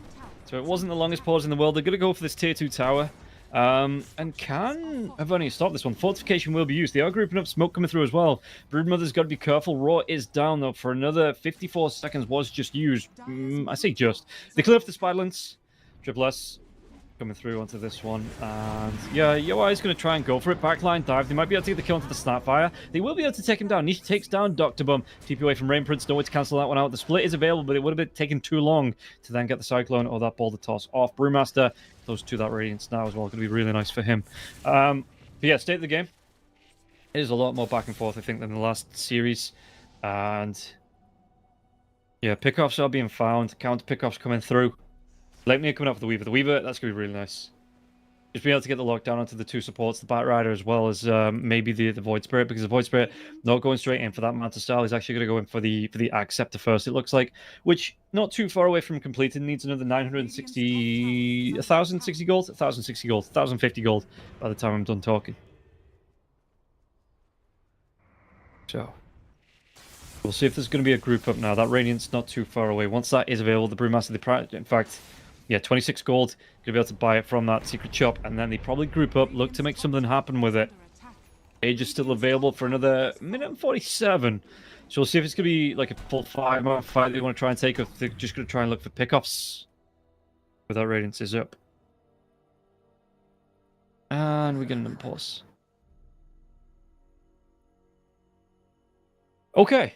Well, let's take a quick look at the items before we throw out. UI going to be, yeah. Echo Saber's up, going towards the Manta style. He's got the diadem in his backpack now, so just waiting on the recipe. Is the recipe being delivered by the courier now? No, it's still going to be about 600 gold from that recipe. Drums up for Rain Prince, quite nice. Woe's got that Gleipnir up. He's got the Falcon's Blade now, as well as the boots. Mana boots up for Bum, as well as Triple S and XN. They're going to be able to keep that mana going for a while here. So yeah, it's still going to be the Bloodstone to come through for the Leshrac. Niche. About 1,000 gold away. He's got everything apart from the scepter. Staff of Wizardry, excuse me, not the scepter of Wizardry. The Staff of Wizardry here to complete that Ag Scepter, which could be nice for the backline dive. Just be able to get on top of the Snapfire, maybe stop the Morty Kisses from raining down, get on top of the Lash, just get a really good stance off there, maybe force out the Yule Scepter before the Spirit Vessel gets used, you know, when the Bloodstorm's going.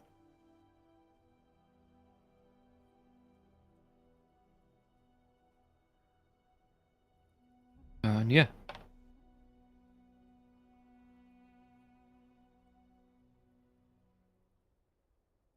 So let's see how it plays. The Batrider has, again, the Batrider's disconnected. Hopefully you won't be gone too long. Momentum wise, it is a bit all over the place. And yeah, it's just a bit literally stop start here. But I think we're going to throw it to another break. Hopefully, literally, maybe I say the magic words. We throw it to the break, the game will restart. So we'll see you after this break.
Okay, we are back in, and again, after a long pause, we're going to be able to get started with this game, and we'll see just how it is going to play out. Babodi is just farming out the Ancients now after getting that Radiance, so yeah, let's see how they try and play this one. I think that, do they want to try and make a fight happen? They might try and make something happen here on their side, because you look at what they've got, they've got all their ultimates now, they've got a good set of items coming through as well. So the Brewmaster, I wouldn't be surprised to see them just try and make a rotation, try and make a fight happen here. Roshan, I mean, with that Aegis, the Aegis is going to expire in the next 55 seconds, so it's not you going to try and be cornering out that Roshan pit either. We'll see how they actually want to play this one, and where they're going to be going with it. Because do you just want to look for this fight? Maybe you do.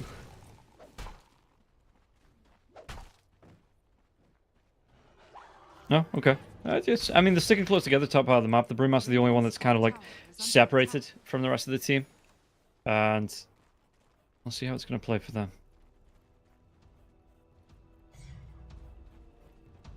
But yeah, at the minute, Elder Titan just trying to be bodyguard here for the Weaver. The Weaver's looking for his items on Woe. And Woe not really looking to get aggressive either. Actually going to be going for the shard before the BKB here as well. Is that just a casual javelin, I guess, for the Weaver that he's got queued up? But he's already got that Glaive, so he's got the shard. We'll see what Woe wants to be going towards after that. Probably, like I said, the BKB is queued up here as well. So, what do they look here? Is either side going to look for a fight? It doesn't look like it just yet. Dr. Bum, he's got himself the mech up. He's got the Mana Boots here as well. So those Greaves surely going to be following him. In fact, the Greaves just get completed now as well. Smoke comes in. His Courier's going to be able to get away scot-free because they don't want to give away the smoke now. But Niche jumping in. And Dr. Bum, he's got those Greaves. Is it going to be enough? He's silenced up. He pops them. He might just be able to... Nope. Niche gets the kill. And UI going towards his Lincoln Sphere, actually. So no Orchid to come out for the Brood. No Vlads, no Greaves on his own, no Auras here. He's just going to Echo Saber, so he just actually wants to chase down, the Incapacitating Bite, as well as the Insatiable Hunger. He has his chase down ability, and he just wants to be using that to his max potential, it looks like here. With the Manta, with that Echo Saber here as well, into the Lincoln Spheres to make sure he can't be roared and interrupted when he is feasting on one of his opponents. And then I imagine maybe potentially a BKB to come out after that. To deal with things like the split, the stomp, the other split, the cookie, the other split.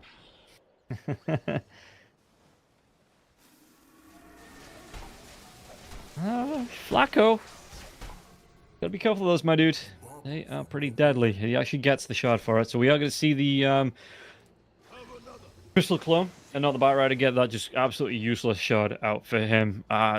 Group up from the start of one move. Do they want to go for a smoke? They do. Woe isn't here. Let's see what they're going to be able to do. If they can get a silence onto Babodi, you might be able to stop him from getting the split out. Flacco's looking for the D-ward now as well. Scan comes through. Can he just kills Flacco though? He's got the bullwhip.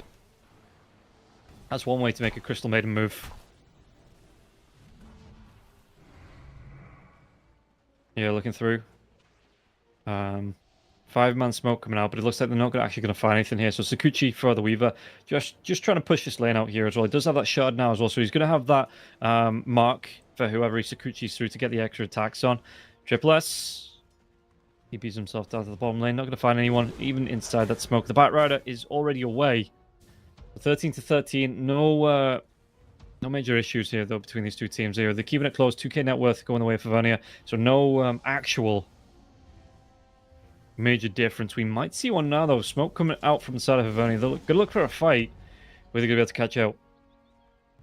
Do they get the jump? If they can get the jump onto Woe, get the lockdown, get the kill. Oh, in fact, they might be able to go into Rainprince here. Rainprince can be silenced up. Could be a really nice, easy pickup for them to start off with. The Gleipnir locking down all the little spiderlings. But you know what? Health is being locked down. Whoa. Roll comes through now as well. I think we have to get the split off of the Brewmaster. The Brewmaster, no, he's going to be taken care of. He gets killed off as the buyback comes out from the ET. You might be able to go for more onto this one. Niche Axe is flying through now as well. Yule Scepter onto the Void Spirit is the stomp timed perfectly.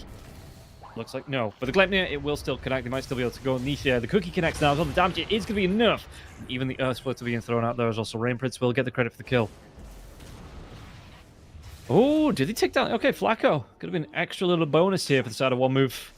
Surely from this, they opt to take down towers. With the creep wave being pushed up so far on the bottom lane, you've got your Weaver, you've got your Beastmaster. No? Just going to go back to farming? Cool.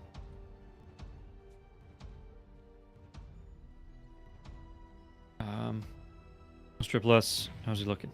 Still have the drums. Bloodstone up now, yeah, for the Lesh. Going towards that Kaya. And we'll see what he's going to be able to do with this here. If he's, I mean, how quickly he's going to get towards it as well. It's... Actually, do they want to go? Rain Prince...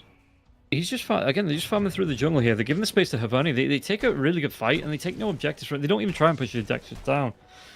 Roshan will be up in a minute. It looks like it's going to be nighttime, Roshan.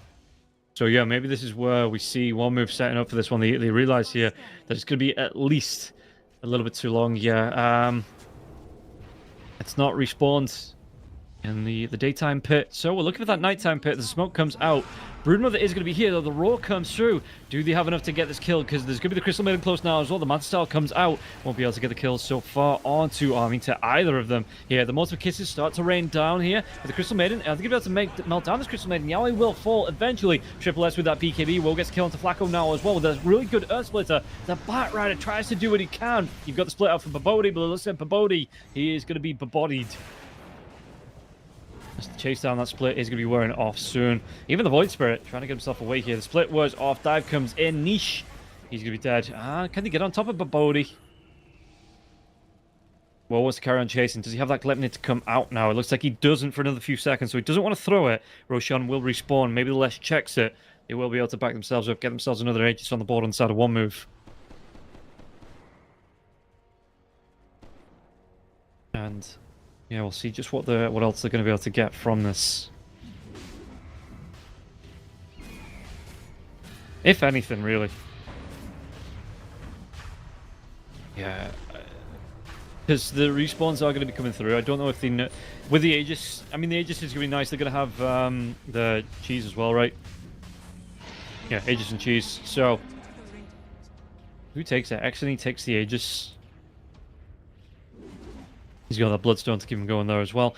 Yeah, I mean, I wouldn't be surprised to see a push coming in now.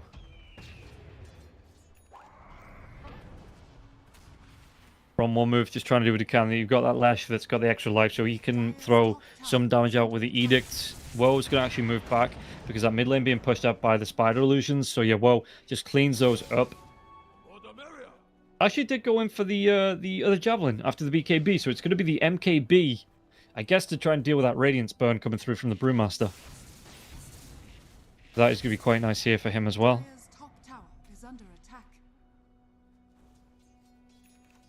Mid lane. 4 heroes grouped up. It's just 3 heroes actually, because Lash, whoa. He's not the one with the Aegis. Has that time lapse? Still got to be careful because there is a Bat Rider close here. The Bat Rider, does he want to try and go for that Blink Dagger lockdown? And again, it's a BKB. It's not a Lincoln Sphere for the Weaver. So the Weaver is still going to be vulnerable to those lassos in. It looks like here the rest of one move are starting to group up. Look for that push on the tier 2 tower. With the Diabolic Edict, there is a fortification. If you only want to spend it. Okay, tower goes down. Drums get popped as well. They're going to try and go for this chase. Ish. Moving himself onto the creep wave, so he's going to be shown he might be the victim. Sunlight comes out. Can he get himself away from this one quick enough? Where's that jump in? Remnant. Scatterblast doesn't actually connect. And there was no roar either, though, because the Beastmaster took his time. He won't actually be able to make this move onto the Void. The Void Spirit's going to be able to get the TP away. Dire's top tower is under attack. Radiant's bottom tower is under attack. And the Spiders on the bottom lane with the Illusions. Just trying to make quick work of that tier 2 tower now. But again, this is one move. They have some really good items up. They have the Aegis. I'm shocked. I'm not that shocked, but I'm a little bit surprised. They're not trying to run down the last couple of tier 2s, you know, force back. I suppose when the Spyland, like the Brewmaster, pushes out one lane, you've got the Broodmother pushing out the other lane here as well. Just keeps those 2 lanes pushed back because he can do that with the Spylands as well as the Radiants. As we get into the pause, Brewmaster has disconnected once again. Hopefully, again, it isn't going to be too long, but the last one was a fairly long pause, so I think we're going to throw it just straight to another break here, see if we can't get a quick reconnect on this Brewmaster.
Radiant's bottom tower is under attack.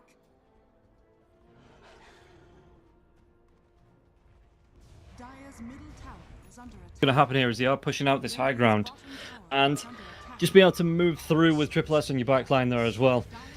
Aegis, so yeah, the Lash's not going to be too afraid of pushing up onto this high ground. You got the cheese behind it now as well. Fortification will be forced out here, and we'll see just what they're going to be able to do, because the bottom lane is being pushed in, but they might be able to trade a lane of racks before they do give up a tier 3 of their own. And yeah, Exone's just going to be able to carry on going. He's got that Diabolic to come through. Triple S is going to go for the TP back, maybe try and stop the aggression coming through with that Shivas, with the axes, with the Raw now as well onto the Brewmaster. The Brewmaster, do they have extra lockdown? Earth Splitter, it might just be in time with the Cookie to get the kill. The Multi-Kiss is going to rain down now as well. Split will be got off by Babodi. Babodi couldn't get himself away from this one. He's just going to use this to run away, but look at this one. They've already cleaned up 3 of those Brewlins, and only the 4th remains.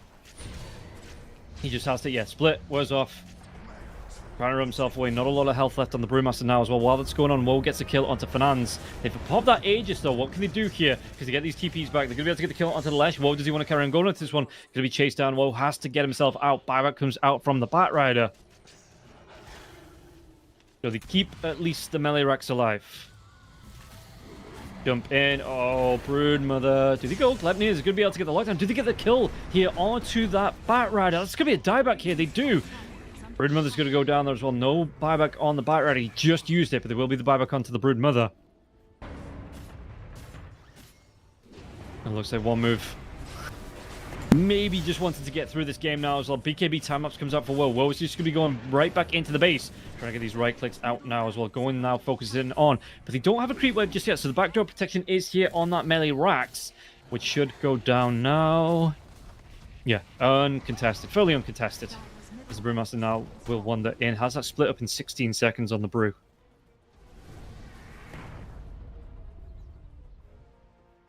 And you can see one move just back themselves away. They've taken one lane. There's no way to take another lane because there's tier 2 towers on the other 2 lanes. So they're not going to be able to push those in just yet onto the racks. So, you do have to wait. You have to take these tier 2 towers. Aegis did get reclaimed. I didn't get reclaimed. He got used up because the Lesh died.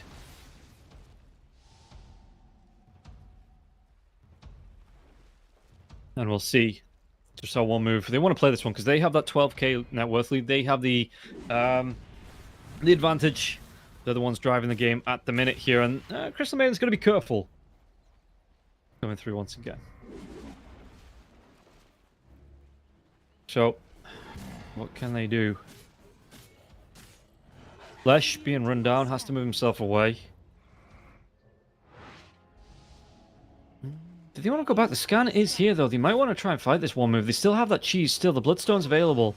BKB should be back up as well. They're going to be able to go. Babodi's going to show here. Do they want to try and chase down Split? Earth not going to be coming out. There is that Split available for the Brewmaster, so Split's on both sides.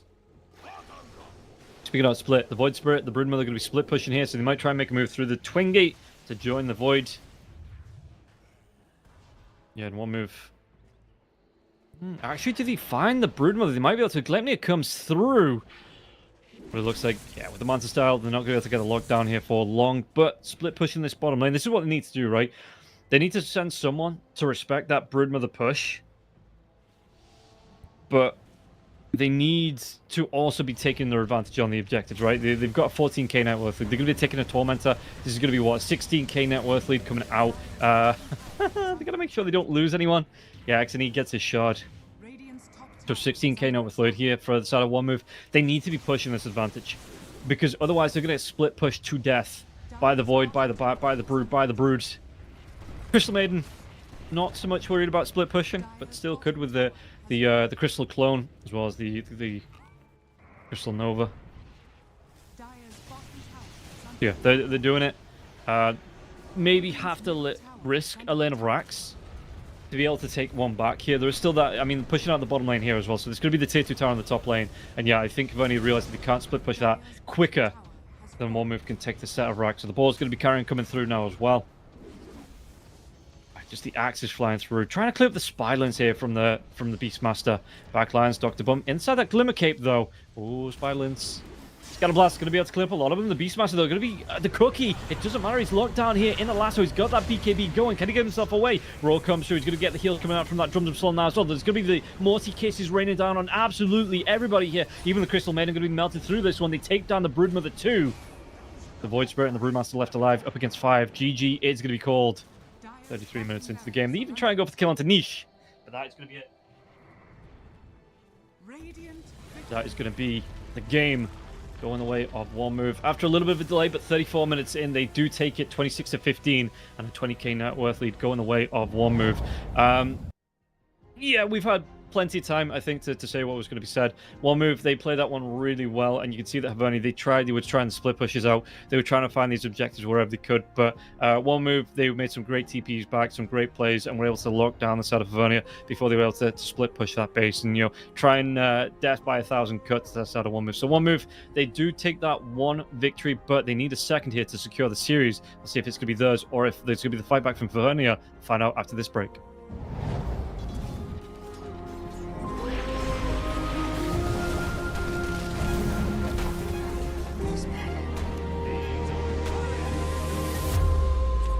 Dire's middle tower is under attack.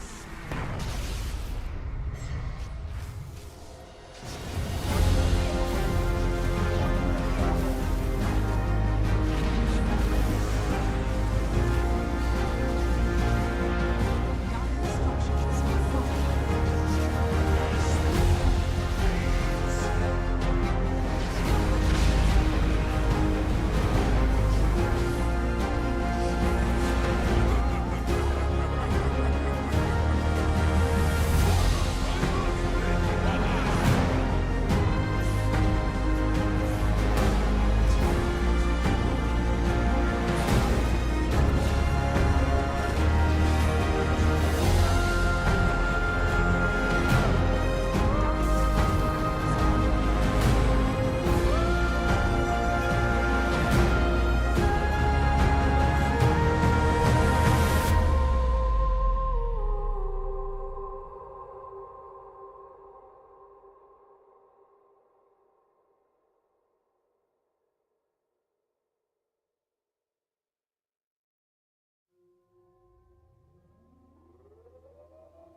Welcome back, and everybody, to what could be the final game of the night here between One Move and Team Hivernia. Hivernia are one down. They do need to pick up this win, force it to a third game to get themselves on the board and stop themselves from being eliminated tomorrow. Looking at that table, it would be fairly tasty if I could just find that one. I've got a lot of tabs open now. But yeah, looking at the groups, top of the group is just better. One Move, if they lost this one, would go 2-1, and then so would Hivernia. They'd all go 2-1. So there'd be some interesting games to play tomorrow. But if One Move win this one, they'll go top of the table 3-0, and then we'll have just better SCB on 2-1, and then Team Hivernia on the 1-2, which is it's not a complete death sentence, because there might be a tiebreak between if another team goes 2-2 tomorrow. But yeah, it wouldn't put them in a great position as we get ourselves ready to get into this draft, see how it's going to go for, again, potentially this final game of the night here as a Storm Spirit. Going to be that first ban out. And looking at it, IO coming through. I wouldn't be surprised if it's just the same bans over again. See like the Pango being ban out. See the maybe this time, even though it did lose, we might see the Brood, and the Brewer being ban out. But yeah, it's what did we see last time? So the Pango, the Shadow Fiend, the Tiny, the Storm Spirit, IO, yeah, all the same. Hoodwink. So similar bans.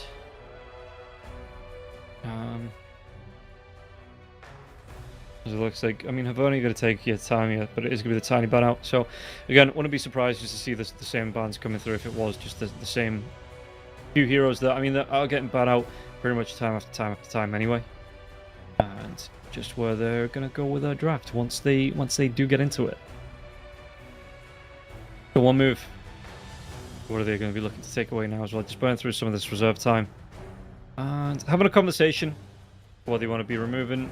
Was it them? It was. So the Rubik, Enchantress, Invoker, and the Ember Spirit with their bans. We'll see if that Rubik's going to come out next. IO, Pango already been banned out for them. So yeah, the Hoodwink and the Rubik looks like they were the next couple of bans. It's going to be the Weaver, actually. So I guess if they think they can't take that Weaver first pick, which they don't, Hivernia do have the first pick, nobody can have it at all. So I wonder if we see the that Darkseer. Did the Darkseer get banned out last game? No. Tiny, Shadow Fiend, Storm, TA. Yeah, okay, so the Darkseer is available. Or it was available in that last game, just not picked up. And we'll see, like, say, how Hivernia are going to respond to this one. If they want any more of these out-of-pocket picks, which the Brewmaster is not going to be one of them, the TA going to be banned out here as well. The Brood did kind of work a little bit. Not... It wasn't the game-winning pick I thought it was going to be. Right? You know, you get the Brood, you get the Orchid, you run heroes down, you get the kills. The rest is history. Well, the rest wasn't history, because One Move had something to say about it. And yeah, Hivernia, they just, I don't want to say crumbled a little bit. Oh, the Beastmaster. The Beastmaster got the win. The Beastmaster got his first win of the night as well. So the Rubik does come out for Hivernia. Shadow Fiend here for the One Move side as well. So we'll see. This time, once again, as the Darkseer gets through, maybe no Beastmaster this time for the side of One Move, if there is going to be that Rubik on the line. Similarly for the Enigma. Yeah, probably not going to be seeing either of those coming through in this next pick, phase, with that Rubik already making it through. Just give me the Marcy ban. Really? Without the IO? Okay. What else do they want to be taken away? As the Shadow Fiend comes out, do you want to take away the Clockwork? I know he doesn't get the souls off the cogs anymore, but a good hook shot into like 2 or 3 heroes, you know, mid-game fights, late-game fights coming out, good hook shot into like the mosh pit, locking down 2 or 3 heroes on the side of Hivernia might mean that Shadow Fiend gets off a really good raise. So, yeah, maybe we see that being banned out here after the Marcy ban for the side of Hivernia. I'm sure someone will tell me actually how to say that properly going forwards. Okay, thinking about this ban. A lot of reserve time being... I suppose they have the next No, they don't have the next pick, do they? Because it's going to be the next ban and the next pick going the way one move. So thinking about what they actually want to be picking up as the duo, then what they're going to be responding with, what?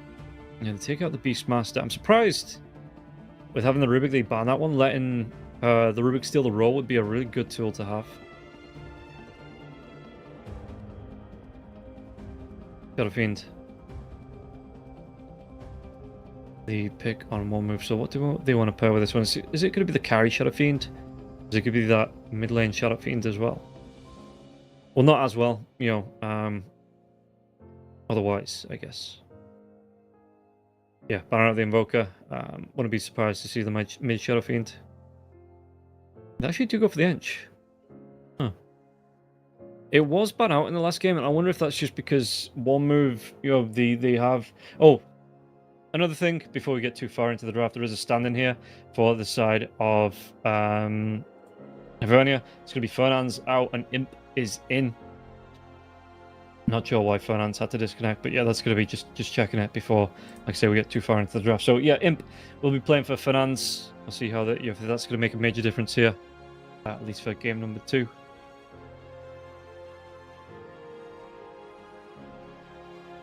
And yeah, Shadow Fiend Enchantress. Enchantress, not a hero we're seeing a whole lot of, to be honest. Not a whole lot of at all. Meanwhile, Hivernia, again, just really thinking about these next set of picks, you know, taking the time seeing, because they're going to have to reveal one lane. If they think the Shadow Fiend's going to be the mid, they could pick up the mid laner and the second support. They actually go for the Clockwork themselves. Don't mind that. You know, again, going to be able to latch onto that Shadow Fiend at a distance, maybe stop a couple of those Requiems in its tracks. They get nerfed a little bit, but it's still a really good hero. It's still a really good hero to pick up. You know, there's a reason that you were seeing it pretty much first pick banned in the phase before 7.36C, and again, didn't really get too tuned down. It got a little bit of tuning down, but not too much. So what do they want to be going with this Clockwork?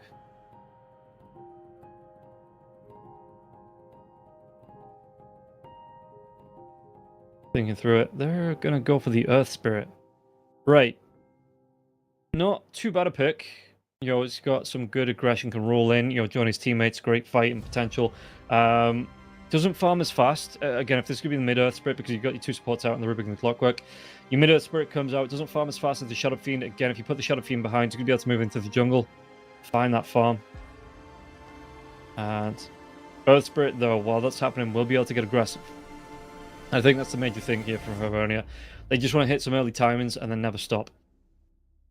Get the 6 on the Earth Spirit, you know, hit like 4 or 5 on the Clockwork, rotate around, kick anyone back into the Clockwork so we can cogs them, and then you do your damage that way. Your Rubik joins in as well, and you maybe pick up something like a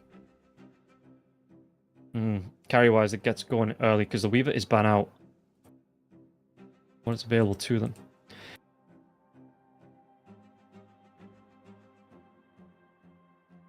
That's actually a good question. What do you go for that's got the early aggression up in terms of carry? As, again, one move, just using a lot of this reserve time. Do you go back with a Brood? Because the Shadow Fiend's going to be able to deal with the Spylands. But you could run that as a carry again, get aggressive with it. This time, go for that Orchid. Maybe even the CK. CK wouldn't be too bad. Centaur comes up here for one move. Yeah, CK wouldn't be too bad because you do build up that first item Orchid before the Manta style. And you just look to run it heroes, fight them down. You get the kills, you go back to farming when you've got, like, you've won a team fight. There's one move. Yeah, the Centaur. And again, going to start burning through the reserve time in the next 6 seconds or so. 40 seconds left on the clock for both sides. And we'll see just how it's going to play. In terms of this next pick. Do you go back for like the Hoodwink here? Run the Centaur, the Hoodwink in the off lane. You've got the Enchantress for the safe lane for whichever carry you pick up. Could be that Shadow Fiend, but more than likely going to be mid. Even up against the Earth Spirit. Okay, they go for the Snapfire. Again, same kind of thing. You're going to be able to cookie in the Centaur. He gets that hoof stomp off. Sets up with the double edge. So it's not too bad. You know, it's another way to get in here on the centaur before the blink dagger's up, especially in the lane. If you think this is going to be an easy killable lane, or the cookie to come through as well, with the cogs come out. Vernia, what is their response? Darks, yeah. Okay. I mean, not a lot of the heroes on the side of one move at the minute. Shadow Fiend is going to be one of them, but the rest of them, the Enchantress, the Centaur, the Snapfire, not really big right clickers. As they do ban out the CK. So you are relying on getting that Shadow Fiend into the wall for the illusion of the Shadow Fiend. And yeah, one move. What do they want to pick? Even ban. Been a long day and the heat's getting to me. Yeah, what do we want to be taking out? The Lifestealer against the Centaur. Troll Warlord might be the next one they ban out as well. The Troll does really good up against the Centaur. Ursa, another hero here too. That does quite well. They have the next pick though, right? No, they don't, because if only have the next ban and then they have the next pick. So yeah, if they wanted to like take out the Troll and leave themselves the Ursa, not going to be able to do that one. So we'll see what they actually fear more here on the side of one move.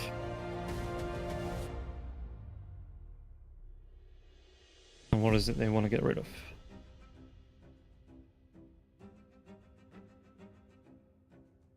It's going to be, as they burn through all of this reserve time thinking this one through, down to the last 5 seconds.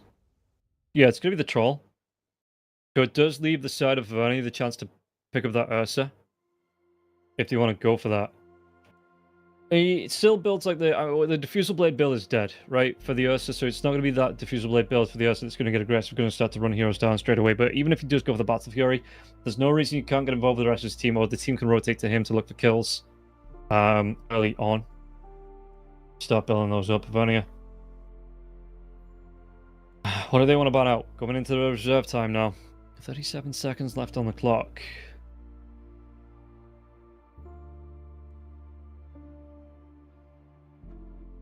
What are they afraid of? It's a carry for both, unless you want to do something funky with a Shadow Fiend. Run that as the carry. Maybe with Snapfire in the lane. Now they ban out the Sven. Brewmaster's already been banned out. So is this going to be another like carry brood? And they've dealt with major ways for it to... Yeah, it is. Okay. Yeah, Sven with a big cleave. Would have been able to deal with Spiderlands in the fight, so it would have been a great start off. You've got the Shadow Fiend in there as well as the Centaur, though, that can clean up the double edge coming through, the Razes, the Requiem. So they come out with the Purge, dude. Pull the hero out of position. You don't need to worry about that wall. The Darkseer has to come to you. And yeah, it's going to be woe on the Purge. Exit on that Shadow Fiend in the mid lane. So fresh meat here for the Purge. Does he change it for the hook? What did the hook? The hook got changed, right? The hook facet got changed. Let me just check. Because I know it did. Does it no longer give the extra speed? Yeah, it doesn't give the speed, but you still get the extra range on the player's hook.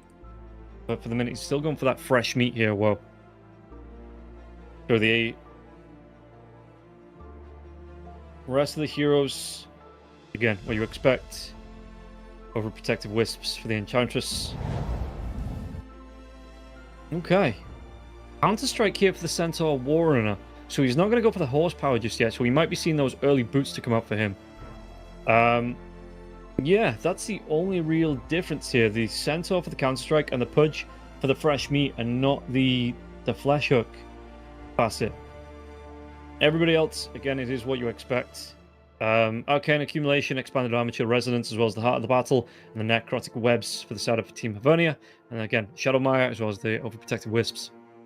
Counter-Strike, Full Bore, and Fresh Meat coming up for one move. So, could be it. This could be it. If one move can close it out with the Pudge pick, we could be going into the final game of the night here between these two teams. And I just want to say, again, before we get into it, if you want to follow along to see when CCT goes live, there's going to be more events. I think there's going to be about a dozen events coming up over the next year for CCT. Don't forget, you can follow the social media below the stream. There's the banners for the social medias. There's my social media there as well, which will point out whenever I go live for any events. So, yeah, CCT and me, follow our social medias to see when we go live. As we get ready to get into the second game here of the second series for me of the day, the final series of the day as well. It is going to be about to kick off smokes coming through from both sides. We'll see where these wards are going to go down. And what aggression may be held in store. There's a smoke coming through. Did they actually make a beeline towards this one now as well? It looks like it's going to be all 5 heroes from the side of one move. They might just be looking for... I mean, they've got a pudge. Can look for that hook in. Look for that first blood to come out.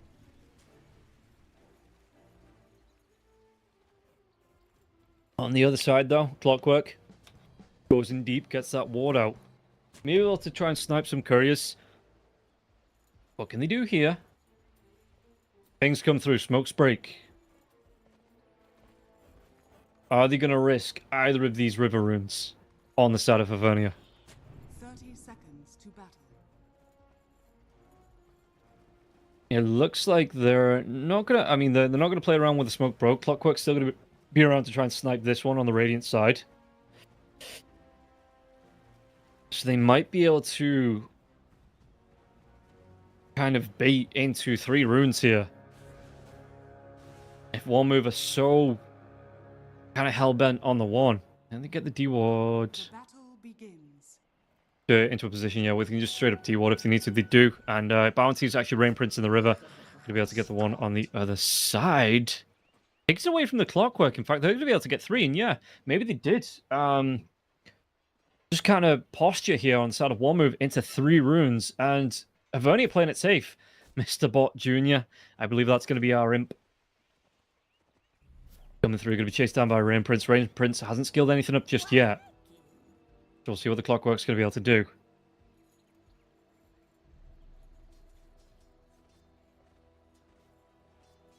Yeah, the overprotective wisps do come through. I think it's Enchantress only.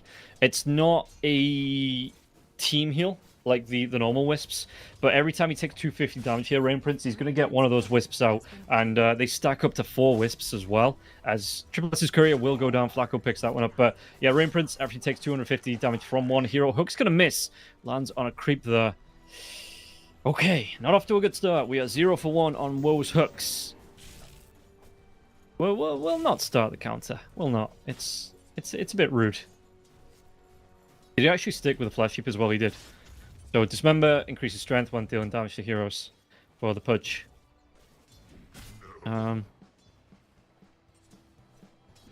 How's it looking for Triple S and UI though in this lane? How are they doing between the two of them? It looks like actually it's going to be able to split these creeps. Flacco trying to do what he can, but if he tries to get the Fade Bolt off onto Triple S just has the double edge to come through. He has the Stomp to come through there as well, so he's still be able to get the last hits onto the creeps. So it's not an easy job stopping the Centaur from farming up now. Once that level 2 is out. Fable will thrown out. A little shot it comes through though. UI's got to be careful, especially about that minus armor. And, yo, he could be right-click down here, this Brood. So you're going to be really careful. The first blood though, it will go the way of Rain Prince in the bottom lane. Well, we're going to be able to get one of those Flesh Heap stacks on board. As we get a pause, hopefully again, not for too long. Disconnect. Packet loss, okay. Packet loss we can deal with. It's a straight up disconnect. You restart the game, you get yourself back in. No worries. Should take about a minute at most. And yeah, so they're going to be able to get the first blood here onto the Clockwork. That's not what that Clockwork wanted, but you are playing the 2 melee heroes up against an Enchantress and a Pudge in the safe lane. Niche in the mid lane as well, taking a lot of damage. And again, it's the melee hero coming through, even with the Rolling Boulder. XN's going to be able to take full control of this side, just be able to get these raises off, being able to do a lot of damage with those raises, getting that point into the presence of the Dark Lord as well. It is big, considering Niche. How much armor does he have? 3-1, so not a lot, not a whole lot. Yeah, the reduction comes through. You get the pauses. And the tips. Couldn't be Dota without a tip. And Pudge reconnect. Told you. Packet loss. Easy fix. Hopefully. Might have just jinxed ourselves. As we get the goal when ready. Okay. Yeah, the Pudge is going to be able to come into this lane. I'll see what Niche does here. I'm going to talk about the Pudge, but we should just keep an eye on to Niche. To make sure he doesn't go down. But yeah, the Pudge is going to be able to rot away the Iron Shelled creeps as well, as Niche does take a lot of damage here. Again, creep stepping up, even doing a little bit to him as well. And he's not got a lot of mana left. He's got that bottle charge coming in now as Flacco. They get the kill into Dr. Boom. Can they go for more into this one? The Centaur going to be able to run himself away to safety. Yeah, Triple S actually did go for the counter-strike, so it's the extra damage on the double edge. Increased by 25% of the damage Centaur took in the last 6 seconds, up to a total of 100% double-edged damage bonus. So it's nice in the lane, but later on in the game, when you're rocking like 4k health, and you're just going to be able to put out these bonus double edges, like double edges, every single part of the fight here is the clockwork, dropping those cogs. Will be able to walk himself away. Yeah, when you're able to drop the double edges here, do a lot of damage, and you're just cleaning up creeps. You clean up heroes in these fights, left, right, and center too. That's when it really gets scary on the counter strike for Triple S. And we can see again Rain Prince who's trying to do the best he can to harass back here onto Imp. As Babodi, how's he looking in terms of farm? 13 last hits here on Babodi, so he's not doing too bad on the darks here. I don't know if he's been in XP range for all of them. But at least, yeah, he's getting the last hits on the board with the Iron Shell. He was having a good time. He might have to dip into the jungle for a few of those as well. But for the most part, it is a good game here. As long as the Darkseer doesn't die to the Pudge, which he might just do bottom lane. Did he want to try and make another move? The Clockwork, though, going to be taking that aggression. Bottom lane coming through. Do they get the chase down? It looks at the damage. It's not going to be enough to fully commit here. So Rain Prince actually not opting for the impetus here as well. Imp has to back himself away. A lot of mana used. No mana left for the hook. You see the whoa, actually trying to get on top of Babodi. Does he have enough with the one charges here to maybe get a point blank hook? Surge comes through. Does he want to throw it out? It doesn't connect. Even with the speed, the angle is just a little bit off there. Even he doesn't have it anyway. But I'm saying, like, if he did have that facet, you know, and the speed still exists, so a lot of ifs. You know, it's just at the wrong angle, so wouldn't have connected there. But Babodi will be able to get himself away. So will the Brood in the top lane. What can they do here? Your way. 21 last hits. Centaur is keeping pace though, and that Centaur again, he's going to be a big tanky boy. You can still building into the braces, into the triple gauntlets. It looks like here for him if he goes for those. But it's actually going to be the phase boots to come up first. Yeah, and they did nerf the rawhide again, so it's gone from plus 40 to 35, and then plus 35 to plus 30. So plus 30 health every 120 seconds. Dire's courier has been killed. And still, though, you are going to be able to get off a lot more stuns, a lot more health. Dr. Bum with a long range on the top lane. Can he help get the kill? Flacco trying to get himself away from this one. The double edge does come through. Triple S gets the kill. And Dr. Bum survives. UI, I'm so mature. Imp is going to rotate in. Dr. Bum has that salve coming up now as well. Blood Grenade onto Triple S. Triple S, though, has the Hoof Stump if he gets in danger. The Cog's going to be taken care of by the little Shredder. Really nicely played. Meanwhile, Babodi on the bottom lane could be in trouble here. Is he going to be Babodied? It looks like there's going to be the rotation in, but the TP is coming through from the Earth Spirit. Those heals from Rain Prince now as well. Flacco is going to be here in the bottom lane. They actually turn that one around, get the kill onto Rain Prince. But it does mean you leave that Shadow Fiend mid uncontested for a good 30 seconds or so. So at least one wave, maybe even two. Depending on the timing of those waves. Gotta be careful now, though. There is going to be that Clockwork that rotates in. Only level 3, though. Scatterblast comes out, the raises. He's going to be slowed up. He tries to drop those cogs. Can they get the kill? Mr. Bot Jr. is up the top of the cogs. Yeah, the little Shredder, I think, was on cooldown, so he couldn't... he didn't have the mana for it on the Snapfire, so couldn't break the cogs down for the Shadow Fiend to be able to get those kills. Didn't want to spend the Requiem there as well, because he was going back to base anyway on the Fear, so it wouldn't have been any better.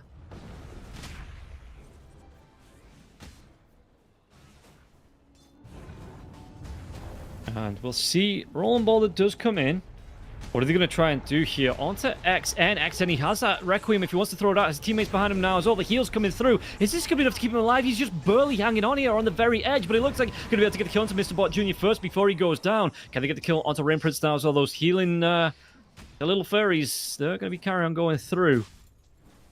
And Woe's getting a solo safe lane. He's having a great time. He's having a grand time. Yeah, as well. Just continues to farm up. He's, how's he looking last hits? He's second in terms of last hits. So yeah, he's having a really good time with this Pudge. Not really being contested. I mean, who really does want to get close to that Pudge to look for a gank? In fact, looking for a gank might be what's happening here. The cogs have been dropped. Does he want to throw the Requiem this time? Telekinesis comes out. Excuse me, as Mr. Bot Jr. trying to do what he can. Hook not thrown out just yet. Whoa, does he want to try and close that gap? It does. Connects onto Babodi now as well. The Razor's coming through. Does he get the kill onto Babodi? Babodi, one more anything, and will get the credit this time. Really well played here from the side of One Move to get that kill. Radiant's middle tower is under attack. Shot. Broodmother just trying to do what he can on the top lane. Trying to get, I mean, last hit wise, not too bad. 46 last hit. So how are we looking net worth wise though? Overall. The Pudge, top of the net worth. Radiant are scanning. Broodmother going to be second in that net worth now as well. Rolling Ball that comes in. Niche doesn't connect as well. Accent, does he want to finally know the telekinesis? Every time he's been interrupted, the cookie maybe to save his life here and there. The Shadow Fiend should be able to run away. In fact, does he want to go for the Requiem now? He does finally throw it out. The Fear is going to connect onto the Earth Spirit as well as the Clockwork. Mr. Bot Jr. Mr. Imp tries to get himself away, but XN, he picks up the double kill. While this is going on, whoa, wall will be dropped here. He's already used that Dismember, but Bodhi trying to play around. Yeah, dropping that wall, not really going to get too much from this one as well, as it's going to be the Enchantress rotating back in. The Centaur, though, it's in the way of the hook. The cookie comes in, but Bodhi, he is dead. Dire's bottom tower is under attack. I don't know if it is Bodhi, if it's just Bodhi, or, you know, Body, or Body. Top tower is under attack. But the bodies are hitting the floor here in this game. Because he has died twice. So, yes, I am right, plural, bodies. How's he looking? Going towards, he's just going double bracer. You might be able to get a soul ring out of that sometime soon there as well. But the Darkseer, yeah, I mean, he keeps his int high because he keeps his strength high. Tower is under attack. But not smart enough not to die so far. So can they go for anything on the top lane? The Broodmother is pushing in. You've got the Root behind as well as the Earth Spirit. Meanwhile, the Shadow Fiend just continues to push in this mid lane. XN, net worth-wise, again, top of that net worth. Clockwork trying to get some solo XP. Only level 3 on the clock. Are scanning. And yeah, it's a case of, well, level 4 now. Getting the solo XP now on the Clockwork, so he's going to have an higher impact faster once he gets this hook shot up. Speaking about hook shots, that hook shot will connect. They get themselves on top of Babodi once again. Babodi not going to be able to surge himself away from this one. Whoa, he gets another kill. Babodi will fall.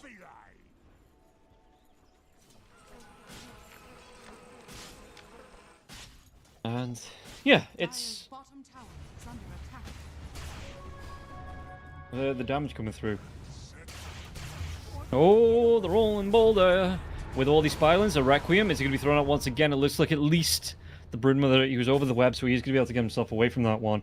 Not a lot of damage. Dire's bottom tower has fallen. So, but the Requiem, it does take the pressure off that, off the Shadow Fiend now as well. Double Edge comes through onto the Brood. Yoi, trying to run himself away. Is he going to be able to get himself away safe here? Looks like they're not going to be able to follow up.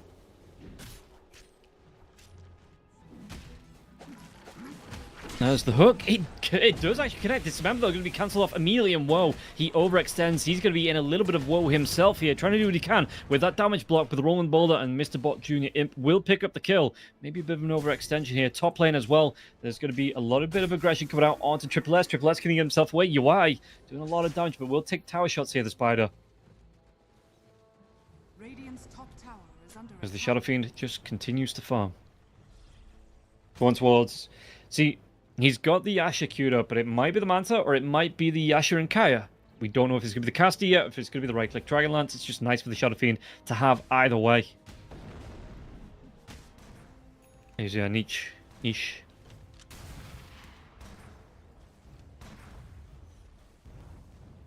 Just trying to move through. Blade Mail is up now for the Centaur as well.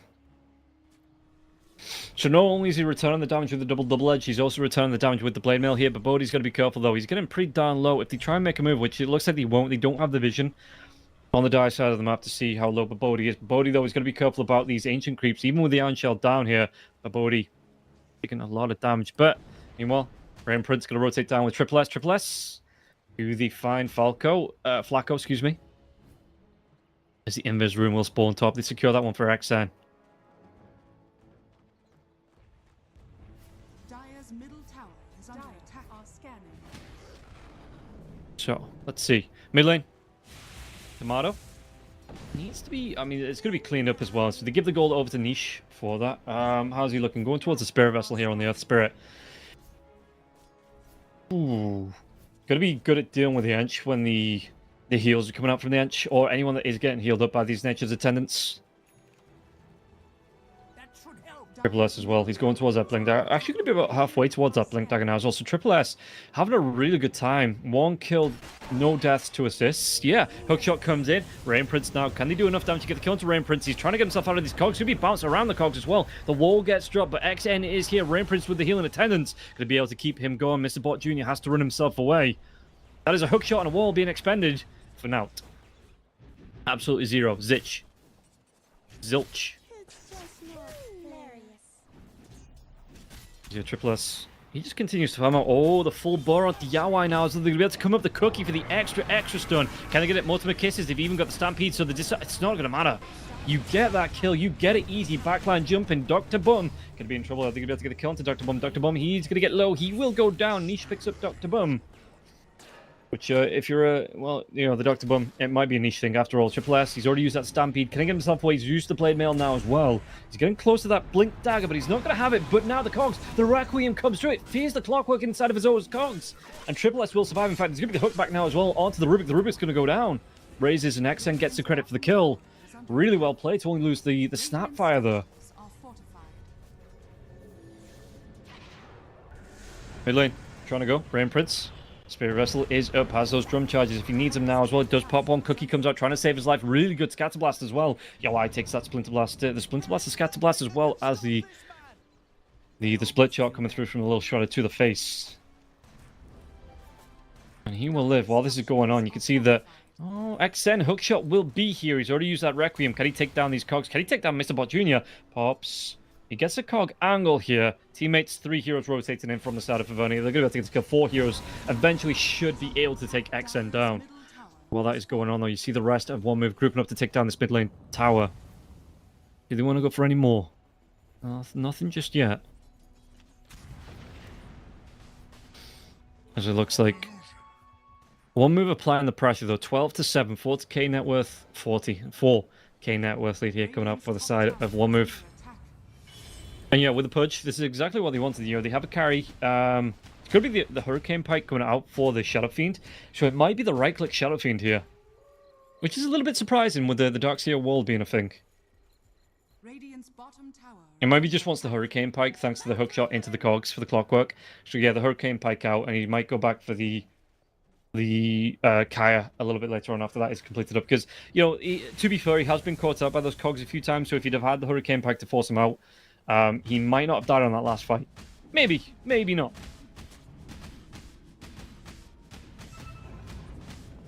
I was looking here, Niche, just trying to use these illusions, helping him farm up in the jungle. Babodi, continuing to farm. Kill the creeps. And find his good gold. As the Iron Shell does come out here as well. Just trying to push these waves. And again, got to be careful here though. Mid lane, they might be able to go the Rolling Ball that comes out early on. So the Earth Spirit will be away. They are trying to make another move. I think they saw, yeah, there's actually going to be the Rocket Flare coming through from Mr. Bot Jr. But I think the Shadow Fiend was just far enough away here for XN not to be affected. Radiant are scanning. And they still go. Mr. Bot Jr. Cogs do get dropped here, but there's Blink in. Triple S has that Blink. He's looking for the hoof stomp inside the own Cogs, though. Mr. Bot Jr. hook shots himself to the Rubik. Looks like the follow-up stops there, or maybe does it, Mr. Bot Jr. The cookie, no telekinesis, so he's going to be able to get the TP away. Flacco sacrifices his life. And Imp will be able to get away safe. But the Rubik, is that worth it, giving up his life for that? Yeah, I suppose. How's it looking for XN? 21 souls.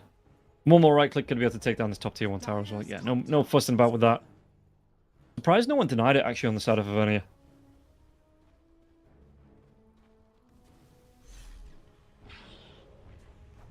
So what are they going to look for here?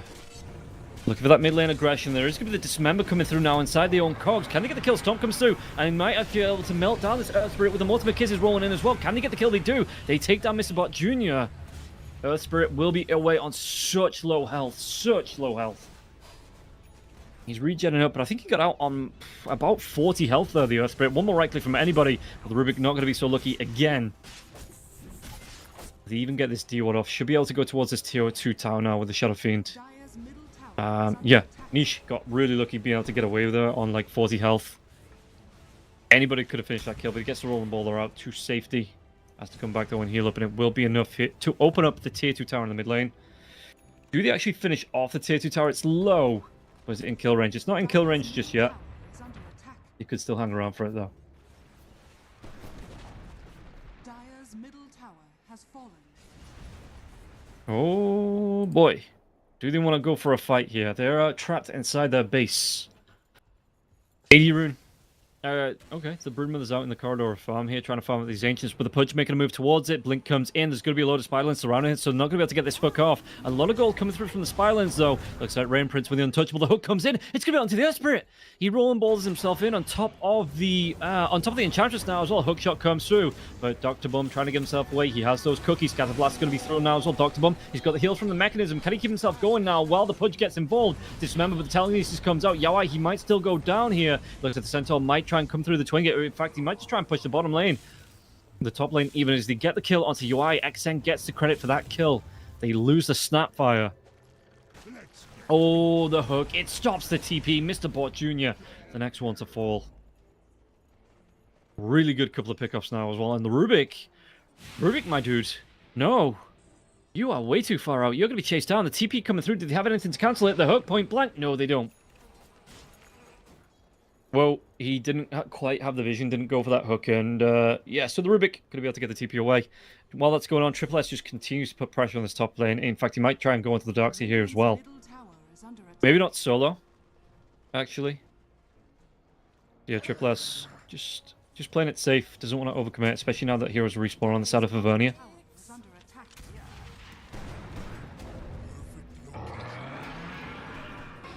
Okay, Stampede, but can they get the kill? There's going to be a storm coming out onto Niche. Niche taking a lot of damage here now as well. Blade Mail's going to come through. They can't get the Dismember off, even though the Pudge blinked himself in. Just timed it a little bit too late. Flacco going to be chased down. Triple S. Is he going to be able to get himself away from this one? No Blink Dagger. Telekinesis up in 7 seconds, so he's trying to break some ankles through the trees. Stolen Stomp. We'll just keep the lockdown onto Triple S for a little bit longer here, but Dr. Bone will see if Scatter Blast comes out, and yeah, Flacco not going to be able to escape his fate. While this was going on, I do believe XN took that tier 2 tower on the bottom lane solo as well. XN having a really good time here. 8, 2, and 3. Yasha is up. We'll see what's coming out on the courier. Is it the Manta? Is it the Kaya? It's actually going to be the Sanj. Okay. So you get the Lifesteal Lamp, health regen, attack speed. Yeah, it's going to be the right click because he's going to go for the Daedalus here on the Shadow Fiend. I suppose that's nice when you get someone caught in the Dismember. You know, the Shadow Fiend can just burst them down. Throw the Requiem out as the Dismember is ending.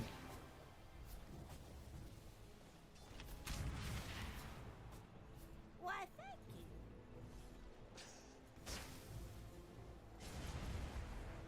How do they want to play this one? Smoke coming through from the side of Hivernia. They're looking for the wraparound.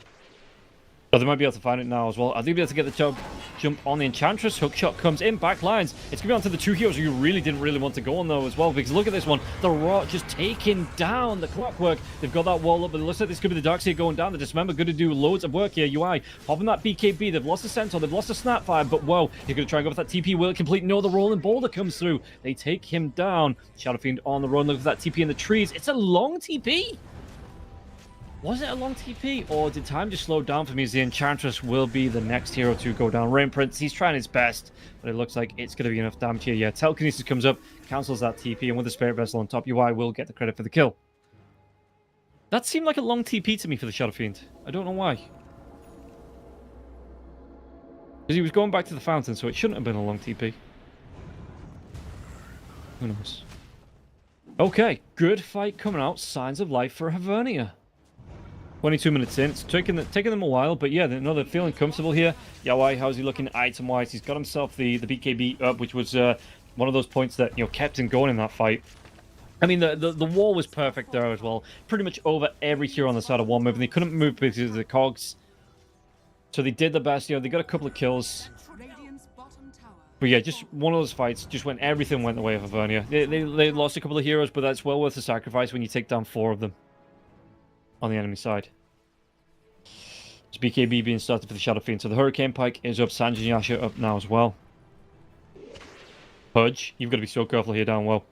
You have no backup, there's 4 heroes about. They're inside the Roche pit, so maybe, actually, we might see this being contested, but how fast can they do this on the side of Avernia? They need to go now. Smoke up, just go.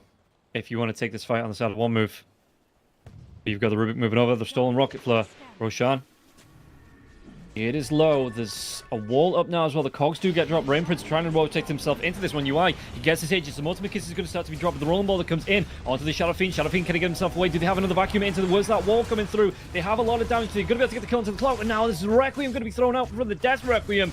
Niche, he will go down. Will gets that kill before he dies himself. 3 heroes once again. Rain Prince again trying to run himself away. This time he does have the shard, so he has that Sproink, but I don't think he's going to save him. Another 4 heroes will go down. And the Centaur was just way out of there. Okay, the Worm is starting to turn in favor of Avernia. If they're going to be able to carry someone through.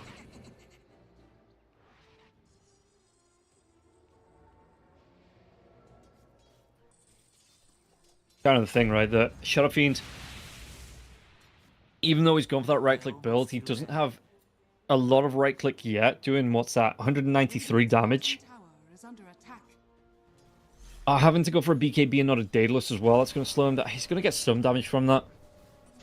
Radiant's middle tower is under attack. But he wanted the Daedalus, I'm pretty sure, before the BKB. In fact, he probably didn't want the Hurricane Pike straight away. He's going to be his hand being forced there, thanks to that hook shot into the cogs. And yeah, the BKB is going to be forced out onto him as well. So he wanted that Daedalus, but he's not going to be able to get it anytime soon.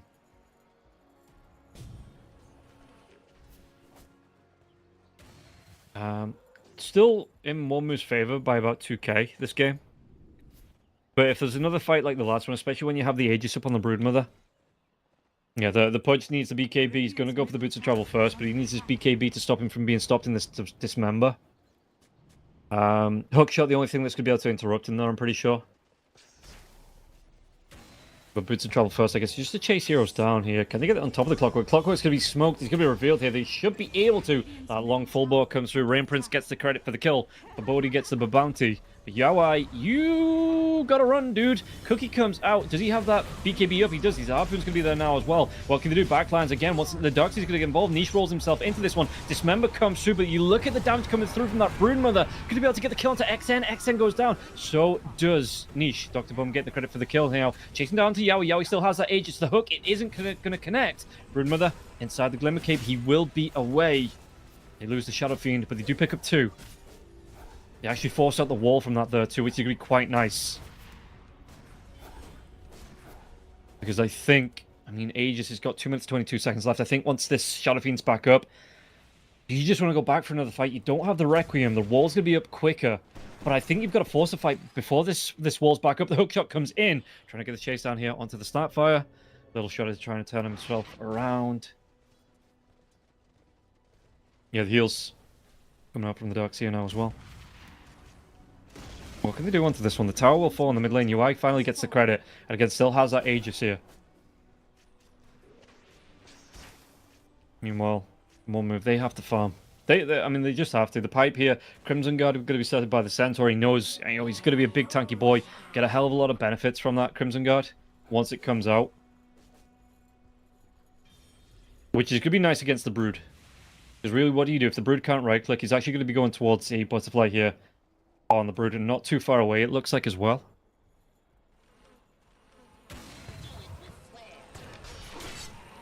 No, the Dismember interrupted by the Battery Assault here. Whoa, he gets that point-blank hook, but again, 3-4 heroes stacking up. They're going to be able to get the Telekinesis. They do have that Spirit Vessel on the Pudge as well, and again, Woe just overextends.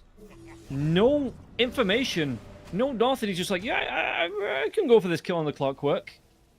Well, there's a ward down, there's sentries down for Havernia in that jungle there as well.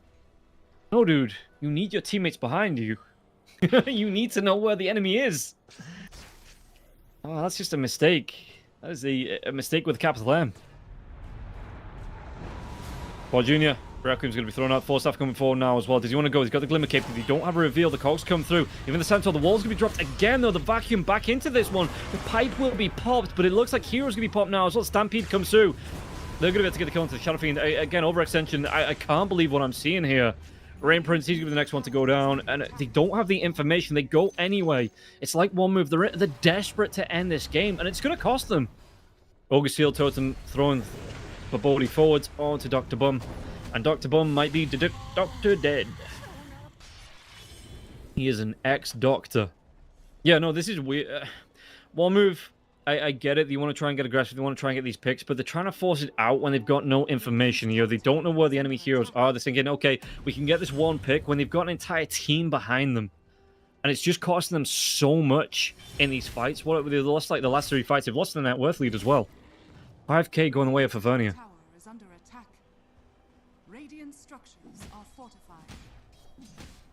So did they overperform in the last game, or is this just an underperformance coming into game number 2 so far in this mid game?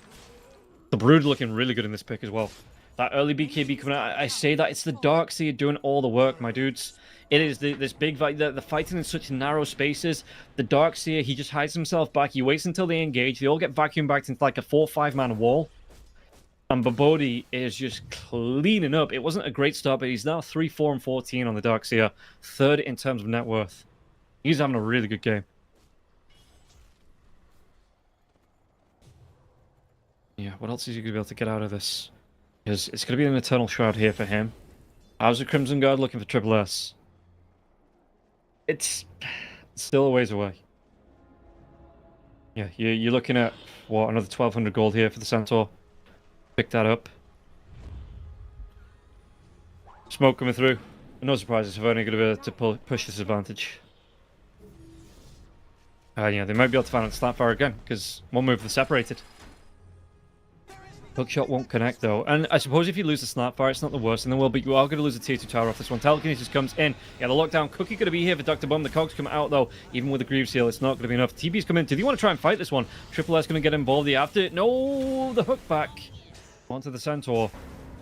You just have to back yourself up. Just accept this. Defend your high ground. Okay, gonna be able to actually maybe put the Clockwork to death. As he actually throw out he couldn't get past because he threw out his own cogs on such an angle that he had to go around the long way. UI takes this tier 2 tower. Okay, Rain Prince trying to do what he can up against UI. UI going to be taking a little bit of damage here now as well, but he's got that harpoon to be able to pull back in. Got the BKB as well as the butterfly. So this is a big broodmother. This ain't one of those little house spiders you see. You know, this is Sheegoth coming through. This is the main spider from 8-Legged Freaks. You know, that massive one that bursts out on the mall. God, that's an old film.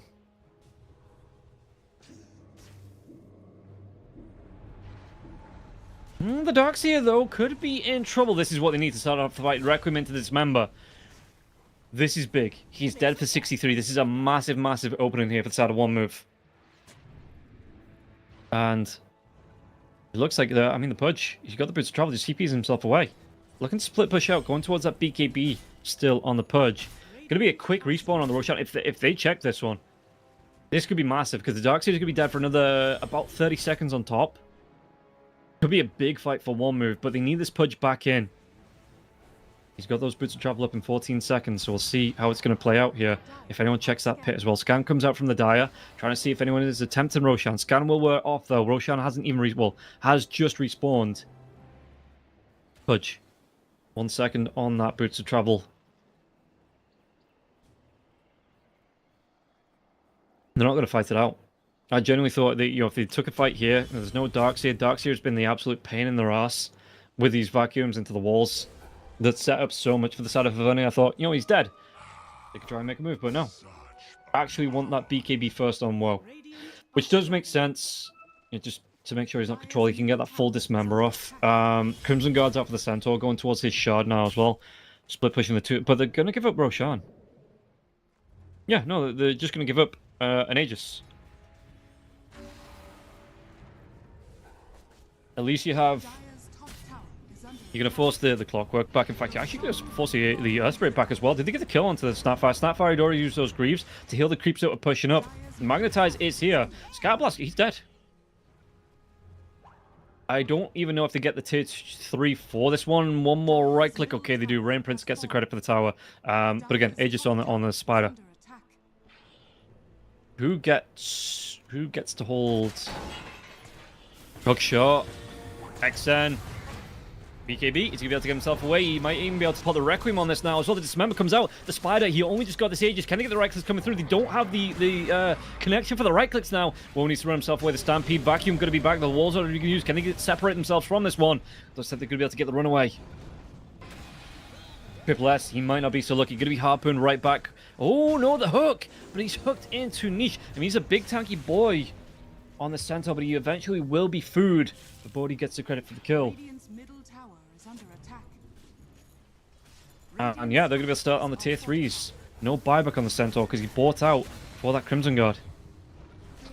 They didn't even pop the Aegis. It was looking so good, but they just don't have the right click. Thanks to that Butterfly. Now the multi-kiss is going to be rained down, but the Vacuum comes in. Dr. Bum has to run himself away. Point blank can't multi-kiss. They should be able to get the kill. Will be able to get the kill onto Woe. What are they going to lose from this one? The Scouts Blast. No, the Greaves heal. It keeps them going now. Nishi's going to be in on this one. Can they get the kill here? They're trying to force back onto XN once again. XN's going to be silenced out. He doesn't have that BKB. 3 heroes dead. 2 without buyback. They should be able to get a lane of racks. Maybe even more from this one. Yawai. Yeah, he's going to be able to take down the lane. And his Seal has that Aegis in case he gets into trouble as well. With the Rain Prince trying to throw out what harass he can. XN coming forward here. But again, Silence Vacuum back. Rogue Steel Totem trying to bounce himself away. He's got the Force Staff from XN to help him out. The Rain Prince will live. But they've lost the lane of racks. Where are they going to be able to go here? Yawai, is there going to be the TP in? Maybe trying to catch out Yawai.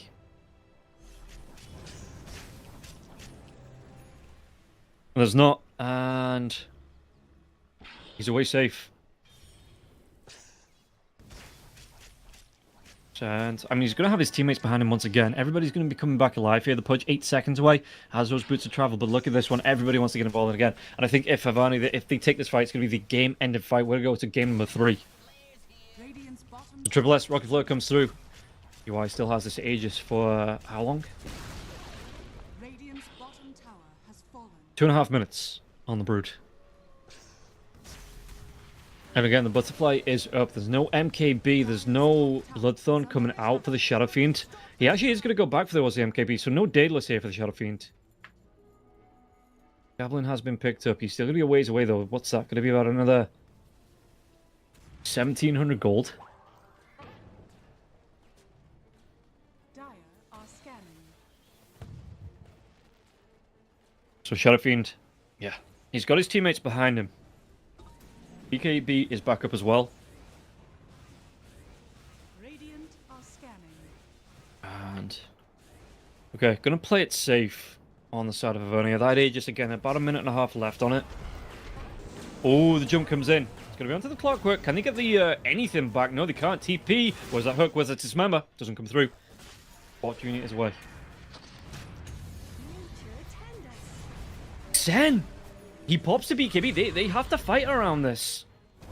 But they're not. They're just... XN just TPs away. The wall gets dropped once again. Snapfire's going to get caught out. Pudge not going to be able to get the hook back onto anyone now as well. Stampede will be used. XN trying to come in the Requiem. They've got that Dismember coming now as well. But Yaoi's got the BKB going. Won't be affected by the Requiem. Rolling ball the back lines. Whoa. They're trying to get themselves back onto this one now as well with the hook. But the hooks aren't going to connect. And Niche is away too.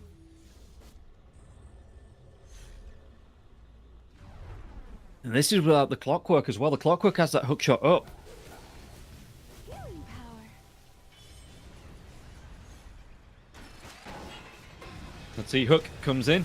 They're going to be able to try and fight out onto this one. They're going to be able to get themselves on top of the Centaur once again. And so is the Shadow Fiend. Vacuum comes back. The Shadow Fiend just disappears. Dismember now onto the Broodmother. But the Broodmother has that Aegis. Can they chase them out of the base? 4 heroes remain. The wall's been used though. Hook back, dragged underneath the tier 4 towers. They have the damage. They're going to be able to get the kill. Yawai, they overextended just a little bit. Mr. Bot, he drops the cogs.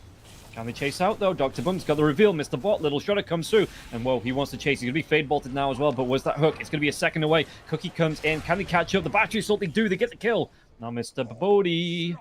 He has that surge. Will be able to get himself away to safety. So, Hivernia showing they are not immortal here.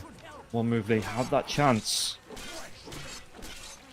And it did, you know, everything had to land right. You got the hook back on the Brood underneath the tier 4 towers. You grouped up while the rest of Hivernia couldn't fight into your base. So you get the kill onto the Brood that way. But if they get a few more damage items up, this MKB for the Shadow Fiend here as well. And again, still going to be 1,700 gold away because he did die. It might be just the pickup they need on the side of one move.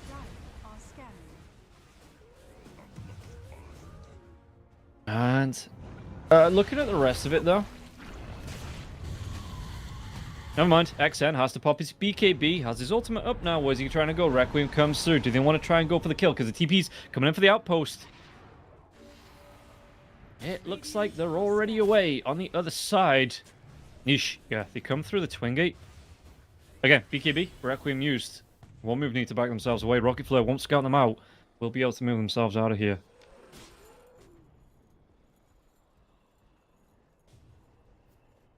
But XN constantly having to use it. It's down to 6 seconds. Been down to 6 seconds for a while here. And XN constantly having to use this BKB defensively.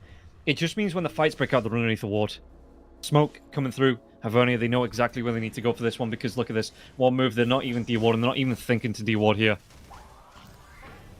As the aggression. Cookie comes in onto the Brood. But the chase is here. Rolling ball that's going to connect onto Triple S. Triple S, what can he do? He's got that blade mail if he wants to pop it. Will be popping it now. Crimson Guard gets used as well as the pipe. Everything here. They get the kill on the ally. Okay. Now, what can they do with the fight? Mr. Woe's going to try and TP himself away from this one. What was stolen by Flacco? Flacco's going to get the rot. No hook, no dismember. They might give Rain Prince up as the sacrificial lamb. Or does he get out? Ooh, Telekinesis tried to push him down to the low ground. He's surviving through this one. XN maybe thinking about that jump here. How long can he keep Rain Prince alive? The cookie comes out. Rain Prince will fall. Flacco. Now, what's he going to steal? He's going to steal the cookie. Doesn't want to try and self-cast.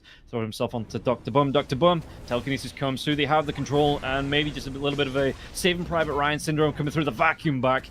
They get another 3 kills for the Broodmother. That was looking really good when the Broodmother went down. And then they stuck around way too long. Niche. Dismember comes out. BKB is going to be here. XN with the right clicks, but the hookshot comes in. They cancel out all that damage coming out into Niche. And Niche could be able to get the rolling boulder away. Mr. Bot Jr. might cost him his life here. Cookie, yep, for the stun. He's going to be able to keep his mid laner alive. I was fond of them. Can they go for more? Nature attend us. XN's farming up. Has he got that MKB up? Finally, he does. Going back for a Satanic. Roshan, it's a long respawn here. One move, not going to get the benefit of those kills. Forcing Hivernia back.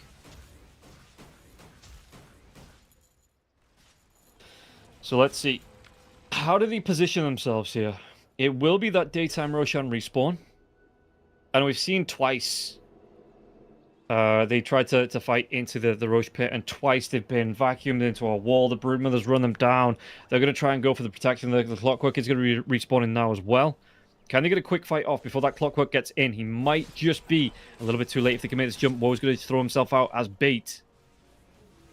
But Hivernia, they aren't taking it. Oh no. No, they ain't. What's the Pudge got, item-wise? Not checked in with him. He's going to go towards the refresh. He's got the Axe, got the Shivas, the Eternal Shroud here. Blink, BKB, down to 6 seconds. That one too. No shard for the save. Really? Huh, they left the Roshan banner in the pit. I guess nobody had room for it on the side of Hivernia. Smoke's coming through from both sides here. Shadow Fiend. He's smoked up now as well. He's got that ninja gear, so he will be able to solo smoke. Babodi.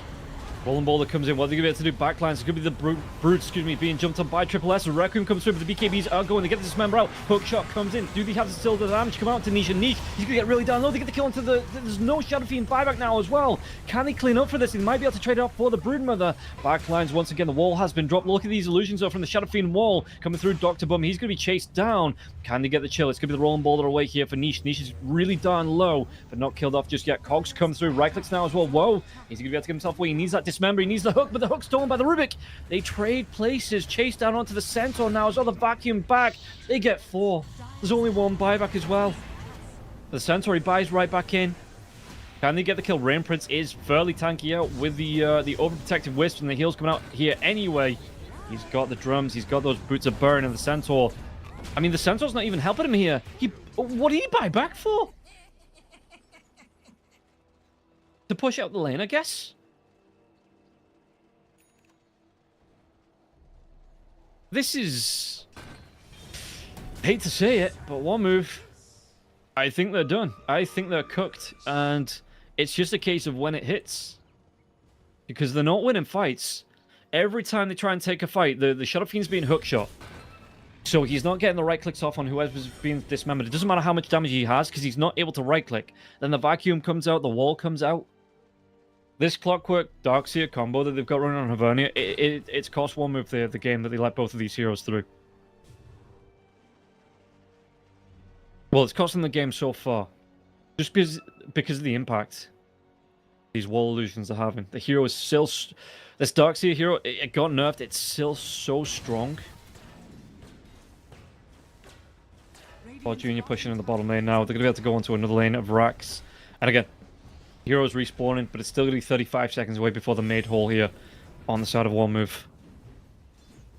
So the Centaur trying to do his best just to keep this base pushed out. Going towards his own Ags as well. Yeah, no, the workhorse for the Carti. You need to put XN on your back. You need to keep XN alive. Give him a cart ride.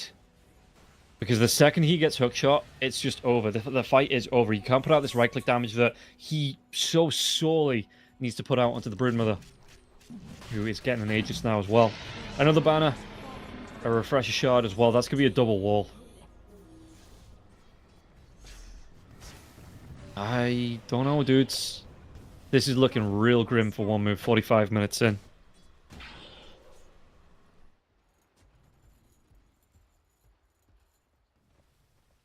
And, yeah, as they move through,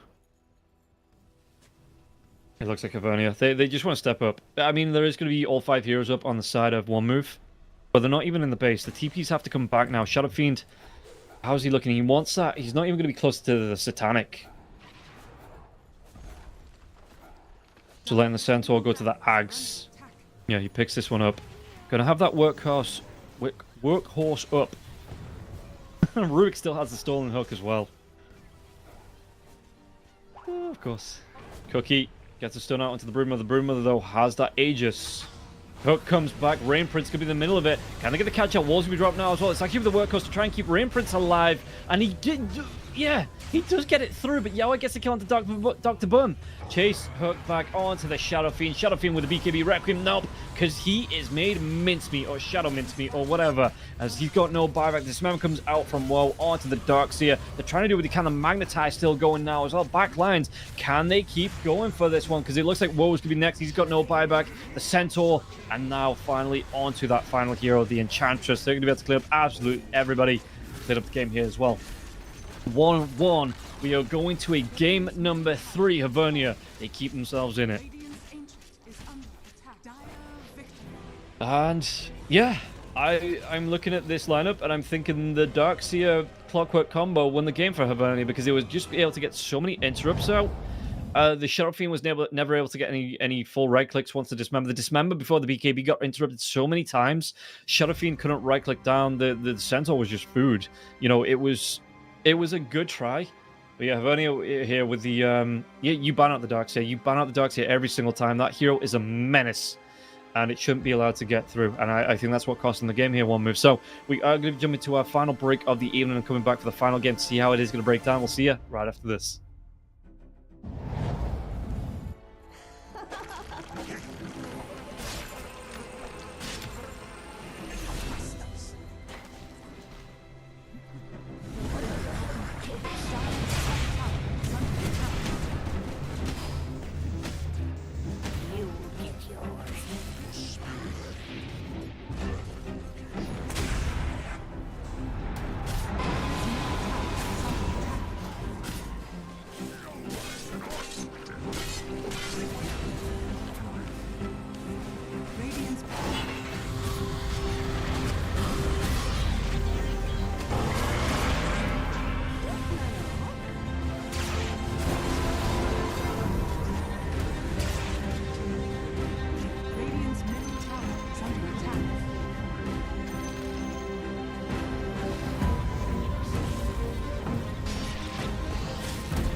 Welcome back in, everybody, to the final game of the night. It is going to be 1-1 versus 1 between Warmove and Hivernia. So just looking through and seeing how this one is going to break down in the final game. We're going to be able to get ourselves into the draft soon, which has just started here. And yeah, there is going to be standing, so no more UI. It's going to be Ares. I think not that Ares, a different Ares. Going to be standing in here for the side of Hivernia. We'll see how this one is going to play out here as we get ourselves into the draft, and how different it's going to be in terms of what they're going to be able to do on the side of Hivernia here with not having the carry, having to use a stand, and how that's going to go for them, how they're going to be able to try and play around this one. The Meepo ban. Okay, if they know Ares, big Meepo player, maybe just like taking that one away, making sure that it isn't being threatened by anybody. I don't know, Monkey King ban as well. Okay, so maybe they know the picks that Ares plays, just trying something a little bit different. And yeah, not going to be giving that one away here either. So if he's got a list of heroes he does prefer, maybe that's what we're going to be seeing ban out from Warmove if they are familiar with the player. On the side, Storm Spirit, as well as the Tiny being ban out. So again, you don't let that Darkseer through. There's absolutely no way you let the Darkseer Clockwork combo through. It just it destroyed your game. Every time you tried to take a fight, hook shot, vacuum, wall, but they ban out the Pango.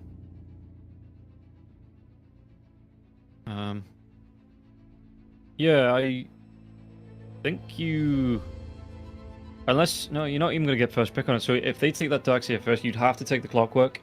I don't even think that... I just think that the Darkseer is just a... Sorry, I'm disappearing off the webcam. The Darkseer is just a bit of a menace. He's... Vacuum, wall, job done. He gets the Greaves out. He's going to be able to surge his teammates as well. So they do ban him out. Yeah, there's no way you let that Darkseer through after game number 2, where he pretty much ruined it for you. Every time there was a Dismember, there was a vacuum. Every time there was a Shadow Fiend trying to ultimate, there was a vacuum. Every time they grouped up in a small area, there was a vacuum into a wall. That got him loads of kills, or loads of assists at least. As we see the Weaver being banned out here as well, Brewmaster will be the first hero that Hivernia pick up. Just to make sure that one is locked in. Not seeing any Witch Doctors being picked up here. Have we? Is my brain just melted? As we get ourselves through to the next part of the draft here. Warmove. What are they going to be looking for? What's left in for them now as well? They just go straight back for the Shadow Fiend. But again, you're coming up against a Brewmaster that's going to have a Cyclone. You're going to have the Boulder Toss on the split. It's going to be a ways away, that BKB for the Shadow Fiend. You need something that's going to build the Orchid to stop the Brewmaster from splitting. It's just... It's one of those things. The Shadow Fiend is nice, but with the nerfs coming out, it's not as nice. But you do really need to set up defensively around the Shadow Fiend, as they ban out the Beastmaster, the Marcy. So we're going to be quite quick on the Hivernia side of the bans. IO actually wouldn't be too bad if you play this carry Shadow Fiend, just to give him the regen. Keep him alive, because the amount of times, again, in that last game where he was so close to getting his Requiem off, and he just ran out of health. He was stunned up, he just ran out of health. Even after everything had been expended, you would be right-clicked down by the Broodmother. So yeah, we'll see just how they want to choose here. What's the ban out? The Invoker, once again. Okay, going to be in that mid-Shadow Fiend. Earth Spirit had an okay time. It wasn't an amazing time in the mid lane. He got picked off a couple of times as well for rotations, but he recovered. He made it work. I wonder if that's something that Hivernia are going to go back for here, because it wasn't too bad in terms of like the late game. It worked quite well. Clockwork. Okay. Yeah. No, they needed that again. Every time the Shadow Fiend came out, again. Shadow Fiend, Requiems, nope. Boom, hookshot. It's interrupted. So this time they do pick it up themselves. Yeah, it's kind of a no-brainer here. You have a hero that has that long wind-up, even if he does go for the Sanjin, no, the Yasha and Kaya for the cast point reduction, or the cast reduction. It's just such a pain in the ass because the Clockwork sees the arms going for the Shadow Fiend, boom, hook shots you in, and all of a sudden you've got to start all over again. You've lost half your health while you're waiting for that there as well. The second time as a Batrider. And I'm going to be doing the same thing. You see the Shadow Fiend, you lasso the Shadow Fiend, you stop the Requiem, you get the kill before he has a major impact on the Shadow Fiend. So maybe Hivernia baiting one move into the Shadow Fiend pick twice. Yeah, they're going to go for the IO themselves. Gyrocopter, CK, DA, actually. Wouldn't be too bad. All good picks to come out from Hivernia. So we'll see how it's going to play. How it is going to play. One move. How are they looking? They've got themselves plenty of reserve time left. Think about this next pick. Spirit Vessel Builder.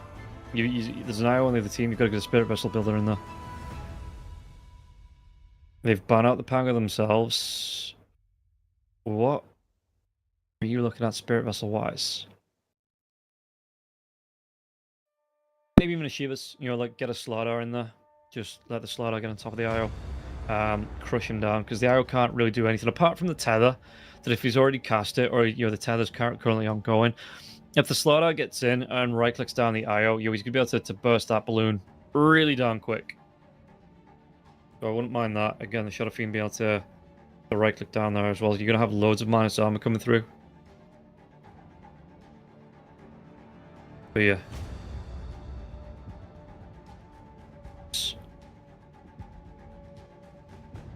I think that's something that you should be looking towards here.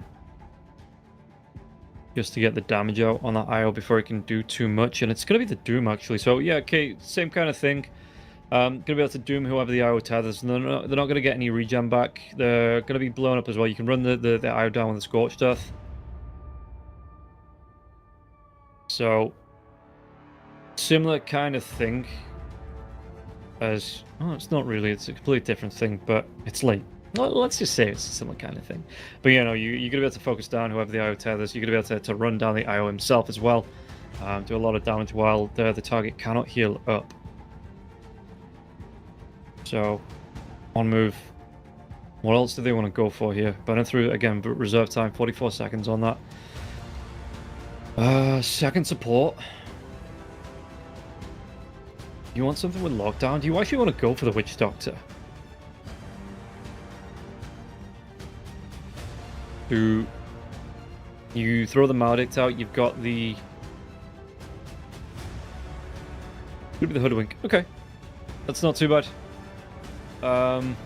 You get the lockdown with the Doom. If the Doom gets the Centaur Stomp stolen, or, you know, consumes a Centaur, gets that Stomp as well. Follow up. I mean, even the Scorched Earth, just be able to run them down when the Bushwhack comes out from the Hoodwink. You know, it's a really nice one to have. It's a good combo in the lane as well. So you can get the Scorched Earth going where the Hoodwink gets the Bushwhack off. You just stand, you just melt whoever's locked down on that the Bushwhack. So, how do Hivernia want to respond? But again, Hivernia kind of playing for that tournament life here. In terms of... They got to win this. I'm pretty sure to get that 2-1 on the board. That is what they want to do. Throw it through into a later series where they can, you know, play tomorrow. We get the tiebreakers technically tomorrow. See who wins, who goes through, who's going to be knocked out.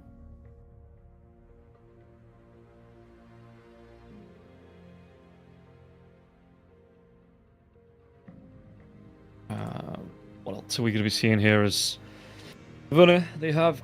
They're a little bit stumped, it seems like. They have a lot of reserve time left to try and think about this one. But yeah, the Doom pickup, it's kind of thrown a wrench in the works here for them. Because they wanted that IO to be able to keep whoever was tethered alive. I mean, you just change targets, but the Brewmaster's going to be in the split in the fights.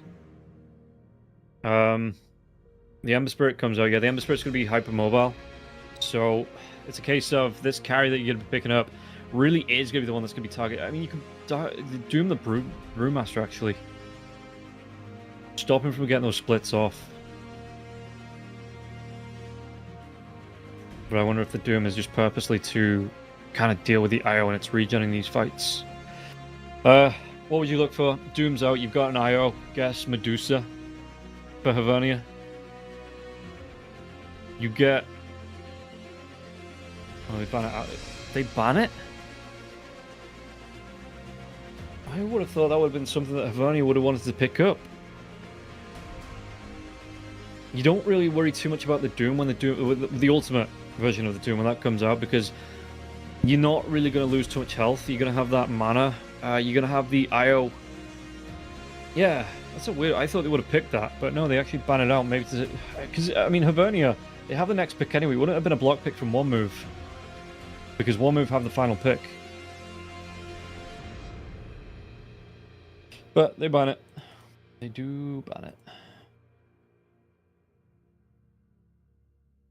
What a One Move going to remove? What's a final ban? I suppose they saw the anti-mage ban, but again, I think that Medusa pickup would have been really nice for Hivernia. They could have stolen it away. Yeah, Hivernia. What's their pick going to be? What do they want to be going towards? They ban the Slug. 8 seconds left on the reserve time here now as well. Yeah, meanwhile on the other side, Morphlin. Okay. And the Venge. Harry.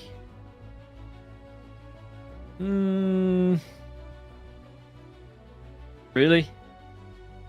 Jericho comes out, yeah, no. I have massive issues with the draft for Hivernia.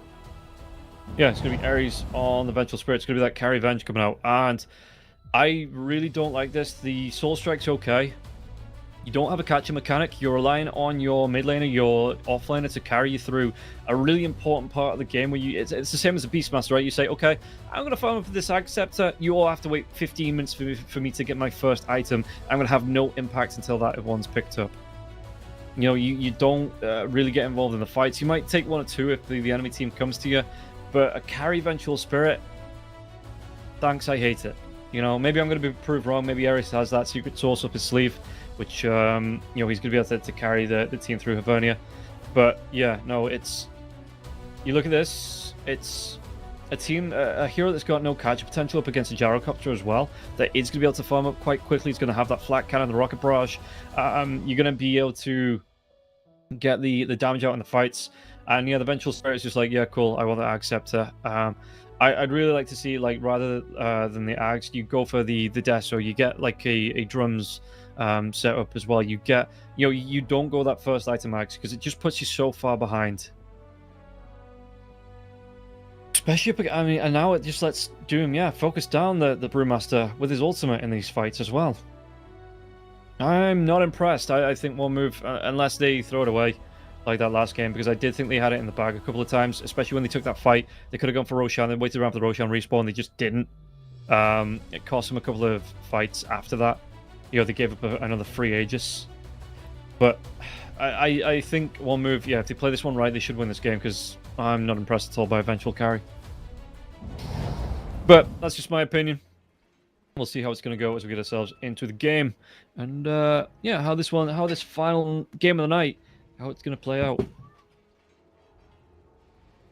And smokes coming through, not going to be coming across each other just yet.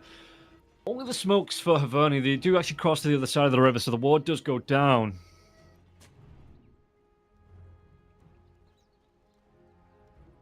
But yeah, they're not going to be able to find out with the smoke through. One mover on the other side. So smoke breaks now, but yeah, they spidey senses are tingling here for One Move.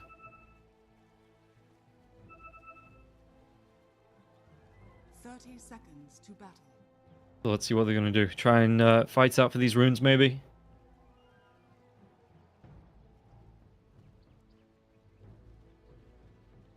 Triple S coming forward. Might actually be seen by that ward. He's just going to be seen by that ward, it looks like.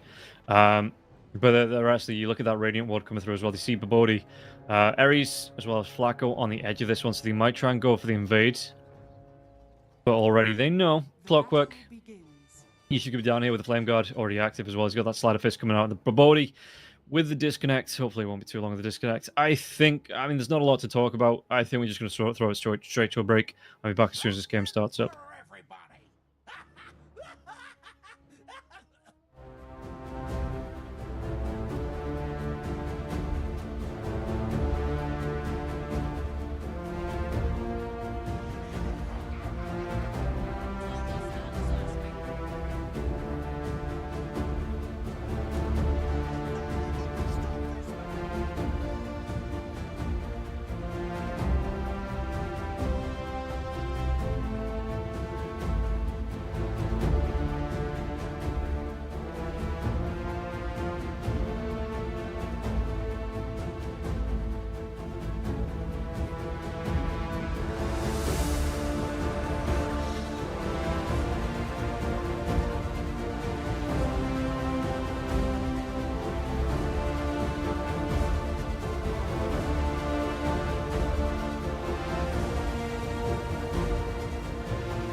And we're back here with the final game to see how this one's going to break down. Once again, just another quick pause as we get ready to get into it. And looking at this lineup here, I think one move, yeah, I was currently, I was in the middle of my spiel about the Vengeful Spirit carry. Not been impressed with it. Not been impressed with it since TI6. I think it was TI5, TI6 when this was just being run. It was just constantly being run over, more like. And yeah, we'll see how this final game is going to play. Mid lane, XN going to be coming out with the raises. The damage coming through onto Rain Prince here in the bottom lane as well. I think you're able to get, the flat cannon damage coming through from the Gyrocopter. Well, trying to farm up as much as possible. And yeah, he's going to be able to outpace this Vengeful Spirit. There is nothing that can stop this man! Bowie! Yeah! Bowie! Ping issue shouldn't be too long. We don't need to take a break for this one. As the Brewmaster disconnects. Okay. Okay.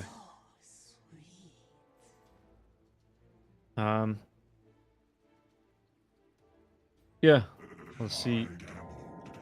Hopefully, again, it won't be too long before they do reconnect in. And how's this going to go? Mid lane, well, Shadow Fiend's going to have the raises, but there's going to be the Flame Guard up for the Ember Spirit. Should be able to clean through that one quite quickly, actually. Because what is it? It's just a 70% on the 30 barrier. Yeah, level 1 before it's leveled up, level 1. One raise going to be able to deal with more than that, with obviously the 90 base damage. Level 1 on the raise. And then obviously doing even more after that. How do we look? The Brewmaster. This is kind of the thing, right? The Brewmaster is quite nice, but you have a Gyrocopter. If the Gyrocopter finds a farm, which he will do, because it's a Gyrocopter, he's going to be able to get that Ag Scepter up, he's going to be able to get that Chrysalis up, find a lot of farm. He should be able to deal with these Brewmaster illusions, the Pangolins, when they come out. Batrider, I think it's going to be more of the same. The Batrider looks for the jump onto the Shadow Fiend whenever the Shadow Fiend's looking for the Requiem. If not that, you look for anytime you go for the engage, anytime anyone pops a BKB, you just look for that jump, you look for the interrupt.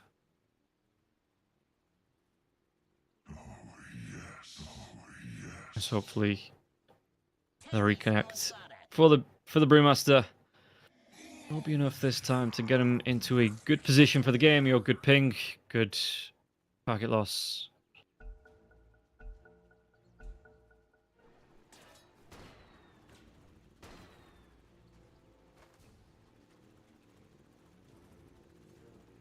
Yeah, we are back in here. Bottom lane, Fernand's trying to do what he can. Going to be right-click down here by Woe. Just trying to do... he's going to go for the sticky napalm. Cinderbrute does come through now as well. Woe going to be taking a lot of damage from this, but it's not going to be enough for the kill, surely. Especially, yeah, the flat cannon coming through. You've got Rain Prince standing in front now as well. So, getting a little bit of damage onto Woe. Woe's going to be very careful about the damage he is going to take here.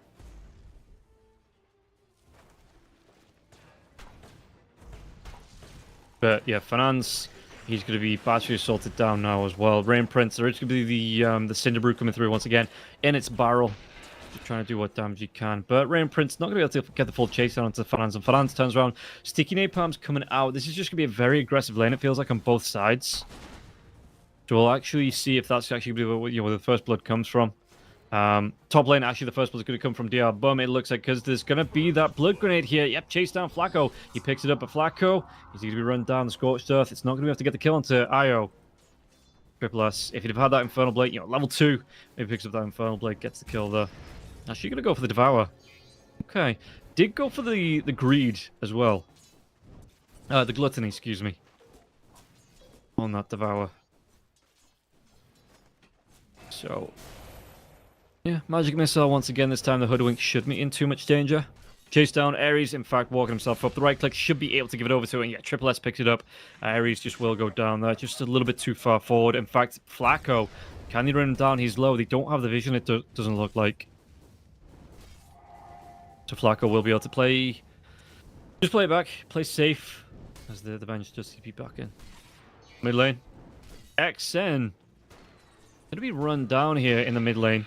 Up against that Ember Spirit, turns around now, the raise is coming through. Does he have that long range raise? No, the Sleight of Fist. Bottom lane, flat cannon coming out from Gyrocopter, just trying to get what harass he can. Okay, cogs, they do get dropped. Did he actually go for the hookshot barrier here as well on the Clockwork? He did. I didn't even pick up onto that one now as well. Rain Prince, he's going to get low. He might go down, but he doesn't have the expanded armory now as well. It's going to be one more right click, and Fanans gets the kill. Right back. Whoa, he's going to be able to, with the help of the creeps. Yeah, the Clockwork here, go for the hookshot. That gives the ally stun radius. Triple S gets another kill. This Vengeance behind. Flacco, Acorn shot. Yeah, Dr. Bum, they pick up another one. Dying light's already a cliche after all. So already on their way to... Well, 4 kills. Oh, mid lane though. XM Flamebreak comes back. What's he going to be able to do? Level 4, Searing Chains. He ain't going to be doing nothing because he's going to be dead. It does put the Brew under pressure though, because the Brew's going to be chased back. Flat Cannon coming through. He's going to try and thump these neutrals on the side of Woe here as well. And Babodi could be into trouble.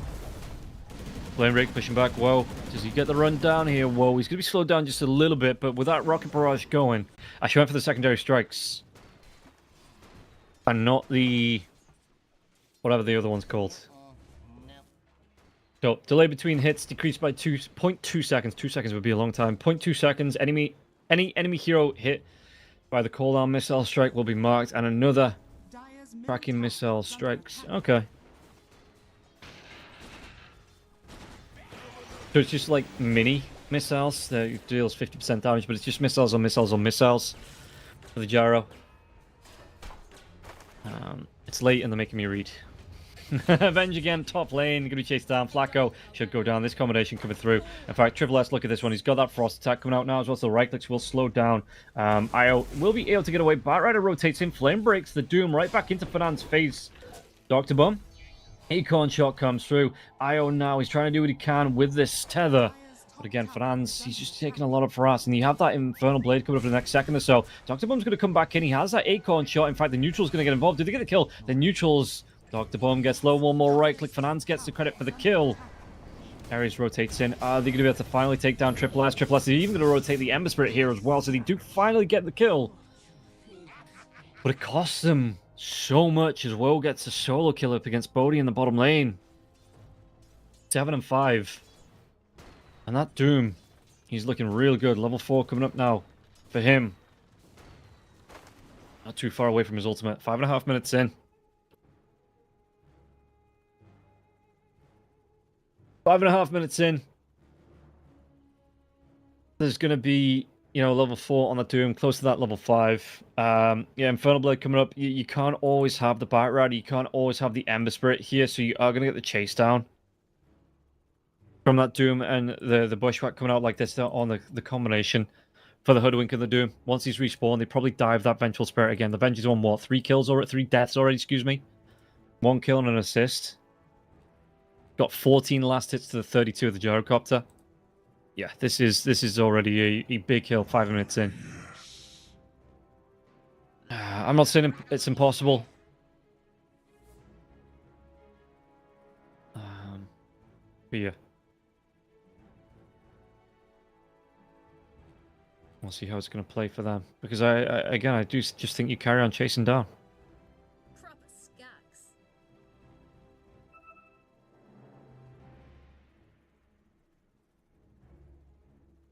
So, Proper skacks. again, hopefully, we're not going to be waiting too long for the Brewmaster to reconnect.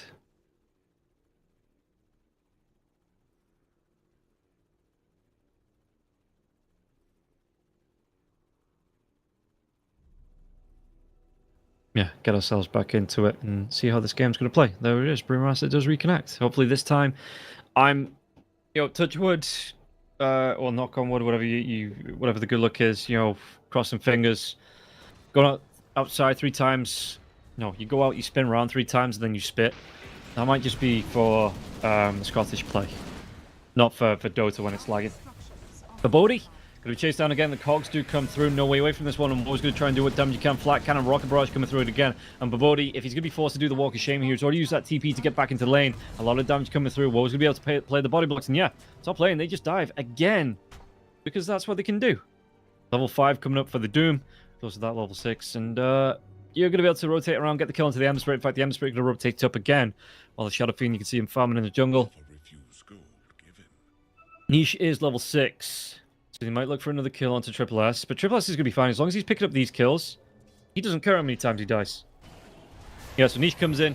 Magic Missile now as well. There's going to be the Bushwhack dodged off by the Slider Fist. Infernal Blade does come out here. The Doom will go down. But again, you have to rotate your mid lane Ember Spirit to try and help out this Venge. And while that's going on, Xen's just like, is this a free lane? Is this 4 versus 5? Is this a PvE game for me? Shadow Fiend having a really good time. Kill onto Babodi. 9-6. Yeah, Shadow Fiend looking at 7 minutes in here. And he's taken most of the health off this tier 1 tower in the mid lane. They don't have a fortification.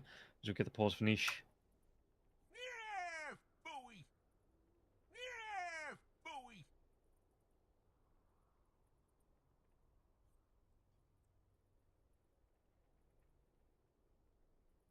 And yeah, another pause. Throw it to a break.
Radiant victory.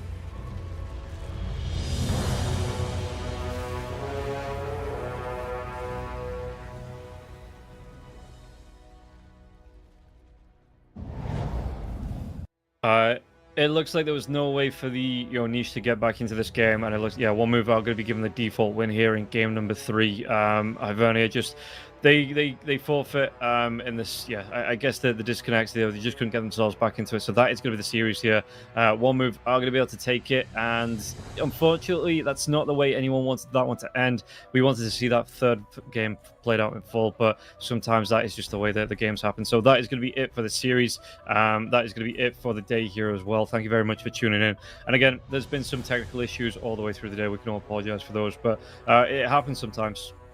There's no kind of getting around that one, so that's how that's played out. But yeah, one move, they will be taking the victory, moving themselves through, I think, into first place in the groups. But for now, that is going to be it. So thank you very much, everybody, for tuning in. We're going to be back for more action in the CCT tomorrow. I'm sure it'll be a lot smoother then. But for now, thank you very much for tuning in. We'll see you tomorrow.